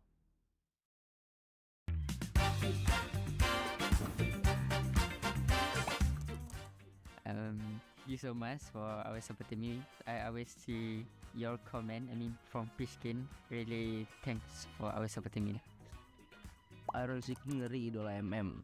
Lah, nggak ada. Bukan idola, aku nggak jago soalnya.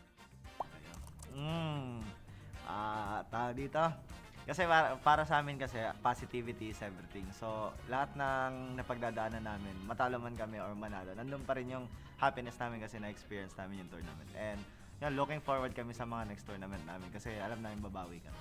Actually, dati pa namin gustong makatapat yung Onyx Indo sa mga international tournament. Nung sa M6, parang na-excite kami na makatapat sila, pero sadly, hindi umabot. So, nung time na nalaman namin na na maglalaro yung Onyx Indo sa SPS, sobrang na-excite kami, tapos parang gusto na namin silang makatapat agad. Kasi lagi din kami nagbubugan sa scrim nun. I think you forgot to put some numbers or special character. Maybe you need to use your brain a bit. Yeah. Kenapa semua orang ngomongin gue gila? Gue masih waras guys. Sip. King Kong vs Kyrie. Baka nyo guys, pag nagkatapat kami. Think you know it all, but then you let me get inside your head. Yeah. Steady jump design, think I know your kind. I'm about to break another code now. Pretty in disguise, bugging up your life. This is nice and test. 3, 2, 1, deploy. XOX cutthroat code, run it again.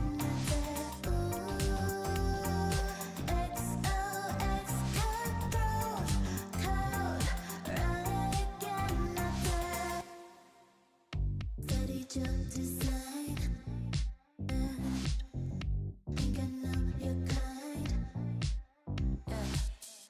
Steady jump design, think I know your kind. Steady jump design, think I know your kind. I'm about to break another code now. Pretty in disguise, bugging up your life. This is nice and test. 3, 2, 1, deploy. XOX cutthroat code, run it again. XOX cutthroat code, run it again.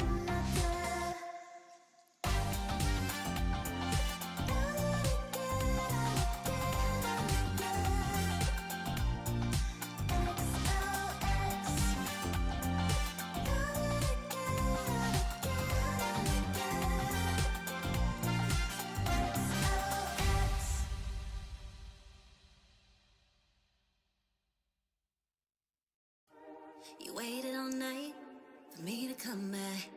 Why'd you think that it's not alright? Told you that I'm not that type. Didn't mean to get you so excited. Tried to tell you not to fall in love. Why you always hit me uninvited? Was hoping you would get the picture. I've had enough. Now it's time for me to turn around. Nice to meet you. MPR1 me. This was, yeah, I am superstar. You were never the one for me. Never should have fell for me. Take back your heart. Why don't you take it back? You never had a chance. I'm gonna take back the one heart. Call it a savage love. Just till I had enough of us. I'm good, babe. I'm on my own. This ain't a phase. Just let me go. Told you that I'm not that type. Don't wanna waste it right. Begging for one more chance. Yeah, know you got carried away. Ooh, you made me to say. Even this one greatness, space to stay in your place. I was looking to play, then you got in the way. All the love that we made got me stuck on your brain. Got no time to stay here and say goodbye. Yeah, I am superstar. You were never the one for me. Never should have fell for me. Take back your heart. Why don't you take it back? You never had a chance. I'm gonna take back the one heart. Call it a savage love. Just till I had enough of us.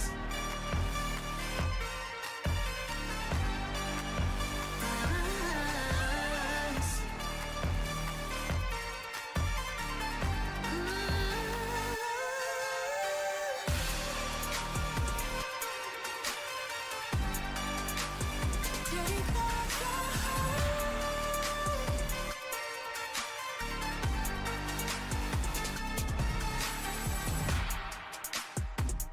Yeah, yeah.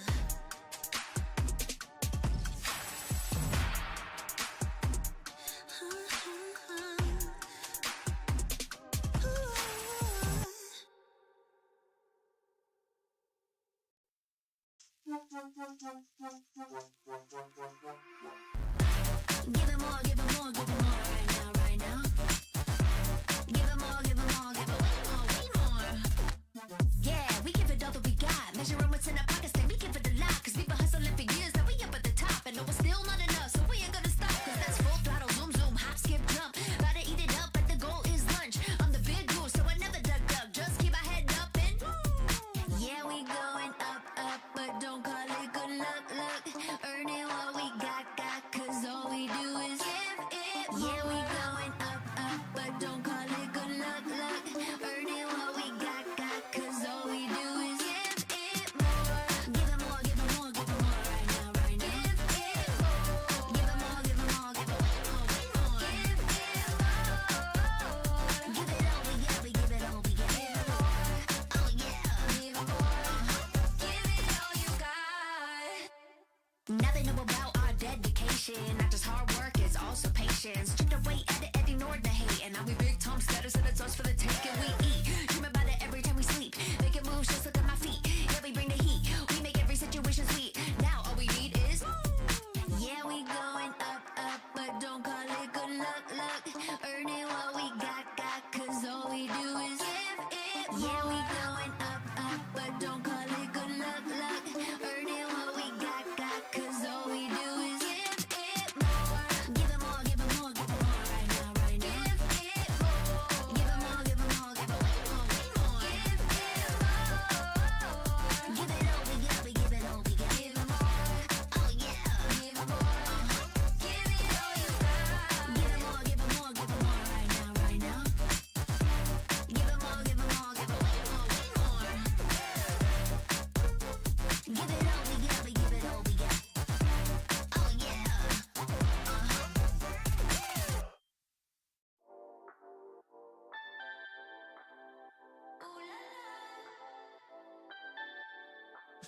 let's go. Put it in motion. Baby, we're going faster, faster, faster, faster. Seizing the moment. Baby, keep going faster, faster, faster, faster. Speed up, make that thing rough. Foot on the gas, so you got nothing left. Let's drive to the top of the mountain and see the view. Let's vibe, looking back on the journey, just me and you. Ain't nobody wanna go slow. Yeah, I was chilling in the past, I was solo. Now that I got you in my life, I'm like, go, go. I be living for the thrill of it. Whoa, whoa. I hear you like to gamble. Let's take the road, let's travel. Know I'm a lot to handle, but I wanna go fast with you. Think we can go the distance, although I know we're different. Together we both fit it, so I wanna go fast with you. Put it in motion, baby, we're going faster, faster, faster, faster. Seizing the moment, baby, keep going faster, faster, faster, faster. It's like they never even seen us, and nothing will ever get in between us. I'ma ride by your side every season, and if anyone try to stop us, we just speed up. Yeah, always keep it at 100. Top down, pretty face, so sun-kissed. Know it's scary, but I swear I really love this. Big shades on, summertime in London. I hear you like to gamble. Let's take the road, let's travel. Know I'm a lot to handle, but I wanna go fast with you. Think we could go the distance, although I know we're different. Together we both fit it, so I wanna go fast with you. Put it in motion, baby, we're going faster, faster, faster, faster. Seizing the moment, baby, keep going faster, faster, faster, faster. Put it in motion, baby, we're going faster, faster, faster, faster. Seizing the moment, baby, keep going faster, faster, faster, fast.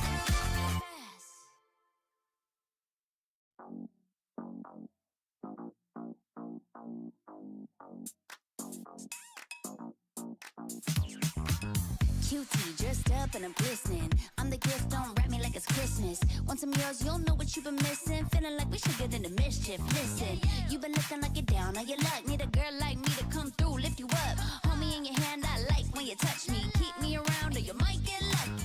I'ma keep you with the good mood. Keep you up all night. Never, never around you. Baby, this is so vibe. Got me dancing like a soul train. Laughing the whole time. Got me singing in the shower. Baby, are you all mine? Baby, I'm your four-leaf clover. Your rabbit's foot, your charm bracelet, horseshoe. Baby, I'm your good, good omen. You wanna keep me with you. Keep me with you. Yeah, it's not hard to see. There's a pattern forming when you got me. 777 all wins big money. The tramp over here never see me coming.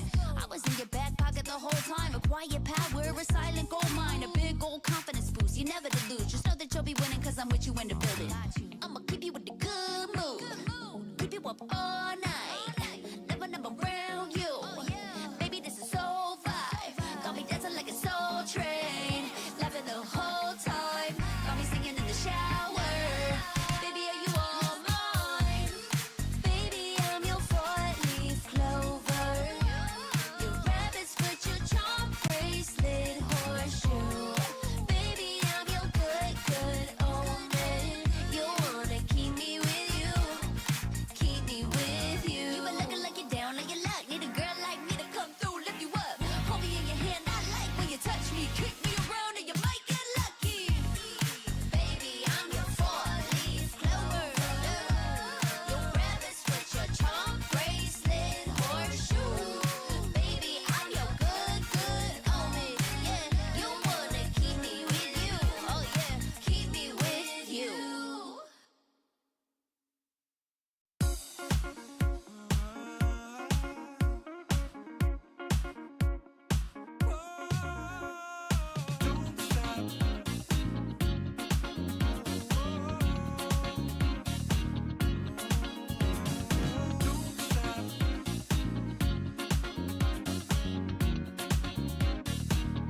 Don't stop.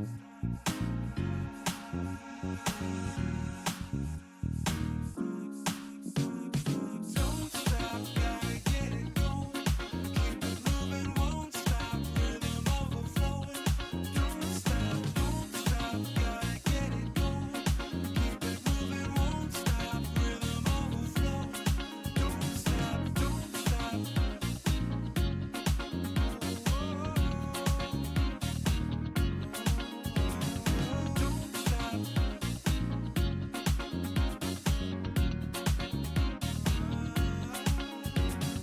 Don't stop.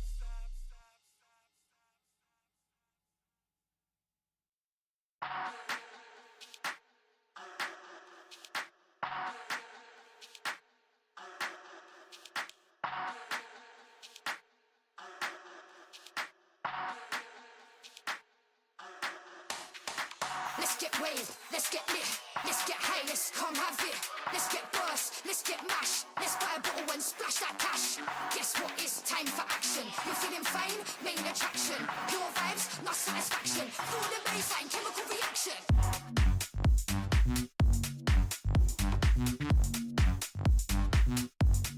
Chemical reaction.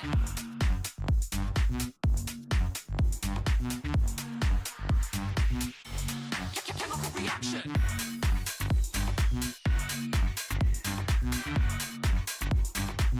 Guess what? It's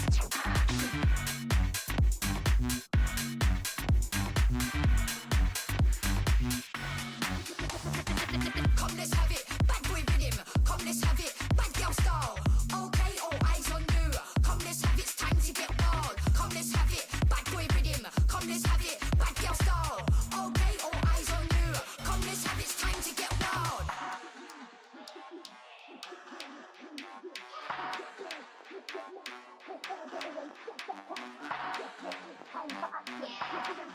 Main attraction. Pure vibes, not satisfaction. Feel the bass. Chemical reaction.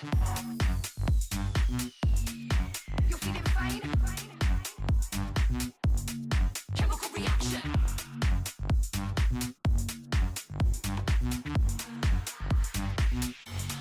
Chemical reaction.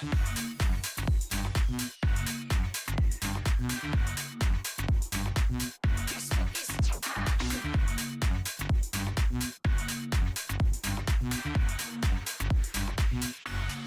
chemical reaction.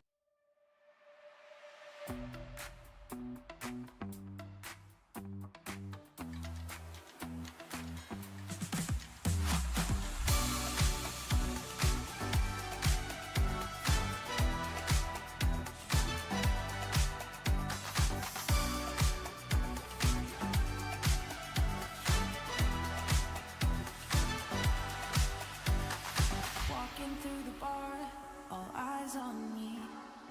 People picking up my energy. The music never stops. They play my song on repeat, on repeat. I'm flying till I hit the sky. The melody is getting high. You know how to free my mind, my mind. When I'm with you, my world is golden, so golden. Baby, you make my heart shine golden, so golden. Feeling so alive.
to win it 'cause I know it's my time.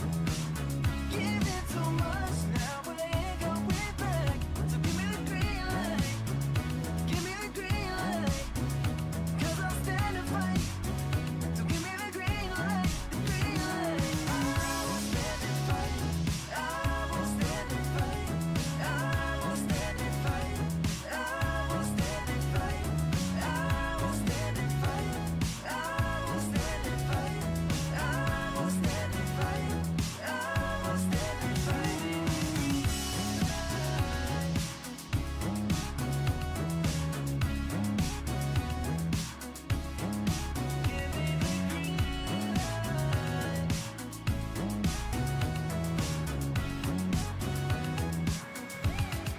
Give me the green light.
Like a moth to the flame, I'm attracted when the doubts start saying my name. I can go there easily, and it's hard to maintain, 'cause I know it's not the world I know, it's me. Believe in every little thing I hear, and no, I ain't no stranger to the fire, burning up all my desire to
I'm the type of girl that turns logic into atoms.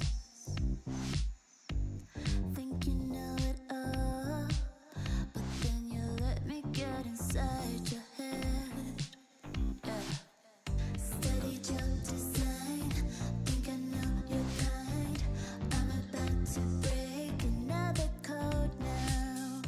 Pretty in disguise, bugging up your life.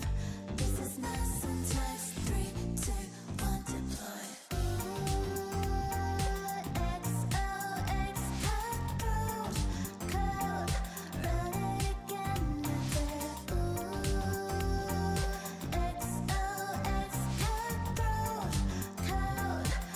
Did you know you can pet me? Check out the Pet Cafe.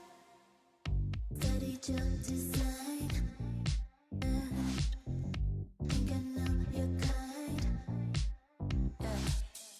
Steady jump design, think I know your kind. Steady jump design, think I know your kind. I'm about to break another code now. Pretty in disguise, bugging up your life. This is my syntax. 3, 2, 1, deploy. XOX code, run it again. XOX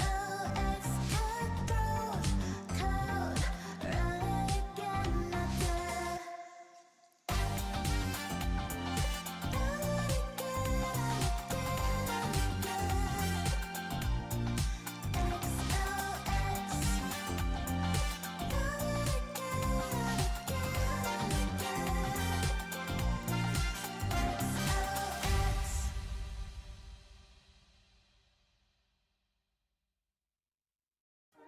You waited all night for me to come back. Why'd you think that it's not alright? Told you that I'm not that type. Didn't mean to get you so excited. Tried to tell you not to fall in love. Why you always hit me uninvited? Was hoping you would get the picture. I've had enough. Now it's time for me to turn around. Thought you knew what this was. Yeah, I am superstar. You were never the one for me. Never should have fell for me. Take back your heart. Why don't you take it back? You never had a chance. I'm gonna take back the one heart. Call it a savage love, just till I had enough of us. I'm good, babe. I'm on my own. This ain't a phase. Just let me go. Told you that I'm not that type. Don't bother wasting breath. Begging for one more chance. Yeah, know you got carried away. Ooh, you made me to say. Even messing with greatness, space to stay in your place. I was looking to play, then you got in the way. All the love that we made got me stuck in your brain. Got no time to stay here and say goodbye. Yeah, I am superstar. You were never the one for me. Never should have fell for me. Take back your heart. Why don't you take it back? You never had a chance. I'm gonna take back the one heart. Call it a savage love, just till I had enough of us.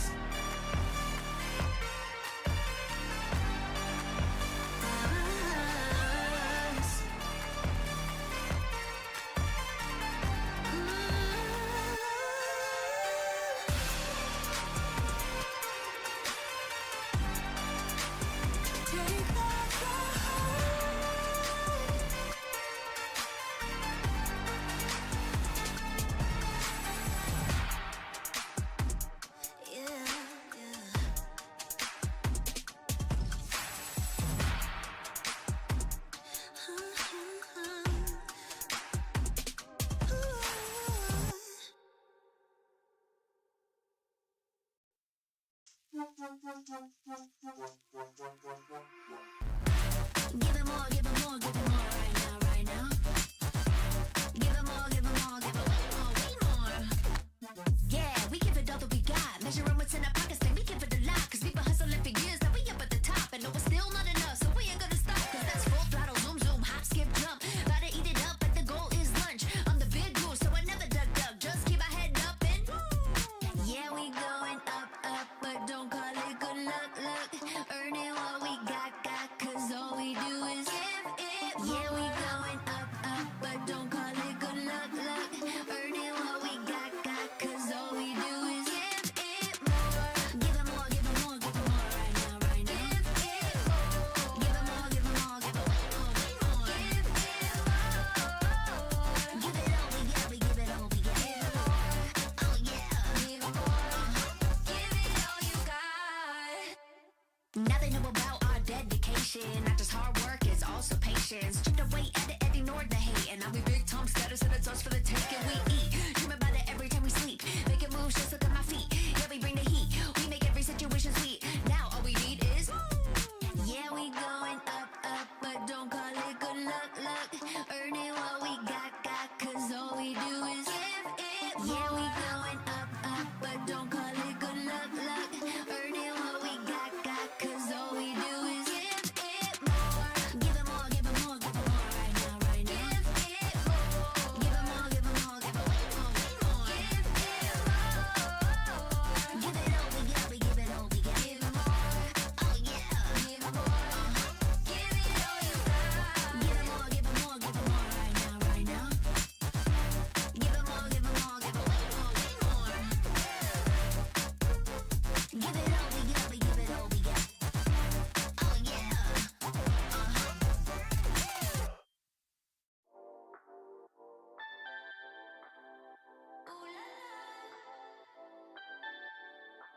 Let's go. Put it in motion.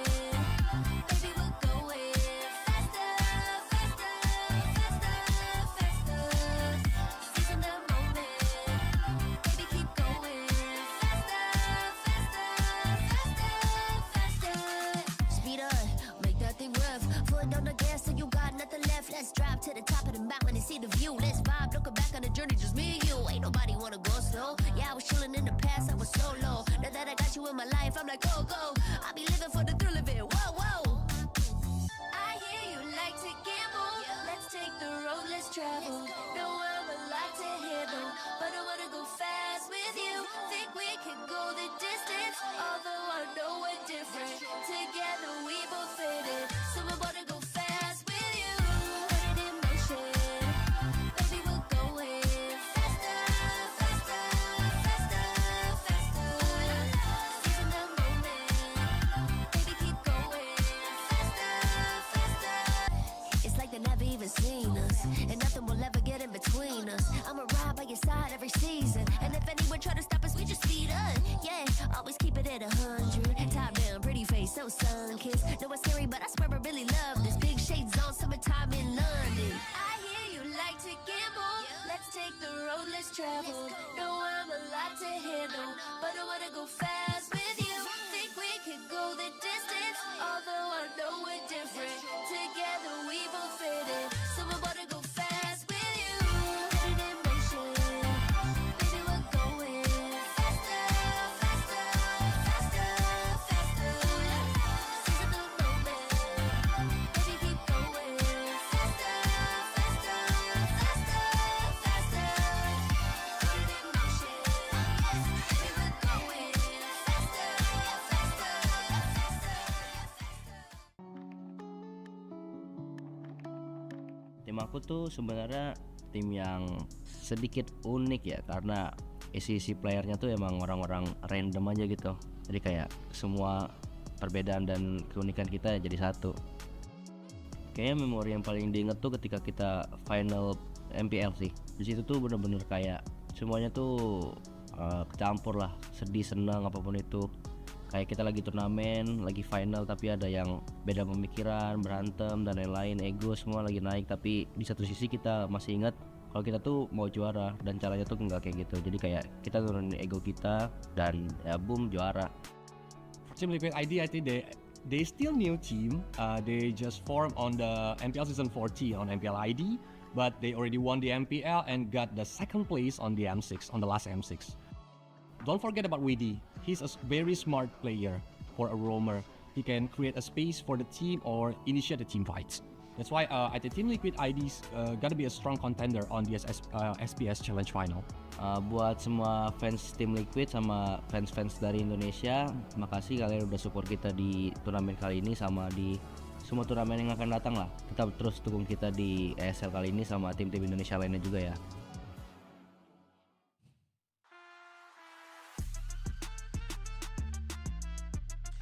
And ladies and gentlemen, welcome back to the show here at Snapdragon Mobile Challenge Finals Group Stage Season 6. We've got a long day already, and now we are on to the last series of the day. See you soon versus Team Liquid Indonesia. And Team Liquid Indonesia has got a good run at this group stage already, and they have already gotten themselves a total of 9 points.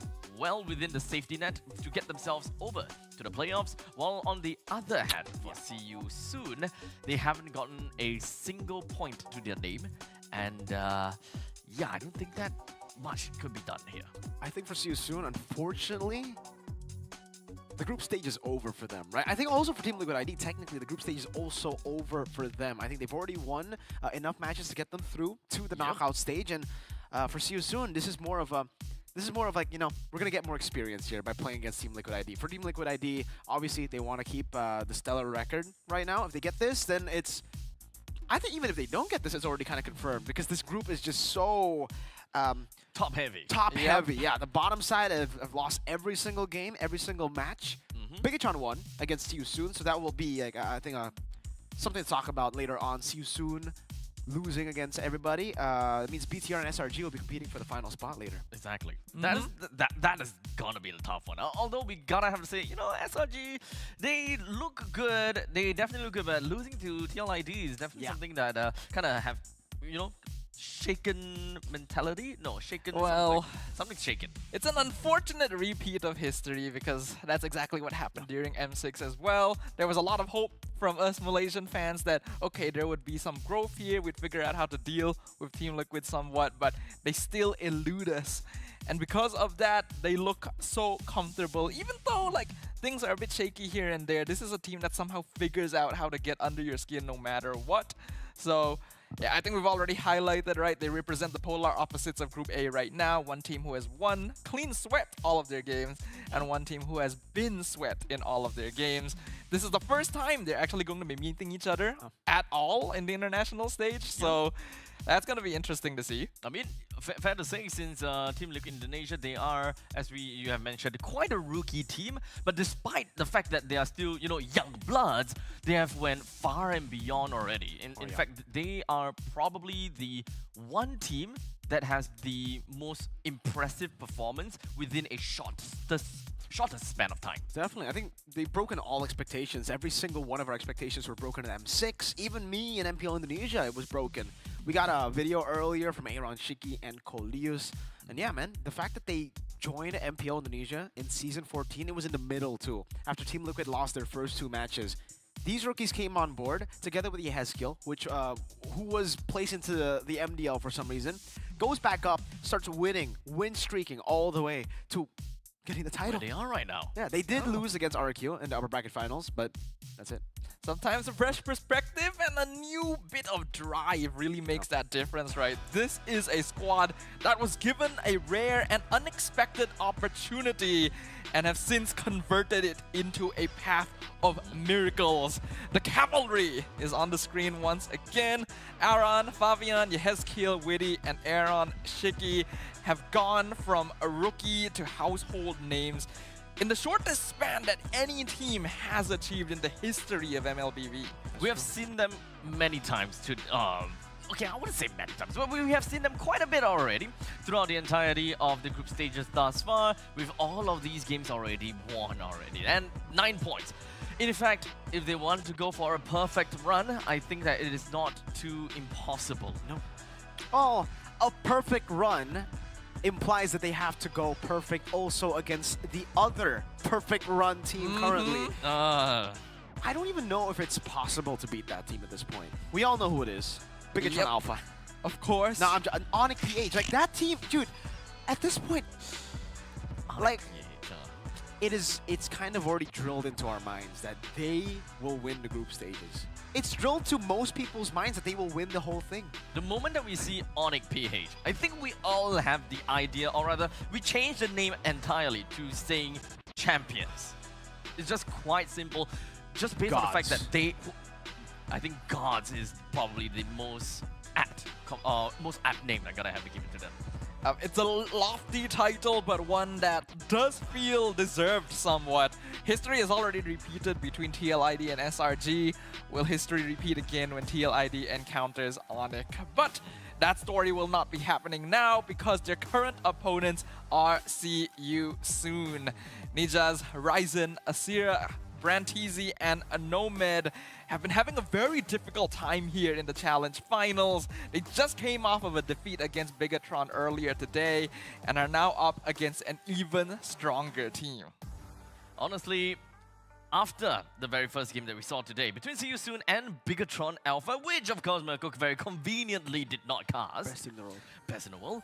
See You Soon didn't have the best performance in game number 1.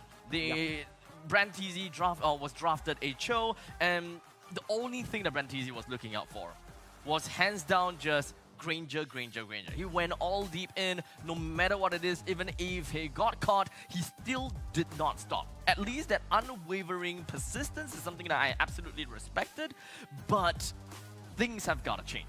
Yeah, it's inexperience. It's a rebuilding team. This team has been part of a lot of international events before, but it was with a completely different roster. Boxy, MP the King, we had Ra as well. So having all those legends leaving a team like See You Soon, now getting rookies to replace them, it's tough. I think it's kind of like the polar opposite here. For Liquid, you had these rookies take over the place of world champions like Yaoi in the roster, but they did not get pressured at all. For some reason, they were good. But on the other side, this is what normal rookies, these are what the paths of normal rookies look like. They need the experience. Yes, they will fail here, but I think this experience will get them to improve. Yep. The newer faces on See You Soon and on any team that faces TLID will see in Team Liquid a mirror of themselves, of the potential that they could reach, of the hidden the capability, got a bit tongue twisted there, but the capability that they could achieve given the right circumstances. But TLID have done what many have dreamed of. Aaron Shiki even got a Maniac in their match against SRG earlier, so they're going to be eager to continue that streak. So far we have recorded 2 Maniacs to in the the group stage thus far, right? So far, twice. Toy and Aaron. Toy and Aaron. Just so conveniently, both of them in Indonesia as well. Indonesia team. I guess this is probably the era of Indonesia. Don't say that. A little bit too early, huh? Don't say that yet. Yeah. Like, okay. If we win, then maybe. The era of Bigatron Alpha.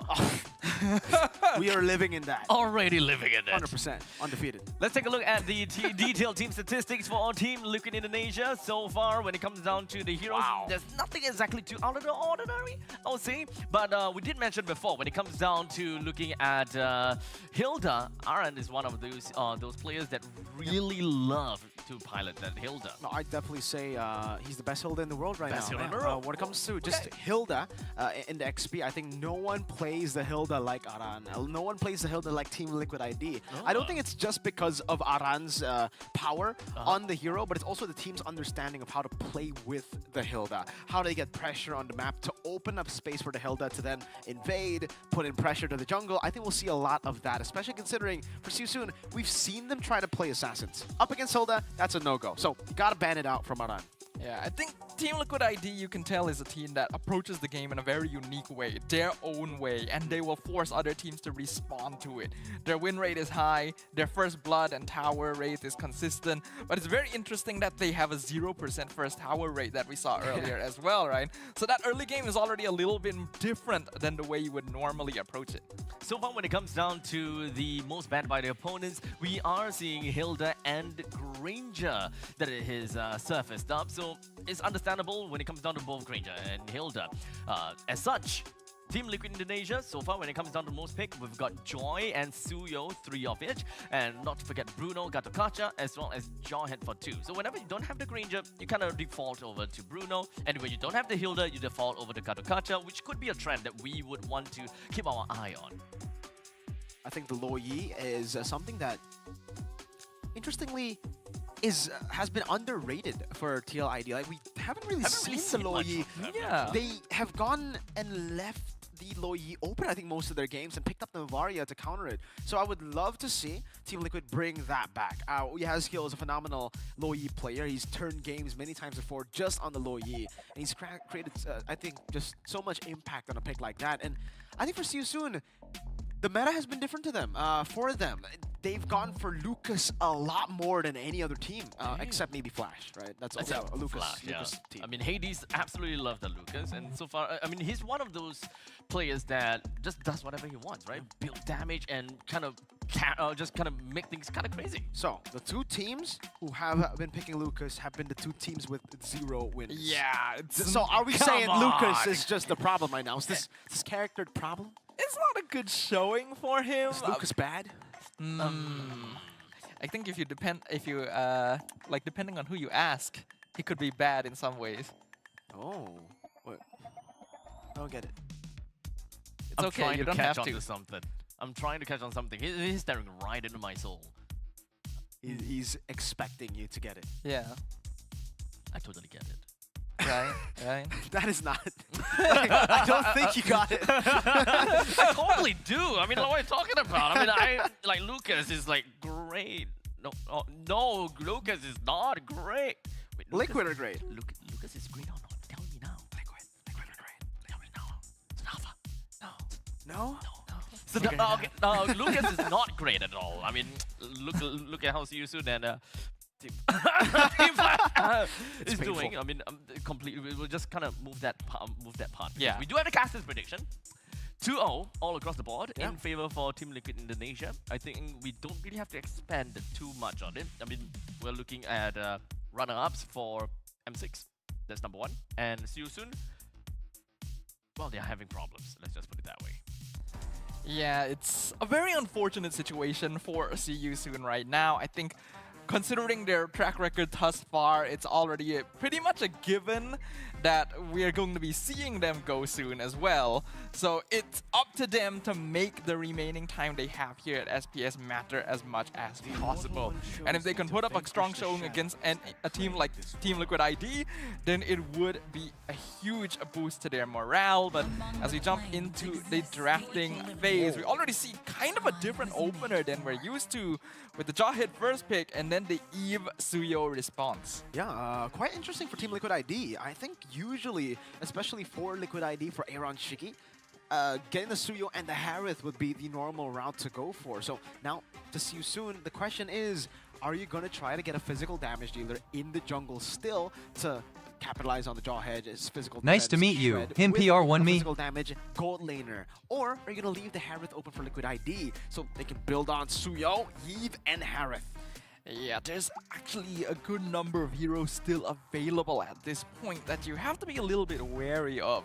We already see the Granger being banned out, so that's something that neither team really has to worry about anymore. But Joy is still there, so it looks like Seosun will grab that straight away. And I do like going for the Farsa to combo for early burst with the Jawhead. Yeah. It doesn't make any difference between the R2 and the R3. Well, in the meantime, I guess it kind of helps Seosun to kind of solidify the Joy pick, since you're looking at an Eve and you're like, hey, yeah, that's an entrance. But other than that, Gatokacha is currently available as well, which could go into the hands of both of them to kind of threaten that high ground advantage. Other than, obviously, the picks that you mentioned, I think Badang comes through to Liquid ID, would definitely love to get a Badang in their hands against a Joy, against a Farsa too. A lot of dive that you can put down. You're super tanky, and yeah, sure, the Jawhead is still something that you can utilize to get picks.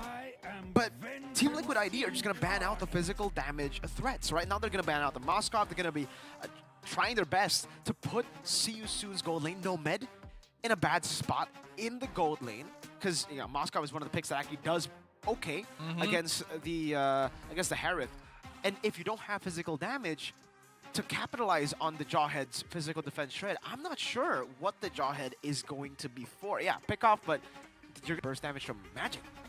Yeah, I think it's still fine. It simply means that Jawhead doesn't reach the maximum efficiency that the hero can have, but the displacement when comboed with something like the Feathered Airstrike is still going to be very powerful. I think that if Team Liquid wants to continue down the gold lane matchup, then getting rid of like the Iritel as well should be pretty useful, or even the Bruno if they just want to make sure that Harith straight up wins the lane. But they get rid of the Hylos instead. Makes a lot of sense. Don't want to give See You Soon more team fights set up and easy ways of getting out of the RWM. So far, all across the board, it's actually pretty magic heavy. Even for See You Soon as well as Team Liquid Indonesia. There's still a lot of questions. Marksman, how is that going to look like? In the meantime, for Team Liquid Indonesia, we quite literally have got no information on their EXP nor their roam. So a lot of that is still up for grabs, with Phobias as well as the Cho taken away. The Gatot will threaten their high ground. Still, Gatot Kacha, despite going up against the Farsa and the Joy, whole lot of magic. So technically, Gatot, when it comes to just soaking in damage of magic, you're not the best at that. But I guess, for your die, your AOG, your taunt as well to stop the Jawhead from looking for picks, yeah, it comes in quite handy. So last pick for Liquid ID is they're flexing it all the way to the end here for Roam and XP. For See You Soon, they need a gold lane. They go for Lucas. 20% win rate. The Liquid can still go for a CC and beat the Lucas in lane. They end up going for the carry. It's a pretty good pick against the Harith, but then the Yves shows up and just zones you from fights, right? If Liquid ID do go for the CC here, that's a problem for the Lucas and the Joy and even the Farsa. I think it's a very good pick for Aran. Yeah, I agree. I think CC is fine. If they really wanted to lean into it, Badang is actually still available. If they just want to go hard CC all the way through. But winning out EXP lane priority will help them out a lot, since this Farsa and Jawhead will be moving around the map quite often. So you want to be able to make sure that you're capable of matching that. Actually, now that you mentioned about the Badang, I would definitely say that there's more pros than cons when it comes down to picking Badang. CC, yes, you win the lanes against Lucas, but what happens afterwards is always going to be the question. So much magic! This is the counter to the Lucas. Magic. Aside from the Phobius, there's a CC, and then there's the Valentina. Steal away the Beast Mode with the IMU. I really didn't expect them to go for that, since they already got so much magic. They got the Suyo. They've already got the physical damage in the roster, in the composition, so they can still pull off the Valentina, and that's what they go for. Also, they can still defend their airstrike. Let's save the Lucas. Doesn't become a problem. Well, this is definitely quite a draft coming in from Team Liquid Indonesia. Well, in the meantime, See You Soon once again rocked right in with Lucas, which is probably where we'll ask again. Is Lucas really that good? Hopefully, See You Soon will be able to give us an answer by the end of this game. Ladies and gentlemen, let's just jump right in. Game number 1 between these two. It is quite a titan that is up that hill for See You Soon to climb.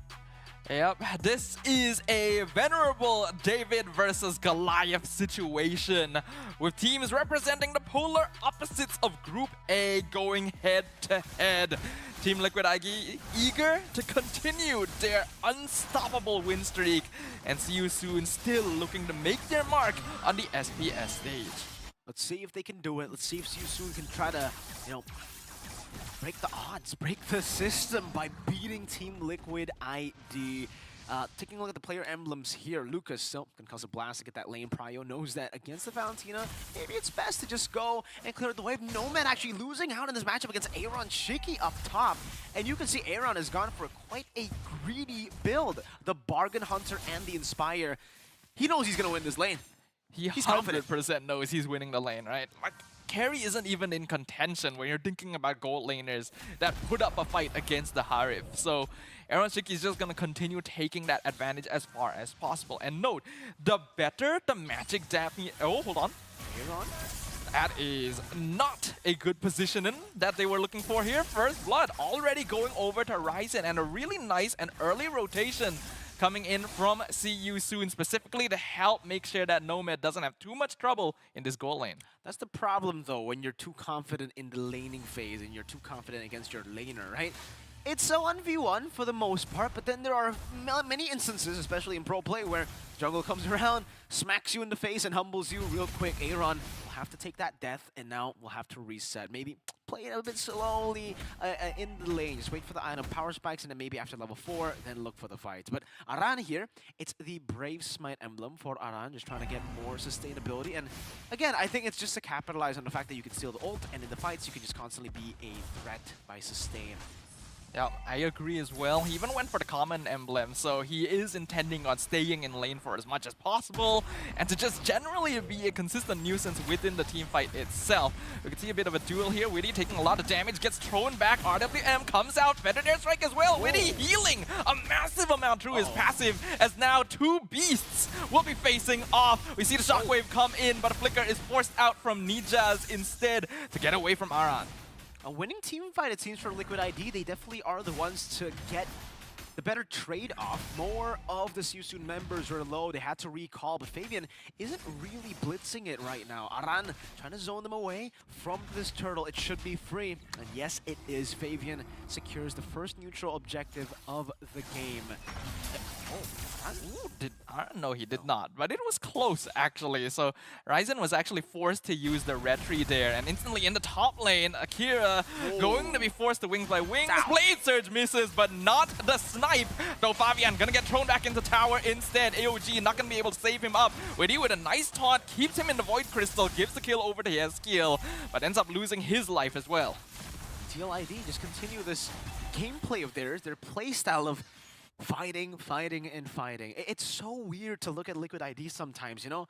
Up against SRG, they were also doing this, constantly looking for fights, constantly just out microing in the fights. Sometimes it looks like they're making a mistake, but then they end up, again, just mechanically winning on the fight. It's strange. It's not clean, but it is clean. And Aran doing the same thing, bot. It's the Beast versus Beast once again. Oh, the flicker into the combo!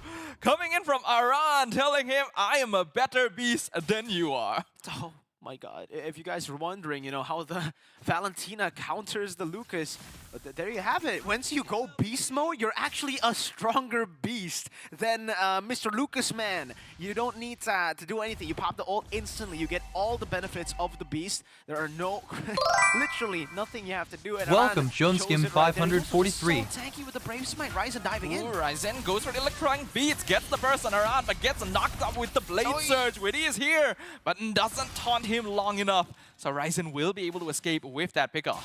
See, again, you just gotta, every time you see TLID, you gotta think clean, but not clean. They go for Welcome, dirty fights. Joneskim 543.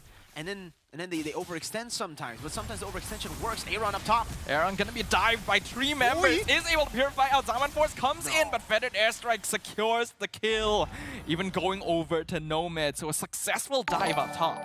All right, again, Team Liquid ID just playing with the chaos here. See you soon, capitalizing a few times. Ryzen hawking up. Yeah, Ryzen trying to buy space, trying to buy time. Fabian still gets the retry timing, but now this flash combo knocks up 2. We're going to see Aaron basically sacrificing himself. That's going to be 1 down. Ryzen gonna be shut down as well. Just 2 for nothing in favor of TLID. Did you know you can pet me? Check out the Pet Cafe. Akira, you've got to be careful here. Aaron's gonna check the push. Akira, okay. Ooh, I'm not sure you want to be here, but does still have the wings by wings, so able to fly out. All right, it's all back to chill. I don't think it's gonna be chill though. Brantizi ejector flicker. Oh, yes, Hezkiel. Beautiful reaction timing. Hezkiel flickers away from Brantizi, who is now the one in trouble instead. The taunt comes in. He's able to conceal out thanks to the feathered airstrike. But a lot of defensive movement being forced out from See You Soon. Well played, Hezkiel. Good reaction time. They're able to get the turret down below, so trading it off. And finally now, they set their sights a bit more towards the top lane, towards Aaron Shiki.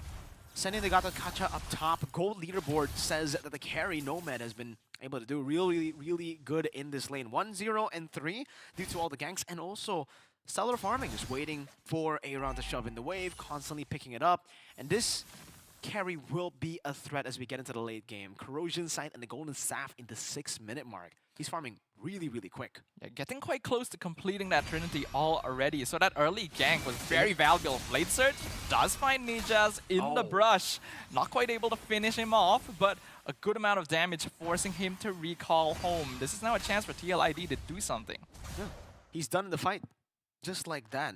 Oracle, first item for Aran. It's a Thunderbelt start for Nijas. And at this point, it just feels like for TLID, they can play the patient game all around. It's Yusun that kind of have to force their way in the fight. They need to utilize this Farsa to get the burst down properly. But even then, you kind of question, who are you going to burst down? You can't burst down Witty. Aran's just walking in.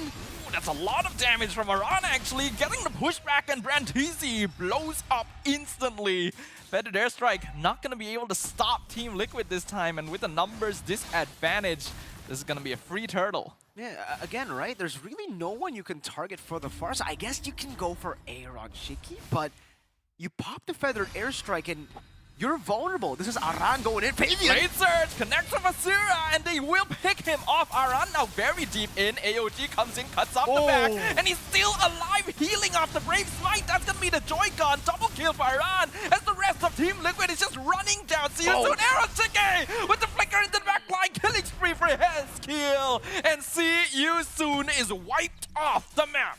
They've just wiped See You Soon out in the 7th-minute mark. Aaron Shiki, an unremarkable laning phase, but wow, the explosiveness of Aaron Shiki on the Harith is displayed in the Lanadon earlier, flickering forward to kill Nijas inside of the base. We'll take a look at the instant replay once again. TLID, it almost seems like the turrets are completely irrelevant for them. They just dive in. They don't care about the turret whatsoever. Diving in, Aaron Shiki flickering under the base turret.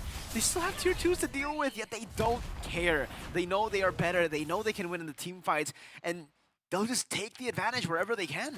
Honestly, there is some similarity in the way both these teams take their approach to the game, in that they just want to be brawl, they want to be scrappy, they play off of micro, but it's clear that TLID has reached greater heights with their abilities in comparison to See You Soon, and are a lot more proactive with the tempo of the game. Like you mentioned, Mirko, like the tier 2s are all still standing, but they get a team wipe inside the face of See You Soon at 9 minutes.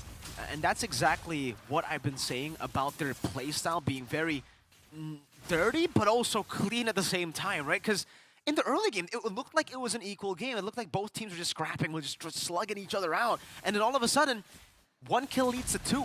Leads to a wipeout for TLID, and suddenly they had a 1,000 goal lead. Maybe they were behind 1,000, and then they're ahead by 7. Brand, Can't really interesting even flank. find anyone. Honestly, even if he did manage to throw someone. Oh, Shockwave connects. Nijas manages to pick off Fabian. Ryzen dropped very low as well. But even though they were able to pick off the enemy jungler, Team Liquid still in a better position for the Lord. Brand? Oh, Brand in a lot of danger. That is not where you want to be standing, my friend. Mega kill for Yehezkiel as a mistake cost him. Aran even flickers forward, catches 2 with a flash combo. AOG connects in the back line.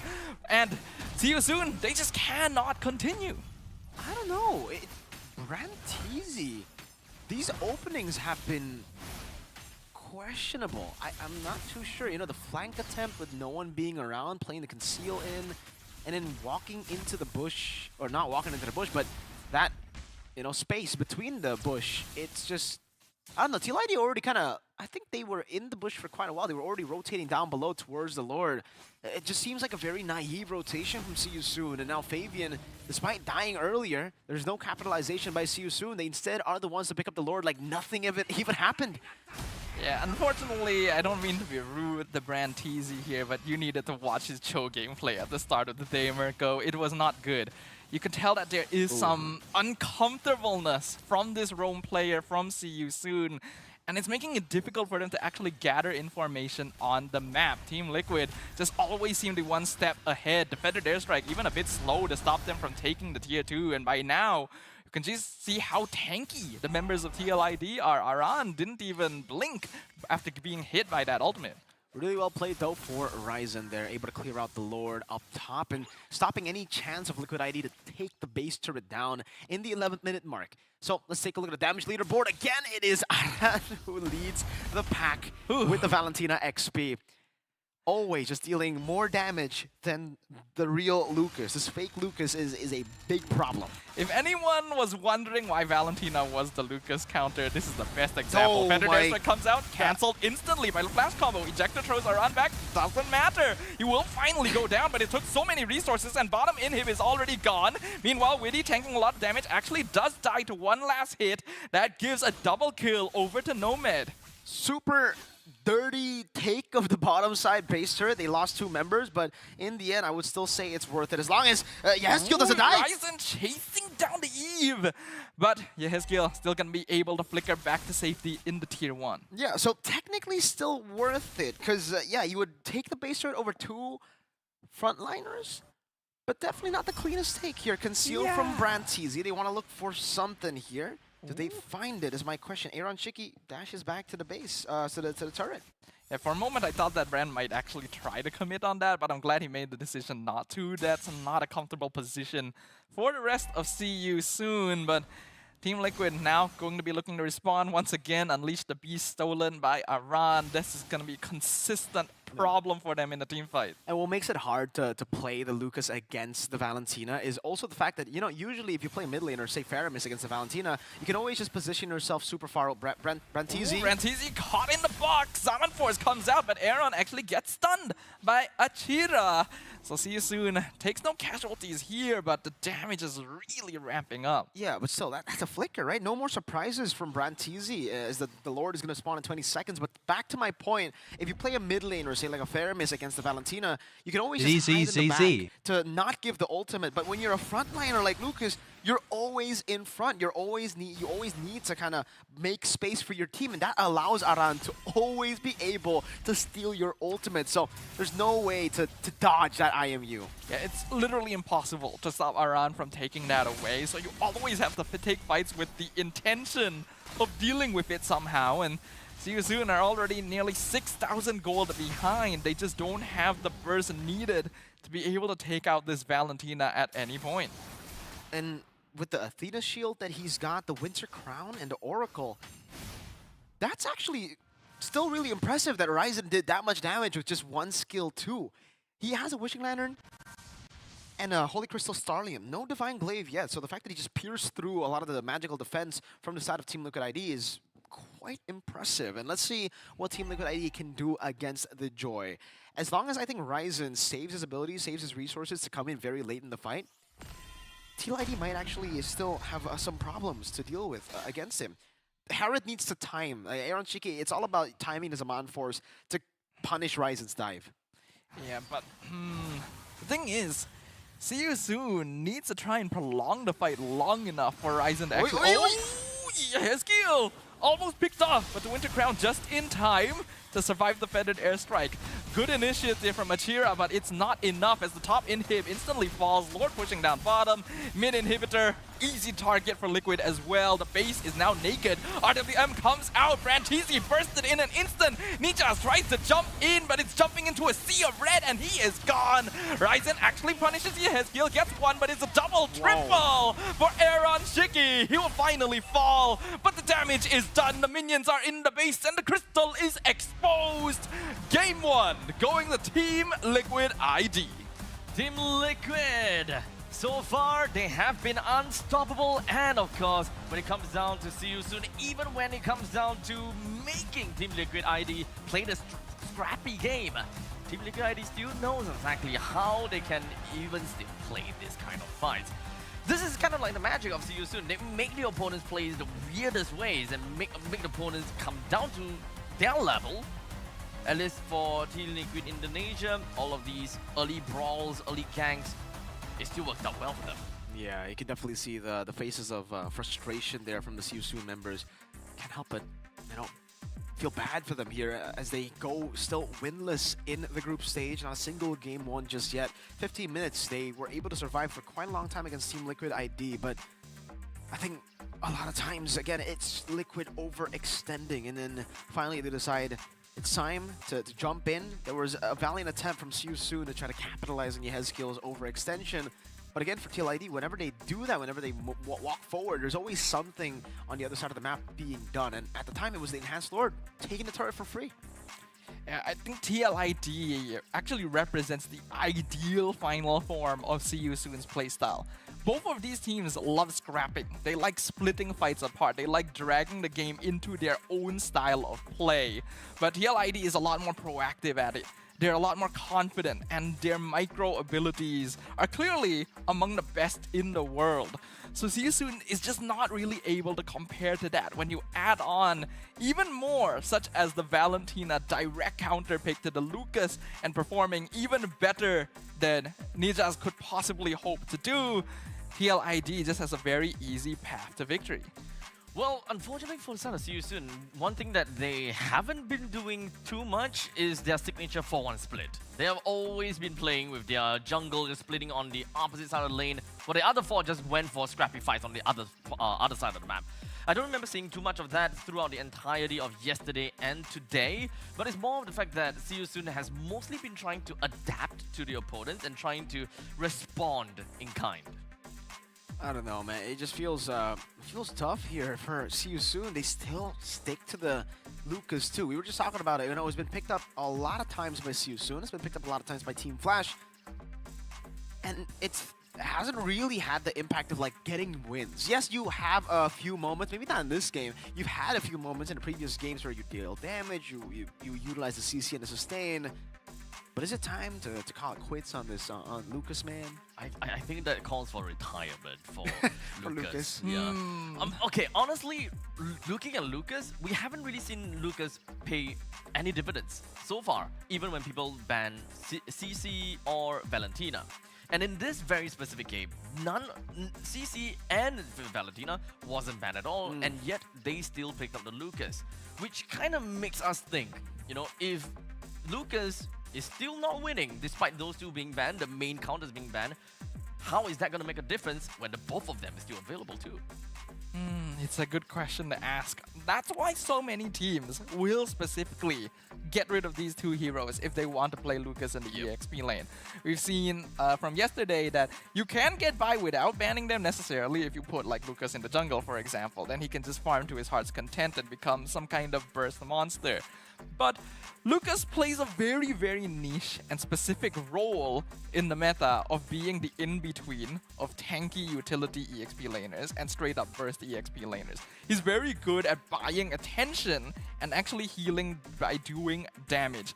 But you need to have finishers. He is not that one-man army that you hope him to be. And because TLID were so good at just running at Siu Soon towards that mid to late game, his value just drops off a cliff. It really does. It becomes really tough, I would say, you know, for the side of Siu Soon to utilize anything in their composition, because I would say the Farsa pick is kind of sus too. You've seen the Harith, you saw the Suyo, you saw the... well, you didn't see the Harith. You picked the Farsa right after the Suyo Yeve, right? But you should always assume that the Harith should be picked coming up. It wasn't banned out, so they knew what they were going up against. And they still went for the Farsa pick. It's a good pick, but not against like this dive composition of TLID. And I don't know, man. I don't know. The Jawhead first pick is even more sus. Like we can sit here and talk about the Lucas and the Farsa, but the Jawhead first pick is so glaring. Why? There's nothing to follow up. There's nothing that they picked that synergizes super well. It's like, it's not the perfect pick. Honestly, at this point in time, it just kind of feels as though for both teams, even for Liquid ID, where they're just ego checking each other. Like for Siu Soon, they understand that, you know what, we're out of the competition. So let's just do what we want, and we play a, you know, maybe play a lineup or a composition that we have in mind, which in this case, unfortunately, not quite the right answer. Because I could see two reasons why the Jawhead would be the first pick. It's either they already planned to do it and banned to make sure they could Jawhead first pick, or they looked at the bans, realized like, oh, if we don't pick Jawhead first, then Liquid ID can go Jawhead Suyo, and our early game is just gone, right? It's one or the other. But like the latter is bad because that's reactive. Yeah. The former doesn't seem the best either because Grand TZ just looks so uncomfortable. Yeah, I think he might be more comfortable on picks like the Hylos. I think they could have picked it up earlier. Maybe gone for the Suyo. More early. utility, right? Yeah. Well, regardless, let's try to change gears a little bit and look at something a little bit more positive. The win of Team Liquid Indonesia as Aran finds himself with the MVP status after they picked up the Valentina onto the, of course, Lucas. Even to the point that they are having a brawl all the way down to the bottom lane with an amazing flicker, by the way, allowing him to get a dominating spree down in the EXP lane. Just so impressive to see what Valentina is able to do with Lucas's beast form. Even better than him, right?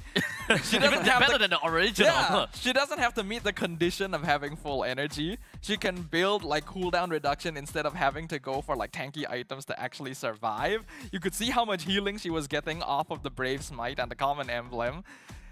It's unfair almost. So now we know what will happen if the Nine-Tailed Fox were to actually be stolen. Okay, we got a little bit of maybe a teaser as to what will happen later on in the story. Yep. I know. But yeah, again, there's no one to target. I feel there's really no one to target for the side of See You Soon in these fights. Liquid ID, all of them are so tanky, all of them are so sustainable. Who? Hezkiel? Maybe Hezkiel, but then he has a Winter Crown, and you got so many damage and CC people on your team. I don't think you can get to Yehezkiel. That's why he's the ghost of Jakarta, man. You don't see him, and then suddenly your HP gone. I mean, bye-bye. In the end of the day, for See You Soon, they have something, but it's not quite enough of another, right? We have an artillery mage coming in. He's got a lot of burst damage. One single feather airstrike, and you can expect people to boom and go down. But who's really keeping people within of the feather airstrike?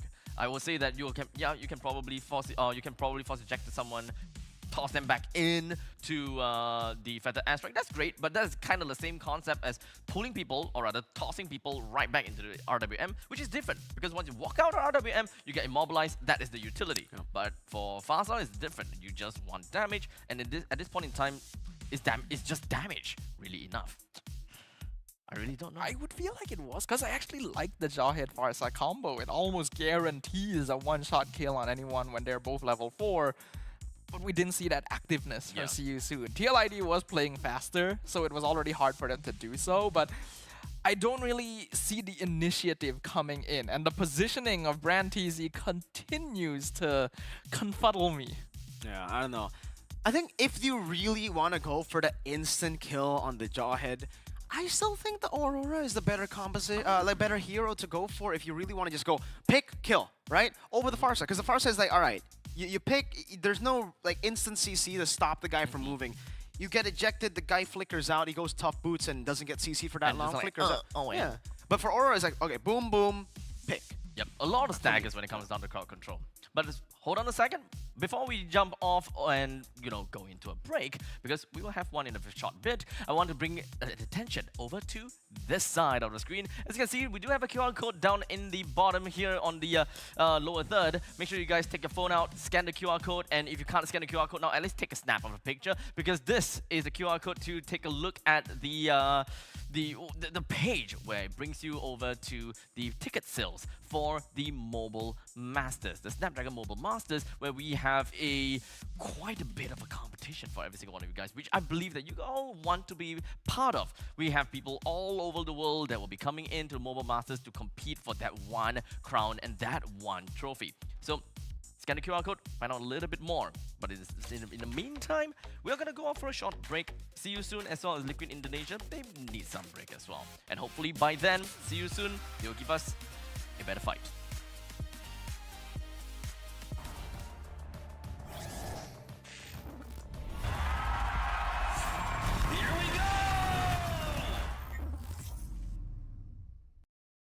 The Snapdragon Pro Series is brought to you by Snapdragon Elite Gaming and DHL. My desire to be greatest days coming in waves. And no, I ain't no stranger to the fire, burning up all my desire to be great. I gotta just open the gate. All I need is saving from hitting the pavement, understand it when I'm impatient, that only I give to me. All I need is a little love in lonely places, the strength to stand fear in the face, that only I give to me.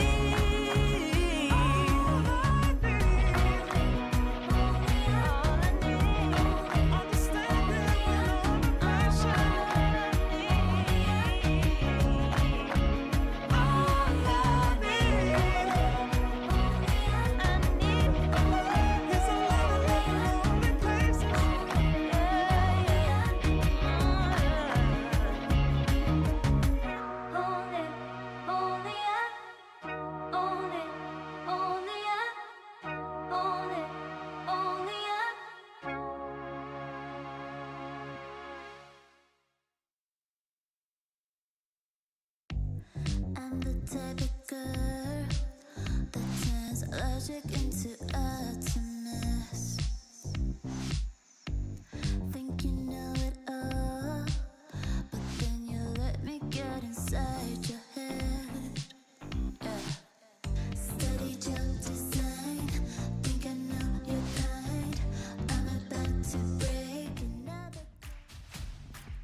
Welcome back to Snapdragon Mobile Challenge Finals Group Stage Season 6 between See You Soon versus Team Liquid Indonesia, with Team Liquid Indonesia already managed to get a single point to their name, and this is lifeline for See You Soon. They just need one more game for Team Liquid Indonesia, and See You Soon will be left yet again with nothing.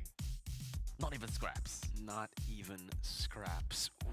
Whew, not a position anyone wants to be in. I think we already went into the series with the awareness that See You Soon was probably not going to be able to make it to the next round, since they've already lost all of their games thus far. But every game forward is a learning experience, a chance to show the world that you still have that potential. It's just they find themselves in a really rough group, right? We've got the M6 top 3, and they haven't even fought all of them yet. Yeah, you're right. This is unforgiving. Yep. Wait, And See You Soon have met Onyx PH already, right? Yes. Okay, They haven't met Onyx SRG. They haven't met. Oh, they haven't met SRG. I don't think so. Or have they? I Or think did they it happen have. in another stream? I forgot. I think. I can't remember. Yeah, SRG have already been See You Soon and Flash, I believe. They got 2 points yesterday, right? Okay. Yeah, so Ah. I think they've already met everyone. Oh, then this is the last one then. Oh man. Oh, they No, haven't they met still Flash. have one more game tomorrow. They haven't met Flash. Flash! Yes, Ah, yes. Okay. See You Soon, Flash. I don't remember everything. I just watched stream A, you know, it's the best stream. Exactly. A side. A side. Now, of course. Wow. Jawhead. Really? Is that necessary? For Liquid. Bamboozling. Liquid. command? Your team The Granger has been left open. Yeah, they'll probably go for gives Granger. them Granger? Oh, Aaron. Oh, give Zusin. Aaron Granger? Yeah, Juicin. Zusin's Oh fine. my goodness. Juicin's yeah, head fine. skill on Juicin. Oh, wait. Ow. Wow. They prioritize Juicin over Granger. Oh, definitely. Juicin over Granger. Definitely. Sorry, I'm too used to whatever RRQ Hoshi said, you know? What did they say? Juicin, Juicin's nothing. Zusin's nothing? It's counterable. Really? It's heavily paraphrased, by the way. Yeah.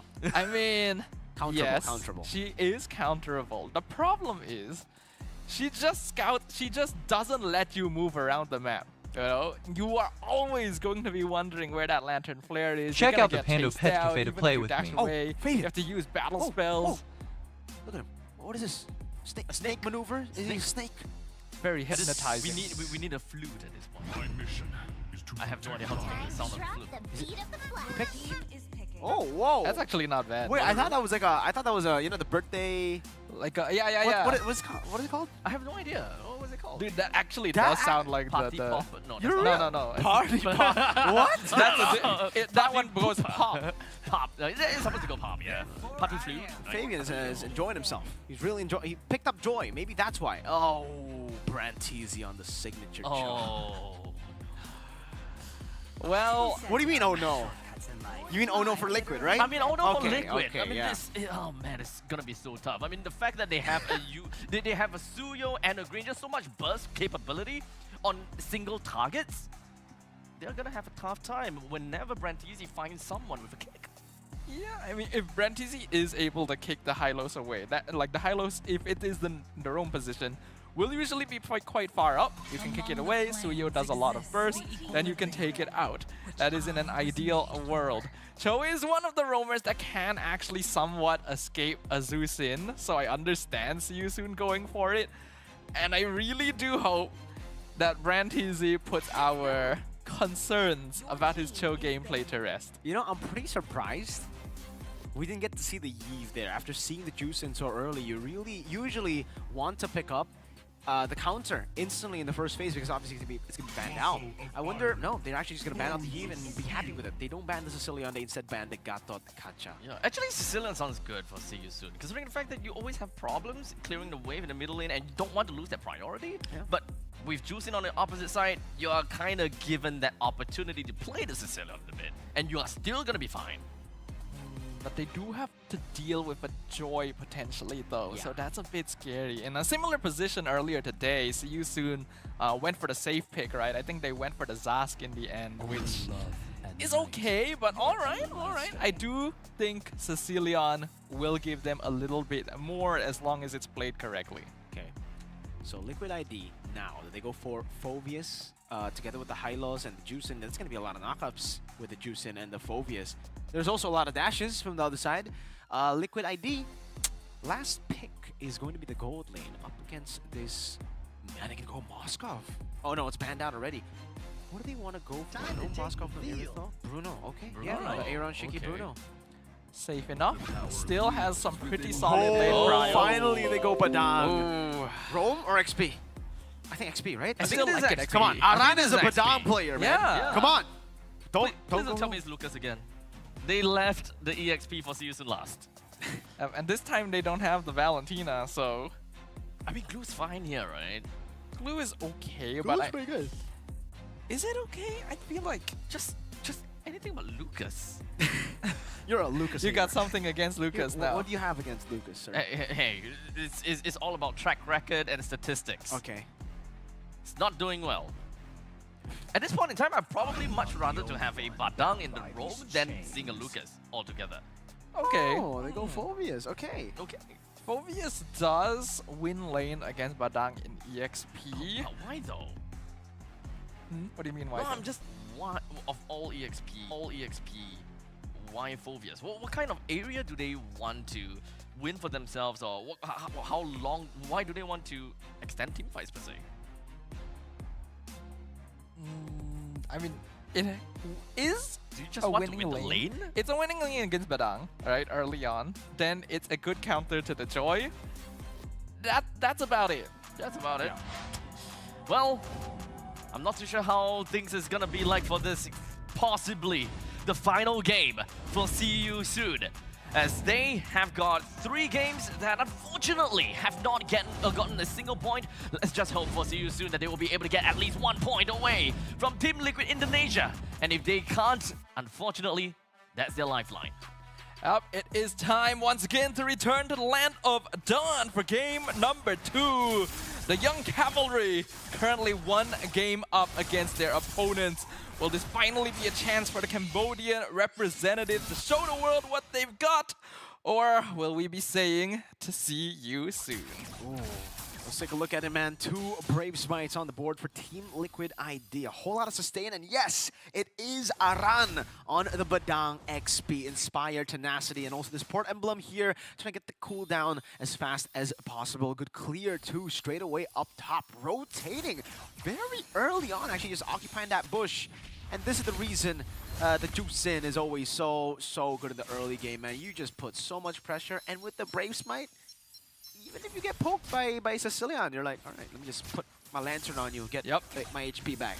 Especially in the early game, you know that Achira isn't going to have that much damage pressure. TLID immediately going for the invades, forcing out a retry from Ryzen as well. You can see how much river control they have, but Yehezkiel now in a sticky spot. Purify comes out, but the Blade Surge connects, and Ryzen picks up first blood. That was a very, very greedy position to be in for Yehezkiel. Walks up, instead of rotating together with the team up top, he decides to walk the far way, or the closer way to mid, but very, very risky.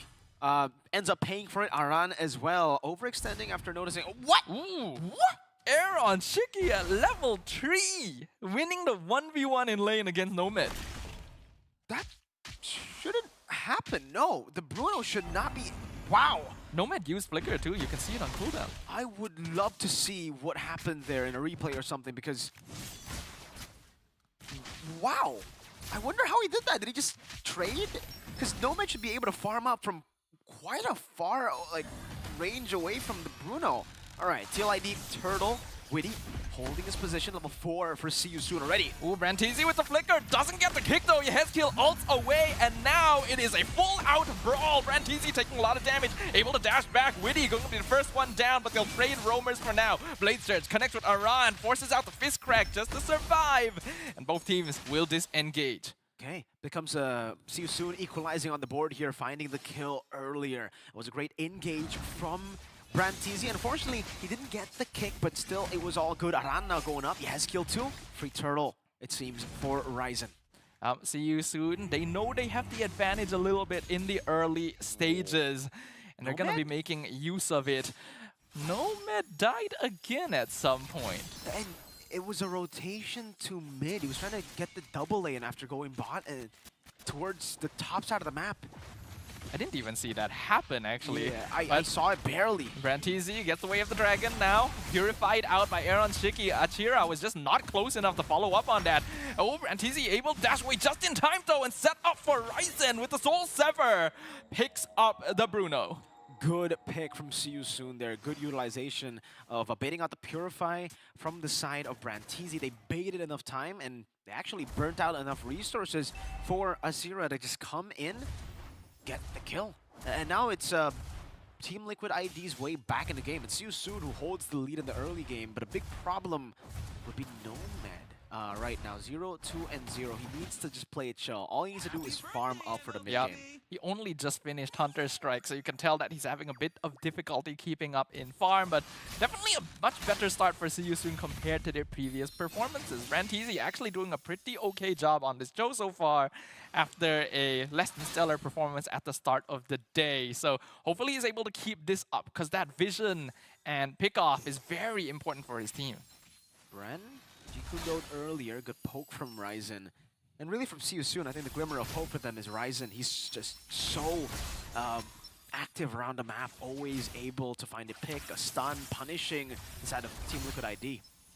Fabian doing some good poke, diving against Achira. Not gonna commit ult though. Turtle coming up in another 15 seconds, so I imagine both teams want to be setting up for that neutral objective.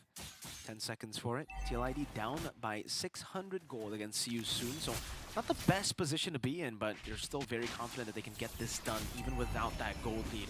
Aaron moving forward into the mid lane to get that tempo, and it will just be a better setup for TLID to control it. See You Soon, they've already got the information. They know that all 5 members are here, including Aran. Ooh, a nice catch. Witty down to 30% already. Pulled back by the Phobius and bursted by Ryzen. A beautiful fist crack catches 2 in the back line. But the Phobius is taking so much time away from Team Liquid. We see Nomad being bursted by Fabian, but now he is caught 1v3. Can he escape? Yes, just manages to get out of the Sicilian ult. But this means TLID going to have a very hard time trying to contest this. They get the wall onto Brantizi. Meanwhile, Yehezkiel ults forward to zone away Ryzen. They're just gonna try and blitz it down with Aaron Shiki, and they actually do secure it. And now Bran in a lot of trouble, not able to Jeet Kundo out, gets pulled back in. They do not have the burst though. He actually gets pushed away, so he will still survive in the end. The young Stallions again with their very, very dirty brawl style that works out in the end. Aaron! Aaron! down to 10%. Witty blocking as many shots as possible. No more Death Sonata for Nomad. As Nijaz going to be able to get that Dark Wave, but doesn't connect with Aaron. It was clean, it was dirty, it was everything, man. That's the Young Stallions for you, man. That's just the young blood. The gameplay of TLID. That turtle fight was just so messy. Started off, now Brandon looking for the kick. Gets a weird angle on the kick, unfortunately. Brandon not really able to capitalize on an overextending Yehezkiel. But back to, you know, what we were talking about earlier. Soon started off great. Witty was just executed instantly as the frontliner. But then Aran, this is the beauty of having the Badang in your team. Once you get that big set and Fabian sees it, instant connection. It wasn't even necessarily a pick-off strat. It was just to buy time and space so that Team Liquid could regroup themselves against Nijaz's starting initiation. So Team Liquid regains the gold lead now. It's 1k in their favor. Aaron Chiki just completing that Berserkers as well, still holding a very comfortable gold advantage against Nomad. 400 gold up top in the jungle, only a 500 gold lead, but oh, you can see a massive gold lead between the gold laners. It's Aaron Shiki who has completed 2 quite expensive items here. 1,380 gold ahead.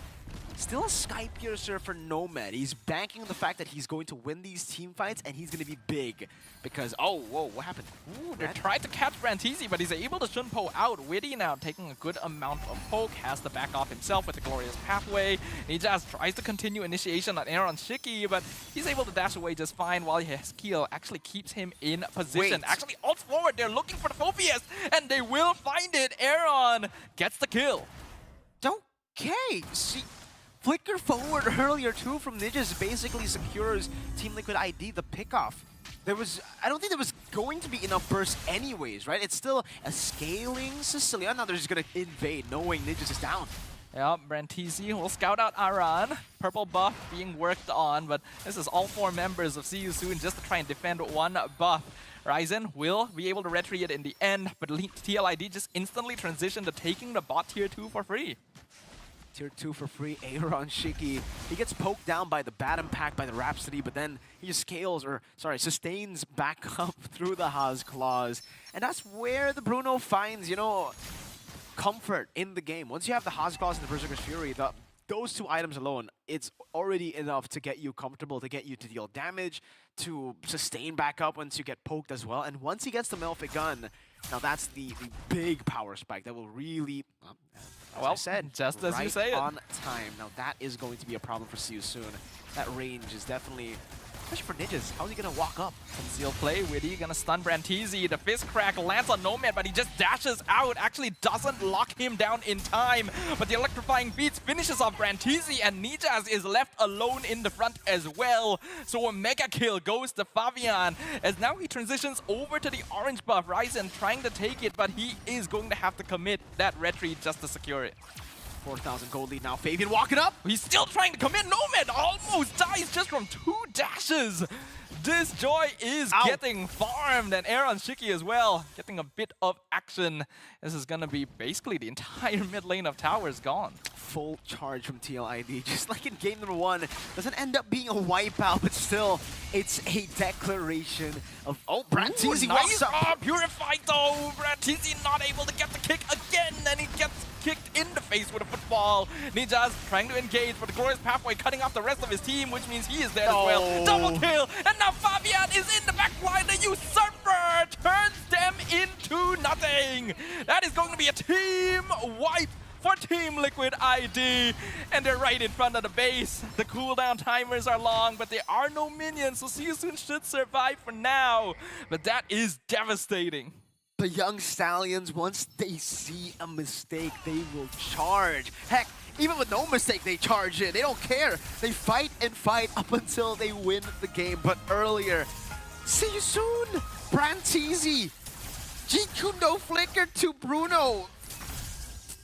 You know, it's been 10 minutes in the game already. He should know the Purify is the choice for Aaron Shiki. He should know that that was impossible. He should know that that was a... What was the plan? I don't know. Were they banking that Aaron would forget about Purify?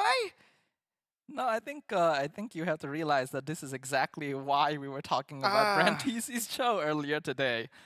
Beeline for the gold lane. That is the name of the game for this guy. The problem is the rest of See You Soon deciding to engage when he was already dead. Mid inhibitor is gone. Lord crashing in. See You Soon trying to hold, but they just don't have damage. And Fabian drops. Ryzen down to 40%. Gets kicked. Doesn't matter. Still walks in with electrifying beats. The minion wave is finally cleared up. See You Soon will get rid of that Lord, but that's a lot of damage for the first Lord of the game. ID, you're still, for the first Lord, getting the base turret is phenomenal.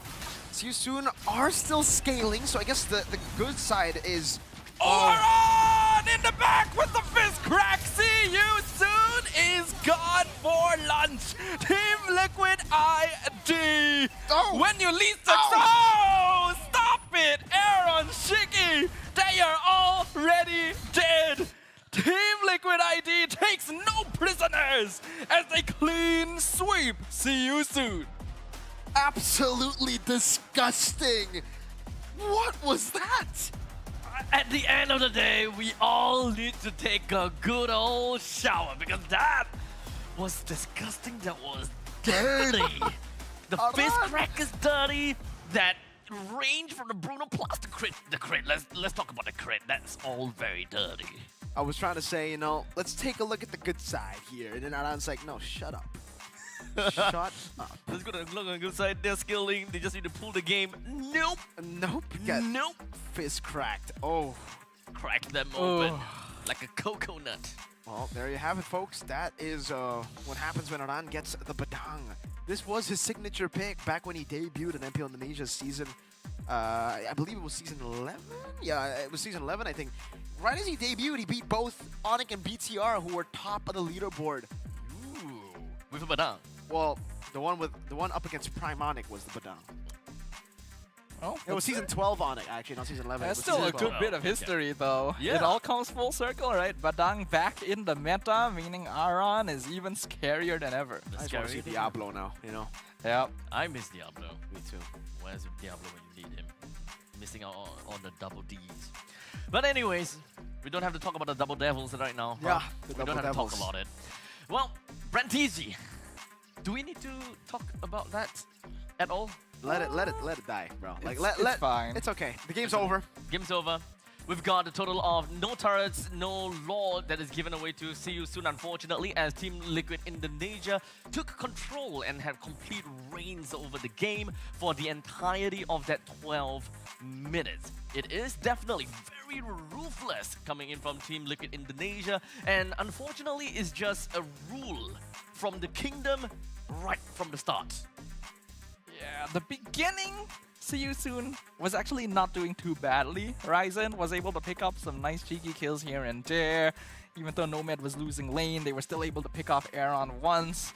But then, as the game kept going, you could tell that See You Soon weren't comfortable extending out onto the map. I imagine the Zusin had something to do with it. And then you're not really able to punish the cores of TLID. Fabian was not part of the game until he got the Holy Crystal. Then he was like, hey, I'm just gonna come in right now. Yeah, it's not good. This is the first MVP with zero kills, I think. 0 kills and 500 GPM. Lowest GPM. The team damage, though, on a full tank Padang is pretty crazy. He dealt more damage than... He almost actually matched up the damage of the Granger on the other side of the map. 38k, that's 35k for the Badang that went full tank. 67% KP, though. Yeah, really well played, honestly. I honestly... I do want to say, though, for See You Soon, there were so many mistakes that just stacked up. Like, early on, Nomad getting solo killed. I really wonder what happened there. Granger versus Bruno, even in M6, where the Bruno was broken, was a winning matchup for the Granger. So now that the Bruno is not as broken, the Granger should technically even if you don't win the matchup, you farm from such a far distance that Aaron shouldn't be able to basic attack you. Use your Rhapsody and last hit. You should never lose the matchup. Is like It's like 100% certainty. In the meta right now. Maybe Aaron is just he's cracked. busted. Maybe he needs to be nerfed. I think he's just cracked. It's not about everyone else. It's just them. It's just TLID at this point in time. Let's not forget, they are the team that has the shortest amount, that have done the most within the shortest amount of time. That's true. They're prodigies at this point. They truly are the prodigal cavalries, the prodigal stallions. It's just a direct snowball in terms of the Yeah. gold and EXP graph. I think this tells the entire story. Seosun actually had control of it earlier on, but it wasn't really much of a gold advantage, which didn't allow them to go out of their way to set things up. And then once you hit roughly I think the 7-8 minute mark there, it just becomes an absolute mountain to overcome.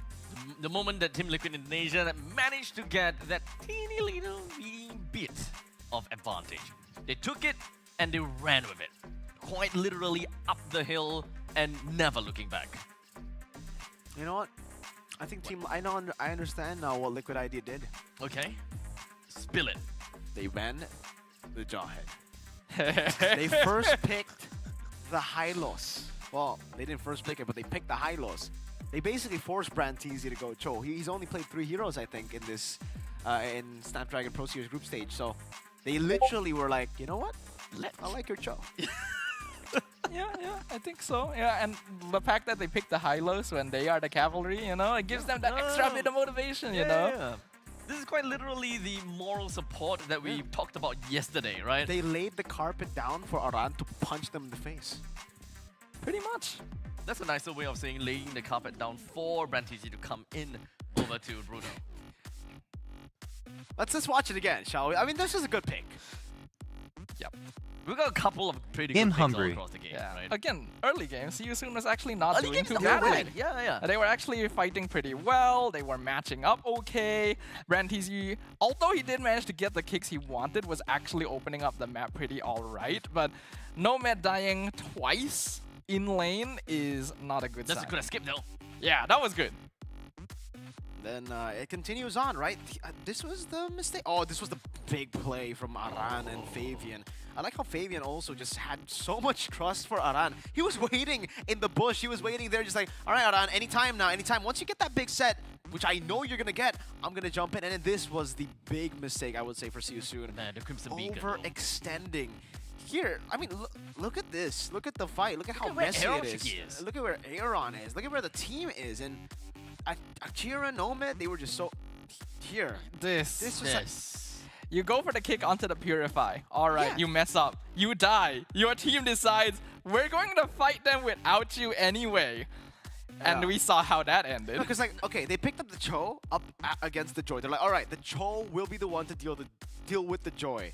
And then he does that, and he dies in. Me just dies in, too. So the 2 picks that you had to deal with the Joy are dead. You should not, you know. My problem is more of the fact that there is definitely a very high chance that the Purify is off cooldown, and they are very far ahead, right? So the moment that you flicker forward for a Way of the Dragon onto a possibly Purify available person, you are essentially just sending yourself into a pack of 5 with nothing to work with.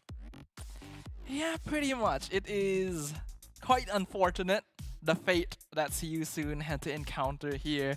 I think we already kind of knew that TLID would be favored to sweep this series, but the one-sidedness of it is I think it's not quite, something we expected that much. To the point that we were probably bamboozled. I'm not too sure though, is Fabian bamboozled? That's the question, as we do have him coming on over to the interview.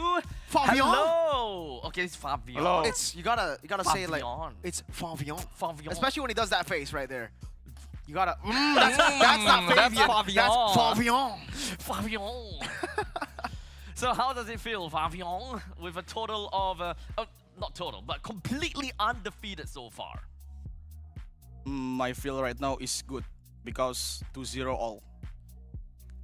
He's a man of little words, simple man of man. little words, but I think that he's got all his emotion out just within that short span of time. Yeah, I got a question, Fabian.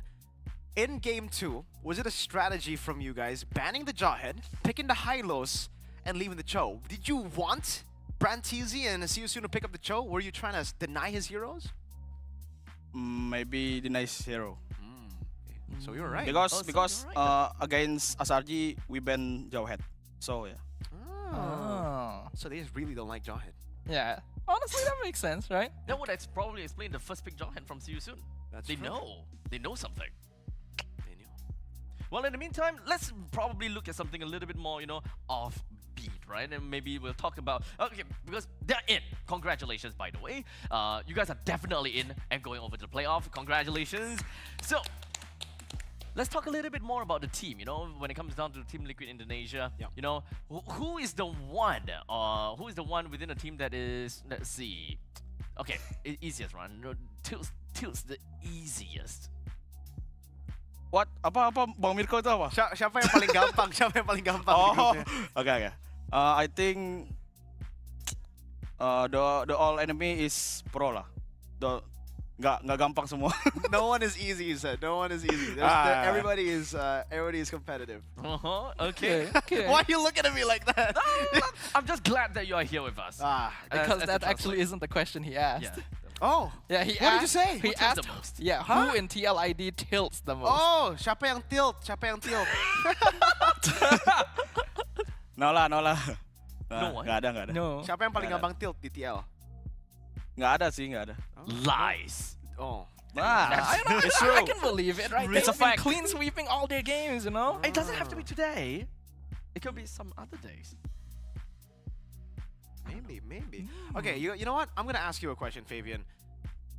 Last time M6, we had you and King Kong were just challenging each other. The Sigma battle. Now, do you have a statement, a declaration of war? Because that's your final match. Sigma battle? No, just say like, give the world a statement. Give King Kong a statement. Oh, for King Kong Yeah. Yeah. For King Kong. Good luck, have fun. What? This is not the Fabian I know. Last time you said, I want to go solo kill you. What happened to the Fabian? To that Fabian? I'm good. He's more humble now. Okay. This is personal growth. All right, I like From a it. rookie, he's become like a disciplined player, right? He's still a Sigma though. That's just his answer. That's all he needs to do. I think I'm too old for this. I have no idea what is going on. You don't know? No, you I don't know don't. what he's doing? The mewing and everything? What the heck is a mewing? The only mew I know is Pokemon. Hey, listen. You guys got a question for Mr. Fabian? He's clearly a busy man now. He needs to get back to work. Yeah, I guess since we know Onyx is going to be your last matchup, right? That's the rivalry. You guys weren't able to beat them at M6. Like, what is the preparation? How confident are you guys about that final match in the group stage? 100% confident. Without a doubt. Without a This doubt. guy said it with no hesitation. Yeah, with the smile too. Look, he's doing it. He's doing the smile. So that's the mewing? That's the Roblox smile. That's the Roblox. Clearly. What the hell is a Roblox smile? Listen. Abstract, you have a kid now. You're gonna brain rot very soon as well. All right? Well, Fabian. I hope I said it right. this Yeah, time. you said it Yeah, right. yeah, Fabian. That's Okay. Fabian. Thank you so much for coming on to the show, and of course, Thank you. do you have any other last comments or anything that you'd like to say to your fans and everyone that's watching the stream? For the cavalry, thank you for supporting us. That's all. That's all. Perfect. Awesome. Thank you so much, Fabian. Thank you. Fabian. Take care. Good luck, and see you in the playoffs. Thank you. So what's the mewing and what's Abstract, you're gonna have to learn this the right way. Or do you Now, want to gotta- demonstrate to him, Renko? No, it's okay. You've seen enough. That's the from, whole point. From Fabian. You've seen enough from Fabian. No, that's the whole point of me asking you. So mewing is Mewing. the thing you do You're when the you camera, want to get a please. That camera, jawline. When you want to get a jawline. You're the right? youngest one you have here. to put your tongue up there on the top like of your mouth. Can you demonstrate? Because I don't quite understand what. Get closer, camera, get closer. No, get no, closer. I don't think they have a close up. They don't have a close up on me. They They have, have our You gotta couch. try it. That's what. Come to our you- couch. Okay, you, there all we right, go. this- No, you no, have no, to no. try it. You guys have to try it. Come on. Okay, You guys do. Okay. Like that? How? I don't know how to Gotta- do it. gotta- no, I have no jawline. My face is too round. That's how. That's why you gotta mew, bro. You gotta. You gotta mew. That's not. That's not.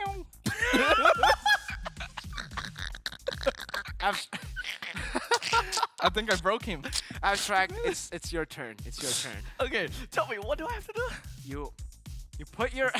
You know how. No, in go back pic- to him. Go back to him. Go back to him. Go back to him. All right. You gotta show your jawline. There you go. That is. You know what?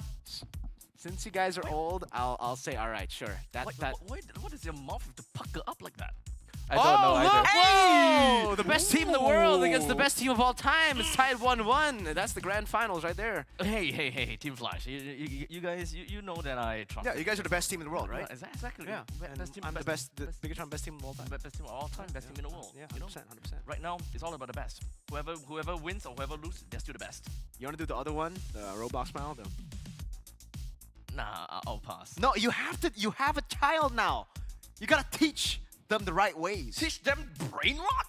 Oh, they're gonna teach you brain rot. That sounds about right. So Honestly, by the time his child is grown up, there's probably gonna be a new set of brain rot. Oh my goodness. If the brain rot is like this at this level, next I do not want to wait for 10 years later.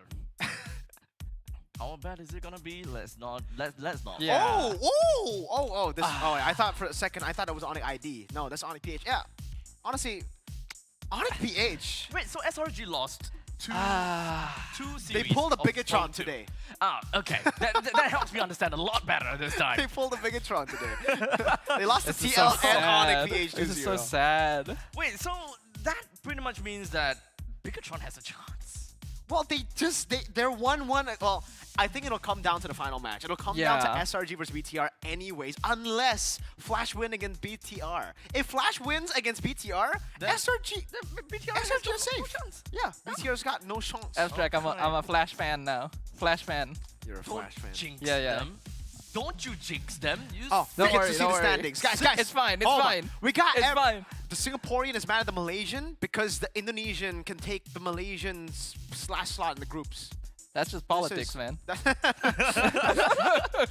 We need to learn a little bit about diplomacy. But speaking of diplomacy, we do have a lot of different countries just within this single grouping. Yeah. So let's take a look at this, right? Group A, we already have got two teams that has already secured their slot, right? We got Onyx Philippines as well as Team Liquid Indonesia with a total of 12 points, completely undefeated thus far, which means that the last game for the both of them is each other. There will only be one team that will be able to get a complete clean sweep. Who's gonna be? Well, you're gonna have to find out tomorrow. Well, in the meantime, for third place, we do have SRG that managed to get themselves a total of 6 points, while Bigatron Alpha with a total of 3 points for now.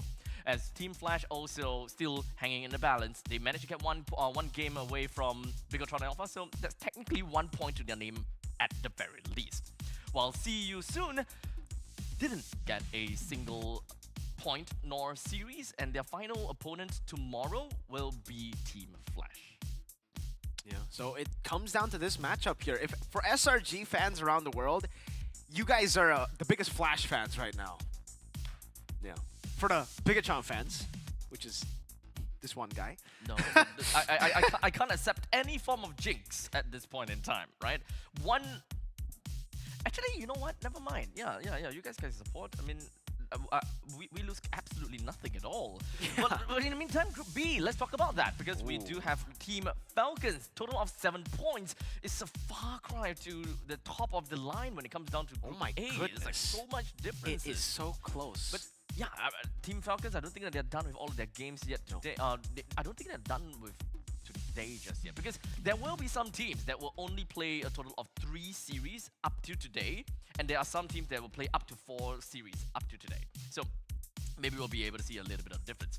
Team Falcons, as for now, total of 7 points. EVO's Holy 5 points alongside with Falcon Esports, which is also at 5 points, by the way. Sharing at 4 points, we got in Onyx Esports as well as RRQ Hoshi, while Aurora, they started the day with 0 points, but came up with a total of 2 points right now. Yeah, they beat Onyx ID 2-1.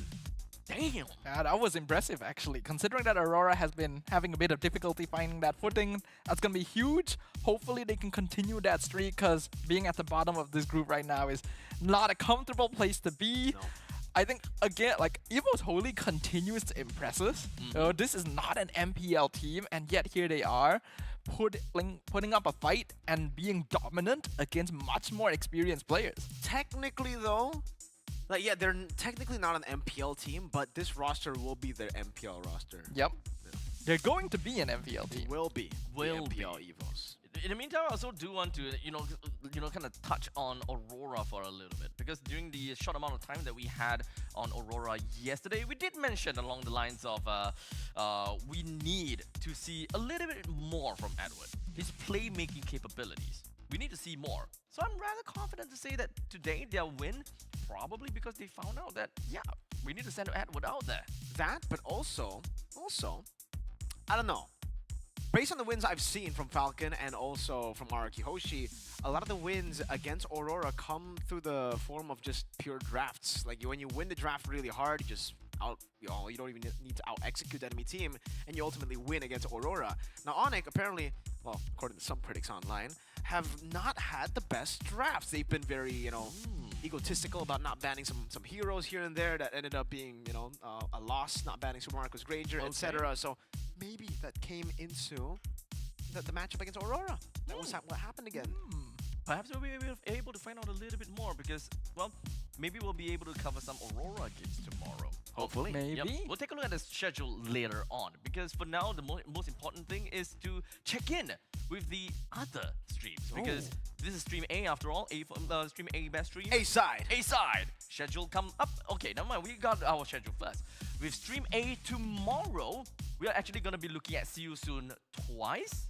Oh wait, this is today. Oh sorry, yeah, this is the check-in. It's okay, you're old. Hey, excuse me. Stream A, so far we have got See You Soon that played first for the first series and the third series. Unfortunately, didn't get themselves a single point on either side. While in the middle side, we do have Team Falcons that went up against RRQ Hoshi, which is also a 2-0. Which reminds me, Stream B is supposed to be the one that is the 2-0 stream. But today it's us. It's us. Yeah. Or rather, we were expecting our stream to not be a 2-0 stream. Did you get all the predictions right for today on Stream A? I forgot. I forgot. I'm gonna need to check that actually. That's a good question. Everybody got it correct. correct. We got it Stream A-side. Well, in the meantime, for Stream B, we do have Team Flash going up against Onyx PH 0-2 in favor of Onyx PH, as you can see. Well, in the meantime, for Onyx Indonesia, they did unfortunately not manage to get 2 points, or rather they couldn't get 2 points against Aurora, as Aurora takes the cake for that one. And the final game, which is still ongoing right now, it is Team Flash that's going up against Bigatron Alpha, the best team in the world and the best team of all time. Yeah. It's just a question that we gotta have to find out. Best team in the world. Best team in all time. Best team of all time. How about Stream C though? All the way at Jakarta, we said that they will go all 9 games, but guess what? Stream B, they are the one that went close to all 9 games instead. You know what?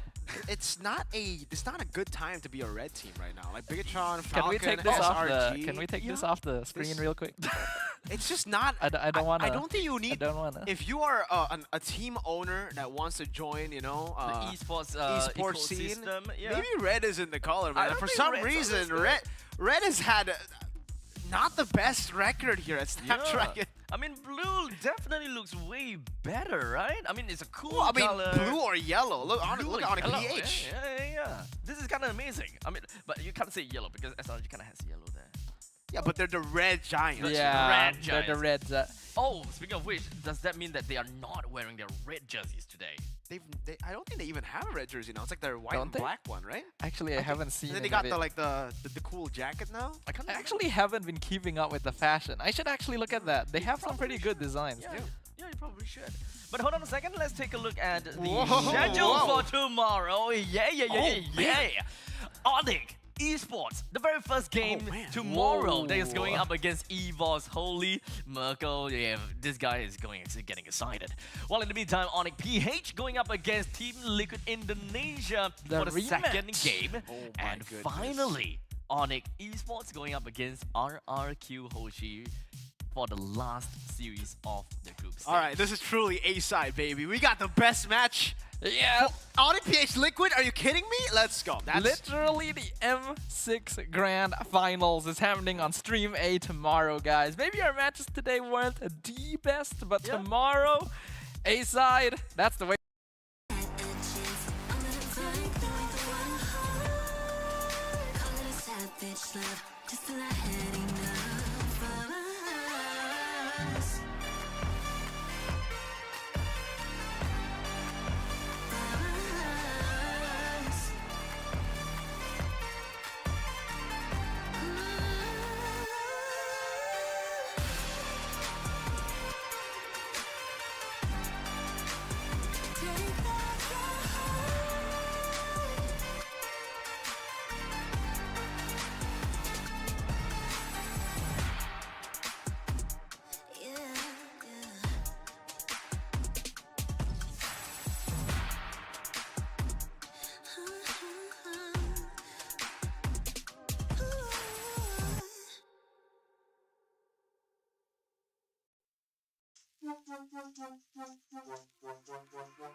Give it more